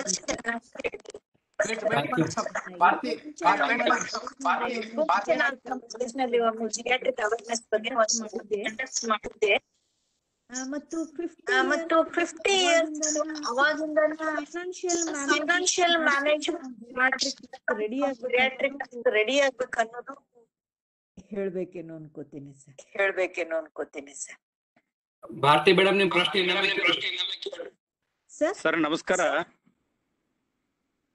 ತಡೀರಿ, ಭಾರತಿ ಮೇಡಮ್ ಮಾತಾಡ್ತಾ ಇದಾರೆ. ಭಾರತಿ ಮೇಡಮ್ ತಪ್ಪ ಪ್ರಶ್ನೆ ನಮಗೆ ಕೇಳ್ರಿ. ಸರ್, ನನ್ ಪ್ರಶ್ನೆ ಏನಂದ್ರೆ, ಈಗ 65 ವರ್ಷ ಅಥವಾ 75 ಆದ್ಮೇಲೆ ಅವ್ರು ನೋಡ್ಕೊಳ್ಳೋರ್ ಬಗ್ಗೆ ತಾವ್ ಹೇಳಿದ್ರಿ. ಸ್ವತಃ 55 ಆದ್ಮೇಲೆ ನಾನು 75 ತನಕ ಬರ್ತೀನಿ ಅಂತ ಪ್ಲಾನಿಂಗ್ ಮಾಡ್ಕೊಂಡು ಎಲ್ಲಾ ಇದನ್ ಮಾಡ್ಕೊಳ್ಳೋದು ಒಳ್ಳೇದೇನೋ ಅಂತ. ಅಂದ್ರೆ ನಾವು ಮುದುಕರಾಗೋದೇ ಇಲ್ಲ ಅಂತ ಅನ್ಕೊಂಡ್ ಬಿಟ್ಟಿರ್ತೀವಿ. ಇದನ್ ಮಾಡ್ಕೊಳ್ಳೋದು ಬೆಸ್ಟ್ ಅಂತ ನನ್ಗೂ ಅದಕ್ಕೆ ಸ್ವಲ್ಪ ಗೈಡೆನ್ಸ್ ಕೊಡ್ರಿ ಅಂತ. ಅದೇ ಮೇಡಮ್, ನಾನ್ ನಿಮ್ಗೆ ಫಸ್ಟ್ ಅದೇ ಹೇಳಿದೆ. ಇವತ್ತು ಯಾರು 55-60 ಮುಟ್ತಾರೆ, ಅವರು ಇನ್ನ 20 ವರ್ಷ ಬದುಕ್ತಾರೆ. ಅದು ಆ 20 ವರ್ಷ ನಾವು ಹೇಗೆ ನಮ್ದು ಜೀವನ ಸಾಧಿಸಬೇಕು ಅನ್ನೋದು ನಾವು ಈಗ ಪ್ಲಾನ್ ಮಾಡ್ಬೇಕು. ಈಗ ನಿಮ್ ಪ್ರಶ್ನೆ ತುಂಬಾ ಒಳ್ಳೇದಿದೆ, ಉತ್ತರನು ನೀವೇ ಹೇಳಿದಿರಿ. 55 ವರ್ಷ ಆದ್ಮೇಲೆ ನೀವು you are already thinking of planning your old age. That is a very good thing you are doing madam. So ಇದಕ್ಕೆ ನಿಮ್ಮ ಜೀವನ ಶೈಲಿ ಹೇಗಿರುತ್ತೋ, ನಿಮಗೆ ಇನ್ನ ಎಷ್ಟೆಷ್ಟು ಜವಾಬ್ದಾರಿ ಇದ್ದಾವೆ, ಇದೆಲ್ಲ ನಿಮ್ಗೆ ಅನುಭವ ಇರುತ್ತೆ. ಆ ಪ್ರಕಾರ ನಿಮ್ಗೆ ಓಲ್ಡ್ ಏಜ್ ಬರುತ್ತೆ. ಆಮೇಲೆ ನೀವು ಎಷ್ಟು ಆಕ್ಟಿವ್ ಇರ್ಬೇಕಂತ ಮಾಡಿರಿ. ಆಫ್ಟರ್ 60 ಇಯರ್ಸ್ ನಾ ರಿಟೈರ್ಡ್ ಆಯ್ತು, ನಾ ಏನು ಮಾಡುದಿಲ್ಲ ಅನ್ಬೇಕ ಮಾಡಿದಿರೋ, ಅಥವಾ ಆಫ್ಟರ್ 60 ಇಯರ್ಸ್ ನಾನು ಒಂದೆಲ್ಲಾದ್ರೂ ವಾಲಂಟಿಯರ್ ಆಗಿ ಕೆಲಸ ಮಾಡ್ತೀನಿ. Now I am Oh. 65. Yes, madam, that's a great. You are so active, and your voice is so clear and loud. Means you are healthy, so you don't have to worry. You have to just maintain a good health, both physically and mentally, and don't give away to negative thinkings. ಇಲ್ಲ Live your life. Live your life. Enjoy your life. ಬರೋದಿಲ್ಲ, ನನ್ನ ಹತ್ರನೂ ಬರೋದಿಲ್ಲ. Hello ಹಾ sir. Sir, ನಮಸ್ಕಾರ.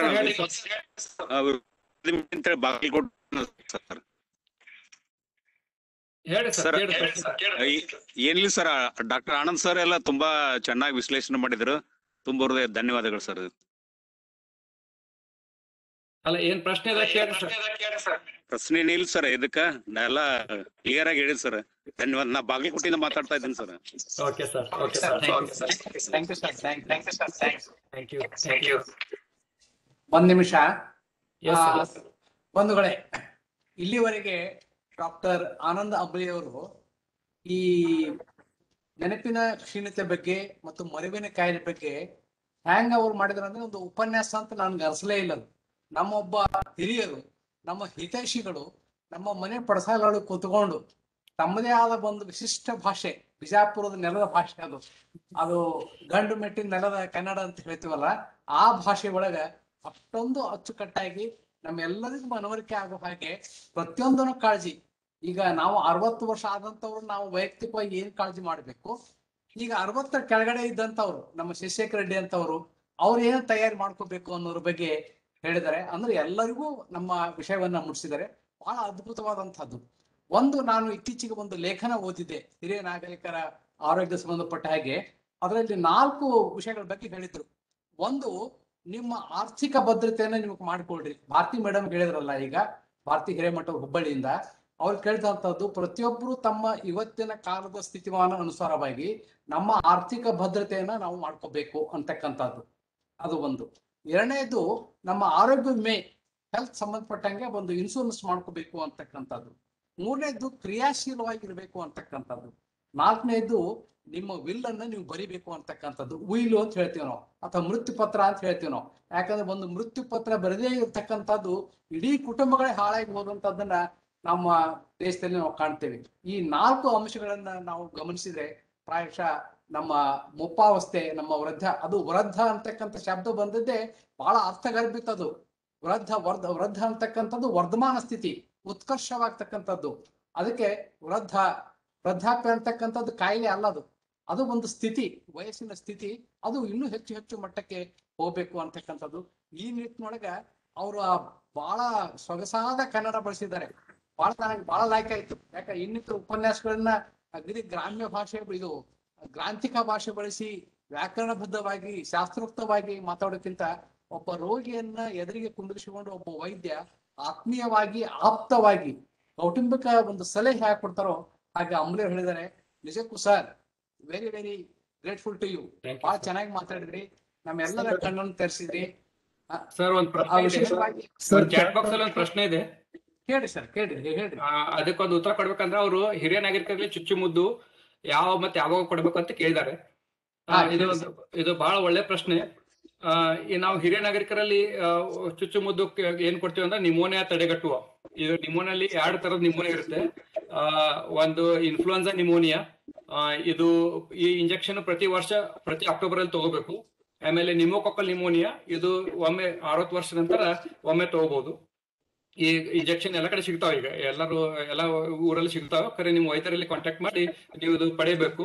ಕೆಲವೊಬ್ರ ಕಡೆ stock ಇರೋದಿಲ್ಲ. ಅದಕ್ಕೆ ನಾವು ಏನ್ ಮಾಡೀವಿ, ನಮ್ಮ ವೈದ್ಯಕೀಯ ಮಹಾವಿದ್ಯಾಲಯದಲ್ಲಿ ಒಂದು ಸ್ಪೆಷಲ್ ಯೂನಿಟ್ ಆಫ್ ವ್ಯಾಕ್ಸಿನ್ಸ್ ಮಾಡಿದೀವಿ. ಆಮೇಲೆ 60 ವರ್ಷ ನಂತರ ಎಲ್ಲರೂ TT ಇಂಜೆಕ್ಷನ್ ಕಂಪಲ್ಸರಿ ಮಾಡಿಸ್ಬೇಕು. ಟಿಟೈನಸ್ ಟಾಕ್ಸೈಡ್ 60 ವರ್ಷ ನಂತರ ಎಲ್ಲರೂ ಒಂದ್ಸಲ ಮಾಡಿಸ್ಬೇಕು. ಪ್ರತಿ 10 ವರ್ಷಕ್ಕೊಮ್ಮೆ ಮಾಡಿಸ್ಬೇಕು. 4ನೇ ವ್ಯಾಕ್ಸಿನ್ ಅಂದ್ರೆ ಹೆಪಟೈಟಿಸ್ ಬಿ. ಅಂದ್ರೆ ಇದು ಕಾಮನೆ ಆಗ್ಬಾರ್ದಂತೆ. ಲಿವರ್ ಫೇಲ್ಯೂರ್ ಅಥವಾ ಹೆಪಟೈಟಿಸ್ ಬಿ ವ್ಯಾಕ್ಸಿನ್ ತಗೋಬೇಕು. ಇವು 3 ಡೋಸ್ ಇರ್ತಾವ. ಇವು 3 ಡೋಸ್ ತಿಂಗಳ ಒಂದು, ಇವತ್ತ ಈ ಜೂನ್, ಜುಲೈ, ಆಗಸ್ಟ್ 3 ಡೋಸ್ ತಗೋಬೇಕು. ಈಗ ಇದು ಎದಕ್ ತಗೋಬೇಕಪ್ಪ ಅಂತಂದ್ರೆ, ಈಗ ಹಿರಿಯ ನಾಗರಿಕರು ಅನೇಕ ಆಪರೇಷನ್ಗೆ ಈಗ ಒಳಪಡ್ತಿದ್ದಾರೆ. ಈಗ ಜಾಯಿಂಟ್ ಟ್ರಾನ್ಸ್ಪ್ಲಾಂಟ್ ಆಗ್ಲಿ ಅಥವಾ ಹಾರ್ಟ್ ಆಪರೇಷನ್ ಆಗ್ಲಿ, ಇಂಥ ಅನೇಕ ಮೇಜರ್ ಸರ್ಜರಿಗೆ ಇವರು ಈಗ 60 ವರ್ಷ 70-80 ವರ್ಷಕ್ಕೆ ಬರ್ತಾರೆ. ಆ ಟೈಮಿಗೆ ತಮಗೆ ಹೆಪಟೈಟಿಸ್ ರೋಗ ಆಗ್ಬಾರ್ದು ಅಂತ ತಿಳ್ಕೊತಾ ಈಗ ನೀವು ಅದಕ್ಕೆ ಪ್ರಿಕಾಷನ್ ತಗೋಬೇಕು. ಹೆಪಟೈಟಿಸ್ ಬಿ ವ್ಯಾಕ್ಸಿನ್ ತಗೋಬೇಕು. ಆಮೇಲೆ ಸರ್ಪ ಹುಳ ಆಗ್ಬಾರ್ದು ಅಂತ ವ್ಯಾಕ್ಸಿನ್ ಕೂಡ ಇದೆ. 60 ವರ್ಷದ ನಂತರ ಯಾವಾಗ ಬೇಕಾದ್ರೂ ನೀವು ಅದನ್ನ ಇಂಜೆಕ್ಷನ್ ತಗೋಬಹುದು. ಅದು ಸರ್ಪ ಹುಣ ಆದ್ರೂ ತಡೆಗಟ್ಟಲಿಲ್ಲ ಅಂದ್ರೂ ಅದರ ಪ್ರಮಾಣತೆ ಅದು ಸಿವಿಯರಿಟಿಯನ್ನು ಕಡಿಮೆ ಮಾಡ್ತದೆ. ಅದೇ ರೀತಿ ಎಲ್ಲ ಹಿರಿಯ ನಾಗರಿಕರಿಗೆ ಕೋವಿಡ್ ವ್ಯಾಕ್ಸಿನ್, ಕೋವ್ಯಾಕ್ಸಿನ್ ಅಥವಾ ಕೋವಿಶೀಲ್ಡ್ ಪ್ರತಿಯೊಬ್ಬರು ಹಿರಿಯ ನಾಗರಿಕರು ಕಂಪಲ್ಸರಿಯಾಗಿ ತಗೊಳ್ಳಿ. ಅದಕ್ಕೆ ನಾನು ಕಳಕಳಿಯಿಂದ ನಿಮ್ಮ ಬೆಡ್ಕೋತೀನಿ. ಎಲ್ಲ ಹಿರಿಯ ನಾಗರಿಕರು ಕೋವಿಡ್ ವ್ಯಾಕ್ಸಿನ್ ಮಾತ್ರ ಫಸ್ಟ್ ಪ್ರೆಫರೆನ್ಸ್ ಈಗ ಬರೋದು ಅಂದ್ರೆ ಕೋವಿಡ್ ವ್ಯಾಕ್ಸಿನ್ ತಗೊಳ್ಳಿ. ಆಮೇಲೆ ನ್ಯೂಮೋನಿಯಾ ವ್ಯಾಕ್ಸಿನ್ ಆಗ್ಲಿ ಅಥವಾ ಟಿಟೆನಸ್ ವ್ಯಾಕ್ಸಿನ್ ನೀವು ತಗೋಬಹುದು. ಸರ್ ನಮಸ್ಕಾರ ಸರ್. ನಮಸ್ಕಾರ. ಸರ್ ತಮ್ಮ ಸವಿಸ್ತಾರವಾದಂತ ಮಾಹಿತಿಗೆ ಹೃತ್ಪೂರ್ವಕ ಧನ್ಯವಾದಗಳು ಸರ್. ಸರ್ ನನ್ನ ಪ್ರಶ್ನೆ ಏನಂದ್ರೆ ಸರ್, ಈಗ ಯಾವುದೇ ಒಂದು ಅಂಗ ಅಂದ್ರೆ ಅದು ದೈಹಿಕವಾಗಿ ಆಗಿರ್ಬೋದು, ಬೌದ್ಧಿಕವಾಗಿ ಆಗಿರ್ಬೋದು, ಅದ್ರ ಬೆಳವಣಿಗೆಗೆ ಒಂದು ನಿರ್ದಿಷ್ಟವಾದಂತ ವಯೋಮಿತಿ ಇದೆ ಸರ್. ಹಾಗಾಗಿ ಈಗ 60ರ ನಂತರ ನಾವು ಎಡಗೈಯನ್ನು ಬಳಸೋದ್ರಿಂದ ನಮ್ಮ ರೈಟ್ ಬ್ರೈನು ಎಷ್ಟರ ಮಟ್ಟಿಗೆ ಡೆವಲಪ್ ಆಗುತ್ತಾ ಮತ್ತೆ ಆಕ್ಟಿವ್ ಆಗಿರುತ್ತಾ? ಆಮೇಲೆ ಇನ್ನೊಂದು ಸರ, ನಾವು ಬೌದ್ಧಿಕ ಬೆಳವಣಿಗೆಗೆ ಸಂಬಂಧಪಟ್ಟಂಗೆ ಕೆಲವೊಂದು ಸಪ್ಲಿಮೆಂಟ್ಸ್ ಅನ್ನ ತಗೊಳ್ತಾ ಇದೀವಿ. ಈಗ ಫಾರ್ ಎಕ್ಸಾಂಪಲ್ ವಾಲ್ನಟ್ ತಿನ್ನೋದ್ರಿಂದ ಬ್ರೈನ್ಗೆ ತುಂಬಾ ಒಳ್ಳೆ ಸಪ್ಲಿಮೆಂಟ್ ಅಂತ ಈಗ ನಾವು ಅದನ್ನ ತಗೊಳ್ತಾ ಇದೀವಿ. ಅದು ಚಿಕ್ಕ ಮಕ್ಕಳಿಗೆ ಅಂದ್ರೆ ಬ್ರೈನ್ ಡೆವಲಪ್ಮೆಂಟ್ ಆಲ್ಮೋಸ್ಟ್ 6-7 ಇಯರ್ಸ್ ಒಳಗಡೆ ಕೊಟ್ಟಾಗ ಅದ್ರ ಪ್ರಭಾವ ಎಷ್ಟು ಪರಿಣಾಮಕಾರಿ ಆಗಿರುತ್ತಲ್ವಾ? ಅದು ಈ 60ರ ನಂತರ ಅದನ್ನ ಸಪ್ಲಿಮೆಂಟ್ಸ್ ತಗೊಳ್ಳೋದಾಗ್ಲಿ, ನಾವು ಲೆಫ್ಟ್ ಹ್ಯಾಂಡ್ ಯೂಸ್ ಮಾಡೋದ್ರಿಂದ ಎಷ್ಟರ ಮಟ್ಟಿಗೆ ನಮ್ಮ ಬ್ರೈನ್ ಆಕ್ಟಿವ್ ಆಗಿ ಮತ್ತು ಅದು ಡೆವಲಪ್ ಆಗೋ ಚಾನ್ಸ್ ಇದೆಯಾ ಅಂತ ನನ್ನ ಪ್ರಶ್ನೆ ಸರ್. ತುಂಬಾ ಒಳ್ಳೆ ಪ್ರಶ್ನೆ ಮೇಡಮ್. ಇದು ತುಂಬಾ ಒಳ್ಳೆ ಪ್ರಶ್ನೆ ಕೇಳಿದಿರಿ. ಇದಕ್ಕೆ ಈಗ ಹೇಗಿದೆ ಅಂದ್ರೆ, ನಾವು ಜಸ್ಟ್ ಬಿಕಾಸ್ ನಾವು ಲೆಫ್ಟ್ ಹ್ಯಾಂಡ್ ಯೂಸ್ ಮಾಡ್ತೀವಿ ಅಂತ ನನ್ಗೆ ಡಿಮೆನ್ಷಿಯಾ ಆಗೋದಿಲ್ಲ, ಮಗುತನ ಆಗೋದಿಲ್ಲ ಅಂತ ತಪ್ಪು. ಅಟ್ ಲೀಸ್ಟ್ ನಮ್ ಬ್ರೈನ್ ಆಕ್ಟಿವ್ ಇರ್ತೈತಿ. ಆಮೇಲೆ ಬರೋ ಕಾಯಿಲೆಗಳನ್ನು ಮುಂದೆ ಹಾಕ್ಬಹುದು. ನಿಮ್ಗೆ ಬರ್ಲಿಕ್ಕೆ ಇಲ್ಲ. ಬಟ್ ಇದು ಎಷ್ಟು ಜನರಲ್ಲಿ ಹೆಲ್ಪ್ ಆಗುತ್ತೆ, ಎಷ್ಟು ಮಟ್ಟಿಗೆ ಒಬ್ಬರಲ್ಲಿ ಎಷ್ಟು ಮಟ್ಟಿಗೆ ನೀವು ನಾಳೆಯಿಂದ ಬರೇ ಲೆಫ್ಟ್ ಹ್ಯಾಂಡ್ ಯೂಸ್ ಮಾಡಿ ರೈಟ್ ಬ್ರೈನ್ ಡೆವಲಪ್ ಮಾಡ್ತೀನಿ ಅಂದ್ರೆ ಅದು 100% ತಡೆಗಟ್ಟಲಿಕ್ಕೆ ಸಾಧ್ಯ ಇರೋದಿಲ್ಲ. ಆದ್ರೆ ನೀವು ಬರೋ ಕಾಯಿಲೆಗಳನ್ನು ಮುಂದೆ ಹಾಕ್ಬಹುದು. ಆಮೇಲೆ ಎರಡನೇ ಪ್ರಶ್ನೆಗೆ, ನೀವು ವಾಲ್ನಟ್ ತಿಂತೀನಿ, ಎಲ್ಲಾನು ತಿನ್ರಿ. ನೀವು ಎಲ್ಲಾನು ಸಹ ಹಸಿರು ಪಲ್ಯನೂ ಬೇಕೇ, ಟೊಮೆಟೊ ಗಜ್ರಿನೂ ತಿನ್ನಬೇಕೇ ನಾವು. ಯಾಕಂದ್ರೆ ನಾವು ಬರೇ ಬ್ರೈನ್ ದೃಷ್ಟಿಯಿಂದ ನಾವು ಊಟ ಮಾಡ್ತಾ ನಡೆಯಂಗಿಲ್ಲ.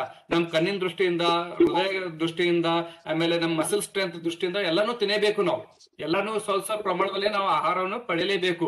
ಅದರಿಂದ ನೀವು ಆಹಾರವನ್ನು ಈಗ ನಾವು ಮಸಲ್ ಬೆಳಿಬೇಕಂತ ಹೇಳಿ ದಿವಸ ಮಟನ್ ಚಿಕನ್ ತಿಂದ್ರೆ ಆಗೋದಿಲ್ಲ. ಅದು ಸರಿನೂ ಅಲ್ಲ. ಅದು ನಮ್ಮ ಶರೀರ ತಾಳೋದು ಇಲ್ಲ. ಎಷ್ಟೋ ಮಂದಿ ಅಷ್ಟು ತಿಂದವ್ರು ಎಷ್ಟೋ ತಳಗಿದ್ದಾರೆ. ಅದಕ್ಕೆ ಈ ದೃಷ್ಟಿಯಿಂದ ನಾವು ನಿಮ್ಗೆ ಉತ್ತರ ಏನ್ ಕೊಡ್ಬೇಕಂದ್ರೆ, ನೀವು ಮಾಡ್ರಿ. Everything, all food items should be consumed in moderate quantities that help the body grow. ಈಗ ಬೀಜಿಗೆ ತುಂಬಾ ನೀರ್ ಹಾಕಿದ್ರೆ ಅದು ಬೆಳೋದಿಲ್ಲ. ಎಷ್ಟು ನೀರ್ ಬೇಕು ಅಷ್ಟೇ ಹಾಕೋತ ಹೋದ್ರೆ ಅದು ಆಗುತ್ತೆ. ಆಮೇಲೆ ಇನ್ನೊಂದು ಈ ವಿಷಯ ಕುರಿತು ನಿಮ್ಗೆ ಹೇಳ್ಬೇಕಂದ್ರೆ, ಓದುವ ಹವ್ಯಾಸ. ಎಷ್ಟು ಜನರು ಓದುವ ಹವ್ಯಾಸ ಇರ್ತದೆ ಅವರಿಗೆ ಡಿಮೆನ್ಷಿಯಾ ಆಗೋ ಚಾನ್ಸಸ್ ಬಹಳ ಕಡಿಮೆ ಅಂತ ಹೇಳಿ ಮೊದಲ ಅಧ್ಯಯನದಲ್ಲಿ ಬಂತು. ಖರೆ ಈಗ ನಾವು ಎಷ್ಟೋ ಜನ ನೋಡ್ತಾ ಇರ್ತೀವಿ, 80 ವರ್ಷ 85 ವರ್ಷದಲ್ಲಿ ಅವ್ರು ತುಂಬಾ ಲೇಖಕರು, ಒಳ್ಳೆ ಲೇಖಕರು, ಒಳ್ಳೆ poet, they use to write poems ಸಣ್ಣ ವಯಸ್ಸಲ್ಲಿ. ಬಟ್ 85 ಇಯರ್ಸ್ಗೆ ಅವ್ರ ಡಿಮೆನ್ಷಿಯಾ ಆಯ್ತು. ಅದಕ್ಕೆ ಬೇರೆ ಕಾರಣ ಇರುತ್ತೆ. ನಾವು ಮಾಡ್ಕೋತಾ ಇರ್ಬೇಕು. ಎಷ್ಟೋ ಜನ ನಾವು ತಡೆಗಟ್ಟಬಹುದು, ಡಿಮೆನ್ಷಿಯಾ ಬರೋ ತಡೆಗಟ್ಟಬಹುದು. ಬಟ್ ಬರಂಗಿಲ್ಲ ಅಂತ ಗ್ಯಾರಂಟಿ ಕೊಡ್ಲಿಕ್ಕೆ ಆಗೋದಿಲ್ಲ. ಧನ್ಯವಾದಗಳು ಸರ್. ನಮಸ್ಕಾರ, ನಾನು ಡಾಕ್ಟರ್ ರವಿ ಕೋಟಣ್ಣವ್ರು ಸರ್. ನಮಸ್ಕಾರ ಸರ್. ನಮಸ್ಕಾರ. ನಮಸ್ಕಾರ ಸರ್. ಈಗ ನಮ್ಮಂತರ ಸಾಕಷ್ಟು ಪೇಷಂಟ್ ಗಳು ಬರ್ತಾವ ಸರ್. ಅವ್ರಿಗೆ ಡೆಮೆನ್ಷಿಯಾ ಇರ್ತದೆ, ನಿದ್ದೆ ಬರ್ತಾ ಇರಲಿಲ್ಲ. ಅವ್ರ ಪೇರೆಂಟ್ಸ್ ಇಲ್ಲ ಅವ್ರಿಗೆ ನಿದ್ದೆ ಮಾತ್ರೆ ಬರ್ದು ಕೊಡಿ ಅಂತಾರೆ ಸರ್. ಇದು ಅದೇ ಬಿಹೇವಿಯರ್ ಡಿಸಾರ್ಡರ್ಸ್ ಬಹಳ ಕಾಮನ್ ಏಜ್ ಆದ ಕೂಡಲೇ. ಅದಕ್ಕೆ ಬೇರೆ ವಿಧಾನಗಳಿದಾವ ಸರ್. ನೀವು ಅವರಿಗೆ ಡೇ ಟೈಮ್ ಆಕ್ಟಿವ್ ಇರ್ಬೇಕು. ಅವ್ರು ಏನ್ ಮಾಡ್ತಾರ, ಹಗಲತ್ ಮಲ್ಕೋತಾರ, ನೈಟ್ ಎಚ್ಚಿರ್ತಾರೆ. ಅದು ಒಂದು ಪ್ರಾಬ್ಲಮ್. ಆಮೇಲೆ ನಿದ್ದೆ ಯಾಕೆ ಮಾಡ್ತಾ ಇಲ್ಲ ಅನ್ನೋದು ನಾವು ಕೇಳ್ಕೋಬೇಕು. ಕೆಲವೊಬ್ರು ರಾತ್ರಿ ನೀರ್ ಹೆಚ್ಚು ಕುಡಿತಾರೆ, ಎವ್ರಿ ತಾಸಿಗೊಮ್ಮೆ ಯೂರಿನ್ಗೆ ಹೇಳ್ತಾರೆ. ಅದು ನಾವು ಮೊದಲು ಫಸ್ಟ್ ಏನ್ ಹಾಕೋಬೇಕಂದ್ರೆ, ರಾತ್ರಿ ಊಟ ಮಾಡ್ತಾರ ಇಲ್ಲೋ. ಆಮೇಲೆ 2ನೇ ಸಲ ನೀರ್ 9ರ ನಂತರ ನೀರ್ ಬಹಳ ಕುಡಿಬಾರ್ದು. ಸೊ ದಟ್ ಅವರು ಬೇರೆ ಕಾಲ್ಮಡಿ ಹೇಳ್ಬಾರ್ದು ರಾತ್ರಿ. ಆಮೇಲೆ 3ನೇ ಅಂದ್ರೆ ಡೇ ಟೈಮ್ ಮಲಗುತ್ತಾರೆ, 12ರಿಂದ 4 ಮಲಗ್ತಾರೆ. ಆಮೇಲೆ ಸಂಜೆ ನಿದ್ದೆ ಮಾಡೋದಿಲ್ಲ. ಆಮೇಲೆ ಈಗ ಈ ವಯಸ್ಕರಾದ್ರೂ ಏನ್ ಮಾಡ್ತಾರೆ, ಮೊಮ್ಮಕ್ಕಳ ಜೊತೆ ಮೊಬೈಲ್ ನೋಡ್ಕೊತ ಕೂತ್ಬಿಡ್ತಾರೆ. 12 ಗಂಟೆ 1 ಗಂಟೆ ತನಕ ಮೊಬೈಲ್ ಟಿವಿ ನೋಡೋದು, ಮೊಬೈಲ್ ನೋಡೋದು ಮಾಡ್ತಾ ಇದ್ದಾರೆ. ಇಂಥವೆಲ್ಲ ಹವ್ಯಾಸಗಳು ಅವರಿದ್ದಲ್ಲಿ ಅವು ಚೇಂಜ್ ಮಾಡಬೇಕು. ಆಮೇಲೆ ನಿದ್ದೆ ಬರ್ಲಾದಕ್ಕೆ ಕಾರಣ ಏನು ಅನ್ನೋದು ಫಸ್ಟ್ ನಾವು ಕಂಡುಹಿಡಿಬೇಕು. ಆಮೇಲೆ ಅದಕ್ಕೆ ಟ್ರೀಟ್ಮೆಂಟ್ ಕೊಡ್ಬೇಕು. ನೀವು ಹೇಳ್ದಾಗೆ ನಿದ್ದೆ ಮಾತ್ರೆ ಬರೋದು ಕೊಡೋದು ತಪ್ಪು. ಆದಷ್ಟು ಅವಾಯ್ಡ್ ಮಾಡ್ರಿ ಸರ್, ನಿದ್ದೆ ಮಾತ್ರೆ ಕೊಡೋದು ಅವಾಯ್ಡ್ ಮಾಡ್ರಿ sir. Okay sir, thank you sir. Thank you sir.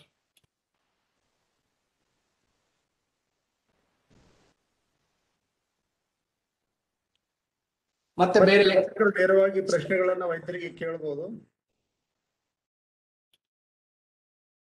ಕೇಳ್ರಿ ಸರ್, ಯಾರಿಗೆ ಪ್ರಶ್ನೆ ಕೇಳೋದು?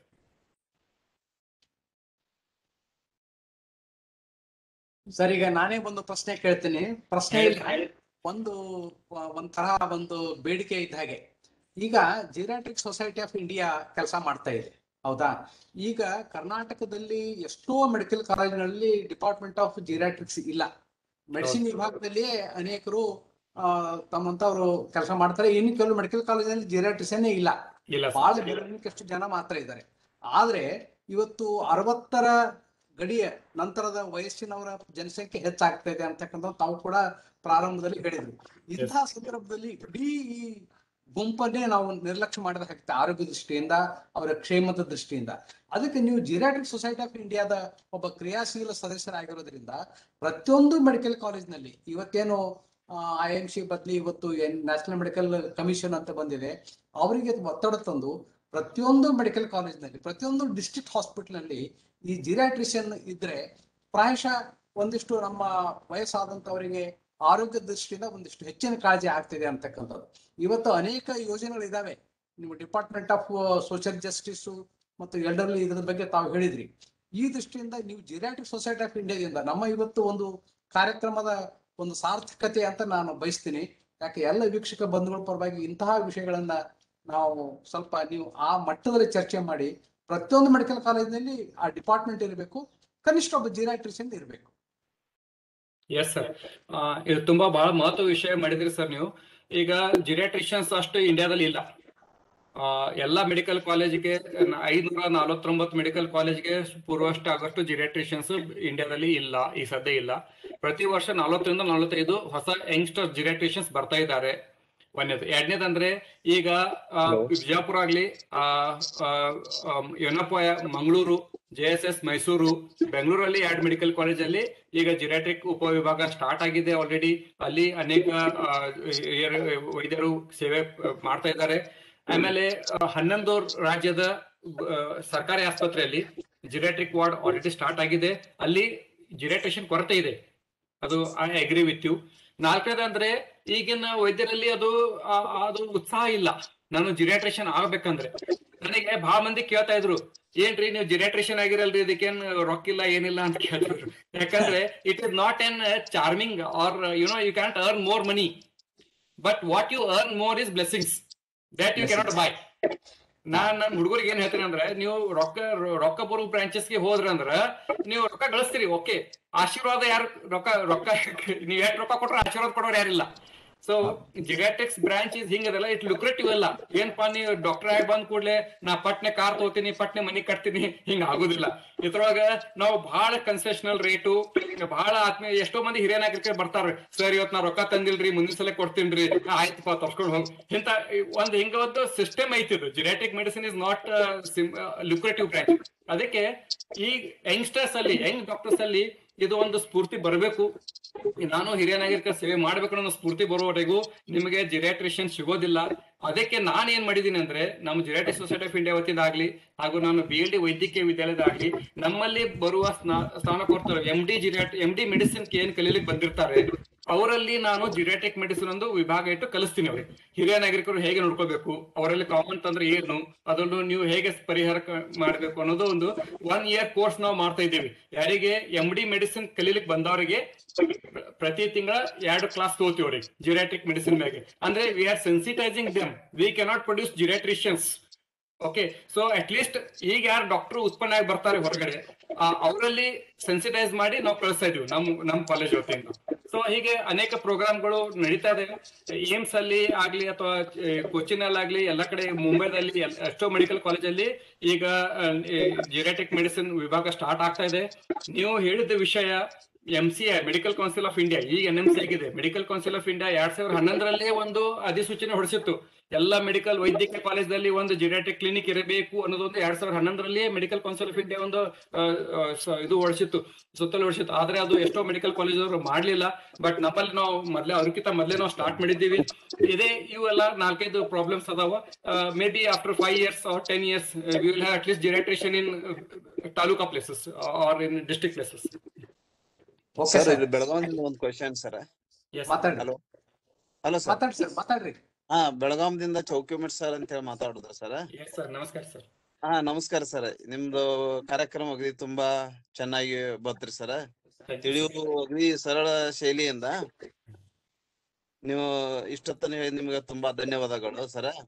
ಸರ್, ಈಗ ಜ್ಞಾಪಕ ಶಕ್ತಿ, ಒಬ್ಬ ಮನುಷ್ಯನಿಗೆ ಜ್ಞಾಪಕ ಶಕ್ತಿ ಹಂತವಾಗಿ ಹೆಂಗ್ ಕಡಿಮೆ ಆಗುತ್ತೋ ಹೆಂಗ, ತಮ್ಮ ಅಭಿಪ್ರಾಯ ಏನು? ಹೌದು ಸರ್, ಕರೆಕ್ಟ್ ಸರ್. ನೀವು ತುಂಬಾ ಒಳ್ಳೆ ಪ್ರಶ್ನೆ ಕೇಳಿದ್ರಿ.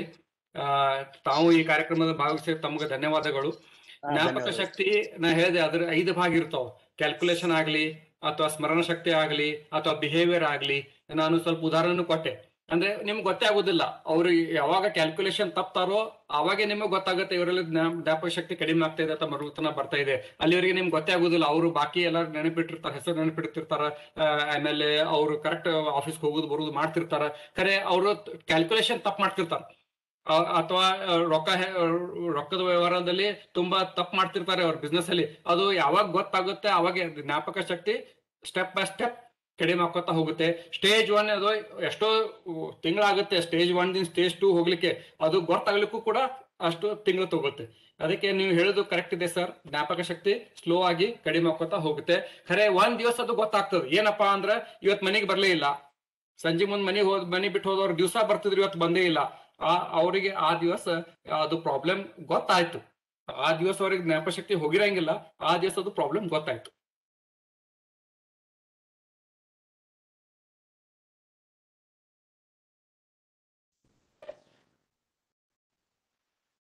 ಮತ್ತೆ ಬೇರೆ ವೀಕ್ಷಕರು ಪ್ರಶ್ನೆಗಳನ್ನು ಕೇಳಬೇಕು ಈ ವಿಷಯಕ್ಕೆ ಸಂಬಂಧಪಟ್ಟ ಹಾಗೆ.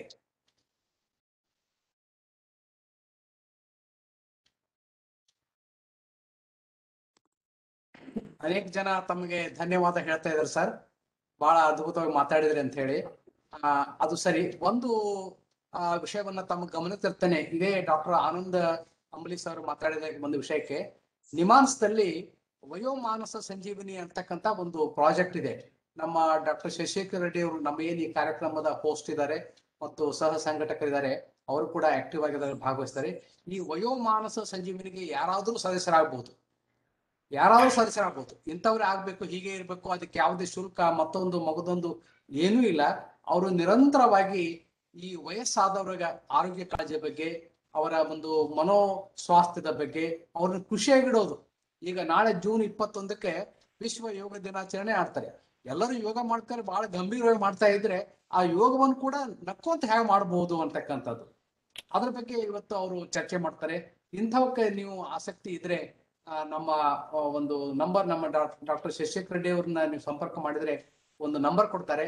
ಆಮೇಲೆ ತಮ್ಮ ಮೊಬೈಲ್ ನಂಬರ್ ನೀವು ಕೊಟ್ರೆ ಆಟೋಮೆಟಿಕ್ ಆಗಿ ನೀವು ಅದರ ಸದಸ್ಯರಾಗಬಹುದು ಮತ್ತು ಆ ಚರ್ಚೆಯಲ್ಲಿ ಭಾಗವಹಿಸಬಹುದು. ಮತ್ತು ನಾವು ಜಿಲ್ಲಾವಾರು ಕೂಡ, ಈಗ ಕಲಬುರಗಿ ಜಿಲ್ಲೆಗೆ, ಬೀದರ್ ಜಿಲ್ಲೆಗೆ, ವಿಜಾಪುರ ಜಿಲ್ಲೆಗೆ, ಬಾಗಲಕೋಟೆ ಜಿಲ್ಲೆಗೆ ಸಪರೇಟ್ ಆಗಿ ಒಂದು ಯೂನಿಟ್ ಮಾಡಿ ವಯೋಮಾನಸ ಘಟಕಗಳನ್ನ ಒಂದು ಸಂಪರ್ಕ ಸೇತುವೆ ನಿಮಾನ್ಸ್ ಕೂಡ ಹಾಕೊಂಡು ಕೆಲಸ ಮಾಡ್ಬೇಕು ಅಂತ ಹೇಳಿ ಆಸಕ್ತಿ ಇದೆ. ಅಲ್ಲೇ ಡಾಕ್ಟರ್ ಶಿವಕುಮಾರ್ ಅಂತ ಹೇಳಿ, ನವೀನ್ ಕುಮಾರ್ ಅಂತ ಹೇಳಿ ಕೆಲಸ ಮಾಡ್ತಿದ್ರೆ, ಅವರೊಂದಿಗೆ ನಾವೆಲ್ಲ ಮಾಡೋಣ ಅಂತಕ್ಕಂಥದ್ದು. ಸರ್, ವಿಡಿಯೋಸ್ ಕೂಡ ಯೂಟ್ಯೂಬ್ ಮ್ಯಾಗ ಇದೆ ರೀ. ಈಗ ಅದು ಪ್ರೋಗ್ರಾಮ್ ಮೊದಲು ನಡೀತಿತ್ತು, ಅವ್ರು ಯೂಟ್ಯೂಬ್ ಮ್ಯಾಗ ಪ್ರೋಗ್ರಾಮ್ ಅದಾವ, ಅವ್ರು ಬರ್ತಾ ಇದೆ. ಹೌದು ಸರ್, ಅವರು ಆರೈಕೆ ಬಗ್ಗೆನೇ ಅದು ತುಂಬಾ ಬಹಳ ಮಹತ್ವ ಕೊಟ್ಟಿದ್ದಾರೆ. ಅದು ನಾನು ಕೂಡ ಕಾರ್ಯಕ್ರಮದಲ್ಲಿ ಭಾಗವಹಿಸ್ತಾ ಇದ್ದೆ. ಈಗ ಯಾವ್ದೋ ಕಾರಣಕ್ಕೆ ಅದು ಬಂದ್ ಮಾಡಿದ್ದಾರೆ. ಈಗ ಅದು ಯೂಟ್ಯೂಬ್ ನಲ್ಲಿ ಕೂಡ ನೀವು ನೋಡ್ಬೋದು. ಅದಕ್ಕೆ ಸದಸ್ಯ ಆಗ್ಬೇಕಂತ ಏನು ಇದು ಇಲ್ಲ, but you can even YouTube ಅಲ್ಲಿ ಕೂಡ ನೋಡ್ಬೋದು ಡೈರೆಕ್ಟ್. ಅಂದ್ರೆ ಲೈವ್ಲಿ ಆಗಿ ಆಕ್ಟಿವ್ ಮಾಡ್ಲಿಕ್ಕೆ ಕ್ವಶನ್ ಆನ್ಸರ್ ಇಂಟರಾಕ್ಷನ್ ಸಲುವಾಗಿ ಅದಕ್ಕೆ ನಮ್ಮ ಶಿಕ್ಷಕರು ಹೇಳ್ತಾರೆ. ಎಸ್ ಸರ್, ಅವಾಗ ಕ್ವಶನ್ ಆನ್ಸರ್ ಇದ್ರೆ ನೀವು ಸದಸ್ಯರಾಗಬೇಕಷ್ಟೇ. ರೆಡ್ಡಿ ಸರ್ ಹೇಳ್ರಿ ಅದ್ರ ಬಗ್ಗೆ ಒಂದಿಷ್ಟು. ಸರ್ ವಯೋಮಾನಸ ಸಂಜೀವಿನಿ ಅಂತ ಜಿರಿಯಾಟ್ರಿಕ್ ಡಿಪಾರ್ಟ್ಮೆಂಟ್ ಇಂದ ಒಂದು ಅವೇರ್ನೆಸ್ ಪ್ರೋಗ್ರಾಮು ಮತ್ತೆ ಇಡೀ ಸ್ಟೇಟ್ ನಲ್ಲಿ ಎಲ್ಲಾ ಕಡೆ ಒಂದಿಷ್ಟು ವಾಲಂಟಿಯರ್ಸ್ ನ ರೆಡಿ ಮಾಡಿ ಅವರಿಗೆ ಗವರ್ಮೆಂಟ್ ಸ್ಕೀಮ್ಸ್ ಎಲ್ಲ ಅವರಿಗೆ ಪ್ರೊವೈಡ್ ಆಗಂಗ, ಆಮೇಲೆ ಮೆಡಿಕಲ್ ಇದು ಆಗಂಗ, ಆಮೇಲೆ ಸರ್ಟಿಫಿಕೇಟ್ ಕೋರ್ಸ್ ಮಾಡ್ತಾ ಇದ್ದಾರೆ. ಈಗ ನೆಕ್ಸ್ಟ್ ವೀಕ್ ನಿಂದ ಒಂದು 12 ವೀಕ್ಸ್ ವೀಕ್ಲಿ ಒನ್ಸ್ ಒಂದು 2 ಅವರ್ಸ್ ಪ್ರೋಗ್ರಾಮು. ಅದರಲ್ಲಿ ಅವರಿಗೆಲ್ಲ ಮನೋದೈಹಿಕ ಸಮಸ್ಯೆಗಳು ಏನ್ ಬರ್ತವೆ, ಕಮ್ಯುನಿಕೇಟ್ ಹೆಂಗ್ ಮಾಡ್ಬೇಕು, ಯಾವ ರೀತಿ ಅವ್ರಿಗೆ ಯಾವ ಮೆಡಿಸಿನ್ ಕೊಡ್ಬೇಕು, ಯಾರಿಗೆ ರೆಫರ್ ಮಾಡ್ಬೇಕು, ಇವರೆಲ್ಲ ಎಕ್ಸ್ಪರ್ಟ್ಸ್ ಅಲ್ಲ, ಬಟ್ ಅವರಿಗೆ ಹತ್ರ ಇದ್ಕೊಂಡು ಅವ್ರವ್ರಿಗೆ ಏನೇನ್ ನೀಡ್ ಇದೆ ಅವೆಲ್ಲವನ್ನ ಇವನೊಂದು ಕೆಲಸಗಳನ್ನ ಮಾಡಿಕೊಡ್ಲಿಕ್ಕೆ ಅವಕಾಶ ಮಾಡ್ಕೊಡ್ತಕ್ಕಂಥ ಇದೆಲ್ಲ ಮಾಡೋದೊಂದು ಪ್ರೋಗ್ರಾಮ್ ಇದೆ. ಮತ್ತೆ ಗುಲ್ಬರ್ಗಾ ಡಿಸ್ಟಿಕ್ ನಲ್ಲಿ ಒಂದು ಸೆಂಟರ್ ಅನ್ನ ಒಂದು ಪೈಲಟ್ ಪ್ರೋಗ್ರಾಮ್ ಅಂತ ತಗೊಂಡು ಮಾಡೋ ಯೋಚನೆ ಮಾಡ್ಕೊಂಡಿದ್ದಾರೆ. ಇವತ್ತು ಮೀಟಿಂಗ್ ಇತ್ತು. ಈಗ ವೀಕ್ಲಿ ಕಂಟಿನ್ಯೂ ಆಗಿ ಪ್ರೋಗ್ರಾಮ್ ಮಾಡ್ತಾ ಇದ್ದಾರೆ ಆನ್ಲೈನ್ ನಲ್ಲಿ ಅವರು. ಆಮೇಲೆ ವಾಲಂಟಿಯರ್ ನ ಸೇರಿಸ್ಕೊಂಡು ಮತ್ತೆ ಬೇರೆ ಬೇರೆ ಟಾಪಿಕ್ಗಳ ಮೇಲೆ ಜಿರಿಯಾಟ್ರಿಕ್ ಸಂಬಂಧಪಟ್ಟಂಗೆ ಡೆಮೆನ್ಷಿಯಾ ಅದ್ರ ಬಗ್ಗೆ, ಆಮೇಲೆ ಅಲ್ಜೈಮರ್ ಬಗ್ಗೆ, ಆಮೇಲೆ ಸಣ್ಣ ಸಣ್ಣ ಇದಕ್ಕೆಲ್ಲ ನಾವು ಯಾವ ರೀತಿ ಇದು ಮಾಡ್ಕೋಬೇಕು ಅನ್ನೋದು, ಅದಲ್ದೇನೆ ಮಾನಸಿಕವಾಗಿ ಅವ್ರನ್ನ ಸುಸ್ಥಿತಿಯಲ್ಲಿ ಇಡ್ಲಿಕ್ಕೆ ಈ ಮೊನ್ನೆ ಒಂದು ಪ್ರೋಗ್ರಾಮ್ ಮಾಡಿದ್ರು. ಒಬ್ರು ಈ ಮ್ಯಾಜಿಷಿಯನ್ ಬಂದು ಅವ್ರಿಗೆ ಎಂಟರ್ಟೈನ್ ಮಾಡ್ತಕ್ಕಂಥ ಪ್ರೋಗ್ರಾಮ್ಗಳು, ಈ ತರದ್ದೆಲ್ಲ ಬಹಳ ಆಕ್ಟಿವ್ ಆಗಿ ಶಿವಕುಮಾರ್ ಅವರು ಮತ್ತೆ ಪ್ರಕಾಶ್ ಜಾಧವ್ ಅವರು ಆಮೇಲೆ ಶೈಬಾ ಅಂತಕ್ಕಂಥವ್ರು ಅವರೆಲ್ಲ ಅಲ್ಲಿ ಜಿರಿಯಾಟ್ರಿಕ್ ಡಿಪಾರ್ಟ್ಮೆಂಟ್ ಅವರೆಲ್ಲ ಮತ್ತೆ ತುಂಬಾ ಆಕ್ಟಿವ್ ಆಗಿ ಮಾಡ್ತಾ ಇದ್ದಾರೆ. ವೀಕ್ಲಿ 2 ಪ್ರೋಗ್ರಾಮ್ ಮಾಡ್ತಾ ಇದ್ದಾರೆ. ಅದರಲ್ಲಿ ಯಾರು ಬೇಕಾದ್ರೂ ಸೇರ್ಬಹುದು, ಮೆಂಬರ್ ಆಗ್ಬಹುದು, ವಾಲಂಟಿಯರ್ ಆಗ್ಬಹುದು. ಹೇಳ್ದಂಗೆ ಸಾಮಾನ್ಯವಾಗಿ ಯಾರಿಗಾನ ನಾವು ವಾಲಂಟಿಯರ್ ಆಗ್ರಿ ಅಂದ್ರೆ ಎಷ್ಟು ಕೊಡ್ತಾರೆ ಅಂತ ಕೇಳ್ತಾರೆ. ಹೇಳ್ದಂಗೆ ಎಷ್ಟು ಕೊಡ್ತಾರ ಅಂತ ಕೇಳೋದಕ್ಕಿಂತ ಆಶೀರ್ವಾದ ಎಷ್ಟು ಮಾಡ್ತಾರ ಅದು ಮುಖ್ಯ. ಆ ತರದ ಮನೋಭಾವನೆ ಇದ್ದವರನ್ನ ರೆಡಿ ಮಾಡ್ಬೇಕಾದಂತಹ ಒಂದು ಇದು ನಮ್ಮ ಮೇಲಿದೆ. ನಾವು ಏನು ಉದ್ಧಾರ ಮಾಡಿದ್ವಿ ಅನ್ನೋದಕ್ಕಿಂತ ನಮ್ಮ ಮನೆಯಲ್ಲಿರೋ ಹಿರಿಯರನ್ನ ಚೆನ್ನಾಗಿ ನೋಡ್ಕೊಂಡ್ರು ಅದು ಒಂದು ದೊಡ್ಡ ಕೆಲಸನೇ ಆಗ್ತದೆ. ಅಂತ ಪರಿಸ್ಥಿತಿ ಬಂದಿದೆ. ಬಹಳ ಅತ್ಯಂತ ಕರಾಳವಾದಂತಹ ಮೃಗಗಳನ್ನ ನಾವು ಕಾಣ್ತಿದ್ದೇವೆ. ಮೈಸೂರಿನಲ್ಲಿ ಮೊನ್ನೆ ಕೋವಿಡ್ ಡೆತ್ ಆದಾಗ ಪೇರೆಂಟ್ಸ್ ನ ಡೆತ್ ಬಾಡಿ ತಗೊಳ್ಳಿಕ್ಕೆ ಒಳ್ಳೆ ಅಂದ್ರು ದುಡ್ಡು ಬೇಕಾದ್ರೆ ಕೊಡ್ರಿ ಅಂತ ಇಂಥ ಪರಿಸ್ಥಿತಿ ಇದೆ. ಅದನ್ನ ನಾವು ಮತ್ತೆ ಸ್ವಲ್ಪ ತಿಳಿಗೊಳಿಸ್ಲಿಕ್ಕೆ ಹೆಲ್ಪೇಜ್ ಇಂಡಿಯಾನು ಬಹಳಷ್ಟು ವರ್ಕ್ ಮಾಡ್ತಾ ಇದೆ. ನಿಮಾನ್ಸ್ ನ ಜಿರಿಯಾಟ್ರಿಕ್ ಕೆಲಸ ಮಾಡ್ತಾ ಇದೆ. ಮತ್ತೆ ನಾವು ಯಾರು ಬೇಕಾದ್ರೂ ಸಹ ಇದ್ರ ಸ್ವಯಂ ಸೇವಕರಾಗಿ ಸೇರಿ ಕೆಲಸ ಮಾಡ್ಲಿಕ್ಕೆ ಅವಕಾಶಗಳಿವೆ. ಯಾರಾದ್ರೂ ಆ ರೀತಿ ಸಹಾಯ ಮಾಡ್ಬೇಕು, ನಾನು ಸ್ವಯಂ ಸೇವೆ ಮಾಡ್ಬೇಕು ಅಂತ ಉದ್ದೇಶ ಇದ್ದವರಿದ್ರೆ ನಾನು ಕಾಂಟ್ಯಾಕ್ಟ್ ಮಾಡಿದ್ರೆ ನಾನು ವಯೋಮಾನಸ ಸಂಜೀವಿನಿ ಆ ಒಂದು ಗ್ರೂಪ್ ಅಲ್ಲಿ ಸೇರಿಸಿ ಅವರಿಗೆ ಒಂದು ಮಾಹಿತಿ ಸಿಗುವಂತೆ ಮಾಡ್ಲಿಕ್ಕೆ ನಾನು ಪ್ರಯತ್ನ ಮಾಡ್ತೀನಿ, ಹೆಲ್ಪ್ ಮಾಡ್ತೀನಿ. Thank you sir. ಸರ್ ಇನ್ನೊಂದು ಅಲ್ಲಿ ವಯೋಮಾನಸ ಸಂಜೀವಿನಿಯಲ್ಲಿ ಜೀನಾ ಅಂತಿದ್ದಾರೆ ಒಂದು ಹುಡುಗಿ ಸರ್. ಜೀನಾ ನಂಬರ್ ನೀವು ಕೊಟ್ರೆ ಅವರೇ ನೇರವಾಗಿ ಕಾಂಟ್ಯಾಕ್ಟ್ ಮಾಡಬಹುದು ಅಥವಾ ನಿಮ್ ನಂಬರ್ ಕೊಟ್ಟರು ನಡೀತದೆ ಸರ್. ಚಾಟ್ ಬಾಕ್ಸ್ ಅಲ್ಲಿ ನಂಬರ್ ಹಾಕಿದ್ದಾರೆ. ಹಾಕಿದಾರ? Okay sir, okay okay okay. ಇನ್ನೇ ಓಕೆ ಸರ್.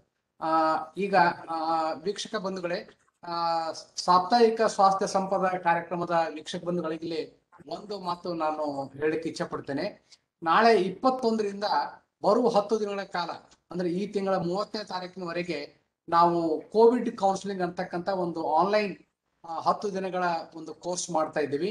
ಹೀಗಾಗಿ 21ನೇ ತಾರೀಕು ಮತ್ತೆ ಮಧ್ಯದಲ್ಲಿ ಬರ್ತಕ್ಕಂಥ ಶುಕ್ರವಾರ, ಇನ್ನೊಂದು ಸೋಮವಾರ, 3 ದಿವಸ ನಾವು ನಮ್ಮ ಸಾಪ್ತಾಹಿಕ ಸ್ವಾಸ್ಥ್ಯ ಸಂಪದ ಕಾರ್ಯಕ್ರಮಕ್ಕೆ ಒಂದಿಷ್ಟು ವಿರಾಮ ಕೊಡ್ತೇವೆ. 3 ವಾರ ಕಾರ್ಯಕ್ರಮ ಇರೋದಿಲ್ಲ. ಆ ಸಂದರ್ಭದಲ್ಲಿ 5 ಗಂಟೆಗೆ ಆ ಕೋರ್ಸಿನ ತರಬೇತಿ ನಡೀತಾ ಇರ್ತದೆ.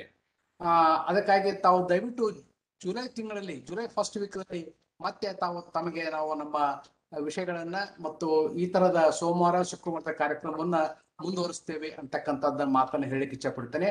ಆಮೇಲೆ ಒಂದು ಗಹನವಾದ ವಿಷಯ ತಮಗೆ ಗಮನಕ್ಕೆ ತರೋದಂದ್ರೆ, ಡಾಕ್ಟರ್ CR ಚಂದ್ರಶೇಖರ್ ಅವರು ಖ್ಯಾತ ಮನೋವೈದ್ಯರು. ಅವರು ತಮ್ಮ ಬಾಳ ಸಂಗಾತಿ ಶ್ರೀಮತಿ ರಾಜೇಶ್ವರಿ ಅವರ ಹೆಸರಿನೊಳಗೆ ಡೆಮೆನ್ಸಿಯಾ ಕೇರ್ ಸೆಂಟರ್ಗೆ ನಿಮಾನ್ಸ್ಗೆ 1 ಕೋಟಿ ರೂಪಾಯಿಗಳ ಒಂದು ಕಾಣಿಕೆಯನ್ನಿತ್ತು ಬಹಳ ದೊಡ್ಡ ಕೆಲಸ ಮಾಡಿದ್ದಾರೆ. ಅವರ ಒಂದು ಮನೋವೈದ್ಯನ ಆತ್ಮಕಥಾ ಅಂತಕ್ಕಂಥ ಒಂದು ಪುಸ್ತಕ ನಾಳೆ ನಾವು ಧಾರವಾಡ ಜಿಲ್ಲೆಯಿಂದ ನಾವು ಬಿಡುಗಡೆ ಮಾಡ್ತಾ ಇದ್ದೀವಿ. ಈಗ ಅದನ್ನು ಸುಮಾರು 4-6 ಜಿಲ್ಲೆಗಳಲ್ಲಿ ಮಾಡಿದ್ದೀವಿ. ಮತ್ತೆ ಪುನರ್ ಬಿಡುಗಡೆಯನ್ನು ಮಾಡ್ತಾ ಇದ್ದೀವಿ. ನಾಳೆ 11 ಗಂಟೆಗೆ ಇದೇ ಲಿಂಕ್ ನಲ್ಲಿ ತಾವು ಸಂಪರ್ಕ ಮಾಡಿದ್ರೆ ಅವರ ಆ ಕಾರ್ಯಕ್ರಮ ನೋಡ್ಬೋದು. ಬಾಳೆಹೊಸೂರಿನ ದಿಂಗಾಲೇಶ್ವರ ಸ್ವಾಮೀಜಿ ಅವರು ಪುಸ್ತಕ ಬಿಡುಗಡೆ ಮಾಡಿ ಮಾತಾಡ್ತಾರೆ. ಬಹಳ ಖ್ಯಾತ ವಾಗ್ಮಿಗಳು ದಿಂಗಾಲೇಶ್ವರ ಬಾಳೆಹೊಸೂರಿನ ಸ್ವಾಮೀಜಿ ಅವರು, ಆಮೇಲೆ ಡಾಕ್ಟರ್ ಆನಂದ್ ಪಾಂಡುರಂಗ್ ಅವರು ಅಧ್ಯಕ್ಷರಾಗಿರ್ತಾರೆ, ಮತ್ತು ಶೀಲವಂತ ಹರ್ಷವರ್ಧನ್ ಅಂತಕ್ಕಂಥವ್ರು ಪುಸ್ತಕ ಕುರಿತು ಮಾತಾಡ್ತಾರೆ. CRC ಅವರು ಕೂಡ ಒಂದು 10-15 ನಿಮಿಷ ಕಾಲ ಪ್ರತಿಸ್ಪಂದನ ನುಡಿ ಹೇಳ್ತಾರೆ.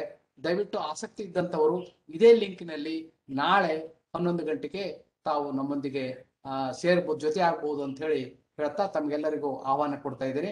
ಈಗ ನಮ್ಮ ನಾಳೆ ಶನಿವಾರ ರವಿವಾರ ನನಗೆ ಈಗ ವಯಸ್ಸಾಗಿದೆ ಅನ್ನೋದು ಈಗ ಗೊತ್ತಾಯ್ತು ಈಗ ನನಗೆ.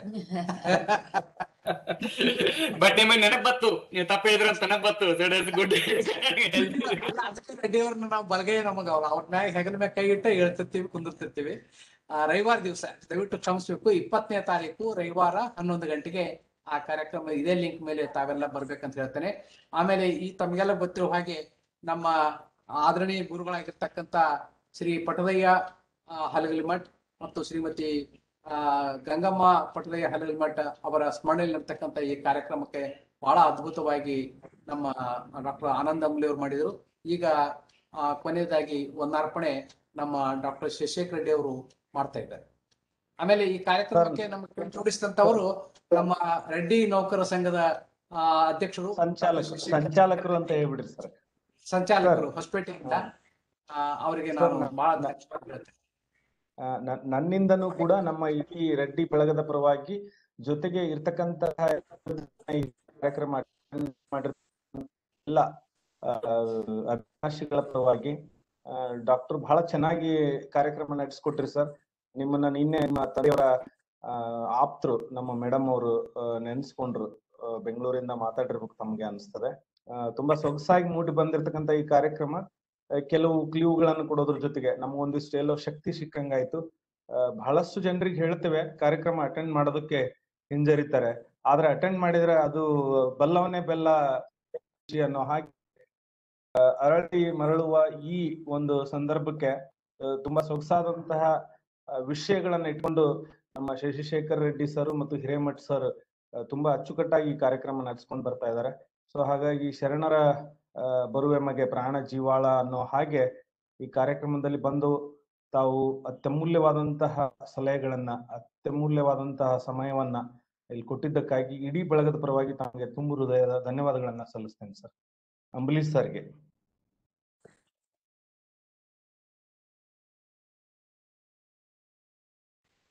Thank you very much sir. ತುಂಬಾ ಧನ್ಯವಾದಗಳು ಸರ್. ಈಗಾಗಲೇ ಹಿರೇಮಠ್ ಸರ್ ಹೇಳಿದ ಹಾಗೆ ನಾವು ನಾಳೆ 21ನೇ ತಾರೀಕಿನಿಂದ 30ರವರೆಗೆ ಆಪ್ತ ಸಮಾಲೋಚಕರ ತರಬೇತಿ, COVID-19 ತರಬೇತಿ ಹಮ್ಮಿಕೊಂಡಿರೋದ್ರಿಂದ 3 ನಮಗೆ ಮಿಸ್ ಆಗ್ತವೆ. ಆಮೇಲೆ ಮತ್ತೆ ನಾವು ನಮ್ಮ ಆರೋಗ್ಯ ನಮ್ಮ ಕೈಯಲ್ಲಿ ಗ್ರೂಪ್ ಏನಿದೆ ಅದರಲ್ಲಿ ಮುಂದಿನ ಕಾರ್ಯಕ್ರಮಗಳನ್ನು ನಾವು ಶೇರ್ ಮಾಡ್ತೇವೆ. ಇವತ್ತಿನ ಅತಿಥಿಗಳಾಗಿರ್ತಕ್ಕಂತಹ ಡಾಕ್ಟರ್ ಆನಂದ್ ಪಿ ಅಂಬ್ಲಿ ಅವರು ತುಂಬಾ ಸೊಗಸಾಗಿ, ತುಂಬಾ ಸರಳವಾಗಿ ನಮ್ಮ ಒಂದು ವೃದ್ಧಾಪ್ಯದಲ್ಲಿ ಬರುವಂತಹ ಸಮಸ್ಯೆಗಳು ಮತ್ತು ಅವುಗಳಿಗೆ ಹೇಗೆ ನಾವು ಪರಿಹಾರಗಳನ್ನು ಕಂಡುಕೊಳ್ಬೇಕು ಅನ್ನೋದನ್ನ, ಮತ್ತು ಈಗಾಗಲೇ ವೃದ್ಧಾಪ್ಯದತ್ತ ಹೋಗ್ತಾ ಇರುವಂತಹ 50-60 ಮೀರಿರೋರು ಮುಂದೆ ಯಾವ ರೀತಿ ರೂಪಿಸ್ಕೊಳ್ಬೇಕು ಅನ್ನೋದ್ರ ಬಗ್ಗೆ ತುಂಬಾ ಸೊಗಸಾಗಿ ವಿವರಿಸಿದ್ರು. ಇವರಿಗೆ ಜಾಲಿಹಾಳ ಗೌರಮ್ಮ ಸಂಗನಬಸಯ್ಯ ಹಿರೇಮಠ ಪ್ರತಿಷ್ಠಾನ, ಜಿಲ್ಲಾ ಕನ್ನಡ ವೈದ್ಯ ಸಾಹಿತ್ಯ ಪರಿಷತ್ತು ಕಲಬುರಗಿ ಮತ್ತು ಕರ್ನಾಟಕ ರಾಜ್ಯ ರೆಡ್ಡಿ ನೌಕರರ ಸಂಘ ಬೆಂಗಳೂರು 3 ಸಂಸ್ಥೆಗಳ ಪರವಾಗಿ ಎಲ್ಲಾ ವೀಕ್ಷಕರ ಪರವಾಗಿ ತುಂಬು ಹೃದಯದ ವಂದನೆಗಳನ್ನು ಸಲ್ಲಿಸ್ತೇನೆ. Thank you very much sir. ಹಾಗೇನೆ ಈ ಕಾರ್ಯಕ್ರಮದ ಸಂಯೋಜಕರಾದಂತಹ 3 ಪ್ರತಿಷ್ಠಾನಗಳ ಪದಾಧಿಕಾರಿಗಳಿಗೂ ಮತ್ತು ಈ ಕಾರ್ಯಕ್ರಮಕ್ಕೆ ಮಾರ್ಗದರ್ಶನ ನೀಡುವಂತಹ SS ಹಿರೇಮಠ್ ಸರ್ ದಂಪತಿಗಳಿಗೂ ಮತ್ತು ಎಲ್ಲಾ ವೀಕ್ಷಕರಿಗೂ ವಚನ ಬಹಳ ಸೊಗಸಾದಂತಹ ಸುಶ್ರಾವ್ಯವಾಗಿ ಗಾಯನವನ್ನು ನಡೆಸಿಕೊಟ್ಟಂತಹ ಮಹಾನಂದ ಪಿ ದಿಗ್ಗಾಂವ್ಕರ್ ಮೇಡಮ್ ಅವರಿಗೂ ಎಲ್ಲರಿಗೂ ವಂದನೆಗಳನ್ನ ಸಲ್ಲಿಸುತ್ತಾ, ಈಗಾಗಲೇ ಏನು ನಂಬರ್ ಕೇಳಿದ್ರಲ್ಲ, ನಿಮಾನ್ಸದ ನಂಬರ್ ಅನ್ನ ನಿಮಗೆ ಶೇರ್ ಮಾಡಲಿಕ್ಕೆ ನಾನು ಇಷ್ಟಪಡ್ತೇನೆ. ನಂಬರ್ ವಯೋಮಾನಸ ಸಂಜೀವಿನಿಗೆ, ವಯೋಮಾನಸ ಸಂಜೀವಿನಿ ಮತ್ತು vms.nimons@gmail.com ಅಂತ ಒಂದು ಇಮೇಲ್ ಐಡಿ ಇದೆ, ನಂಬರ್ ಇದೆ. ಇದಕ್ಕೆ ನೀವು ಜಾಯಿನ್ ಆಗಿ ನೀವು ಈ ಸ್ವಯಂ ಸೇವಕರಾಗಿ ದುಡ್ಲಿಕ್ಕೆ ಒಂದು ಅವಕಾಶ ನಿಮಗೆ ಇದೆ.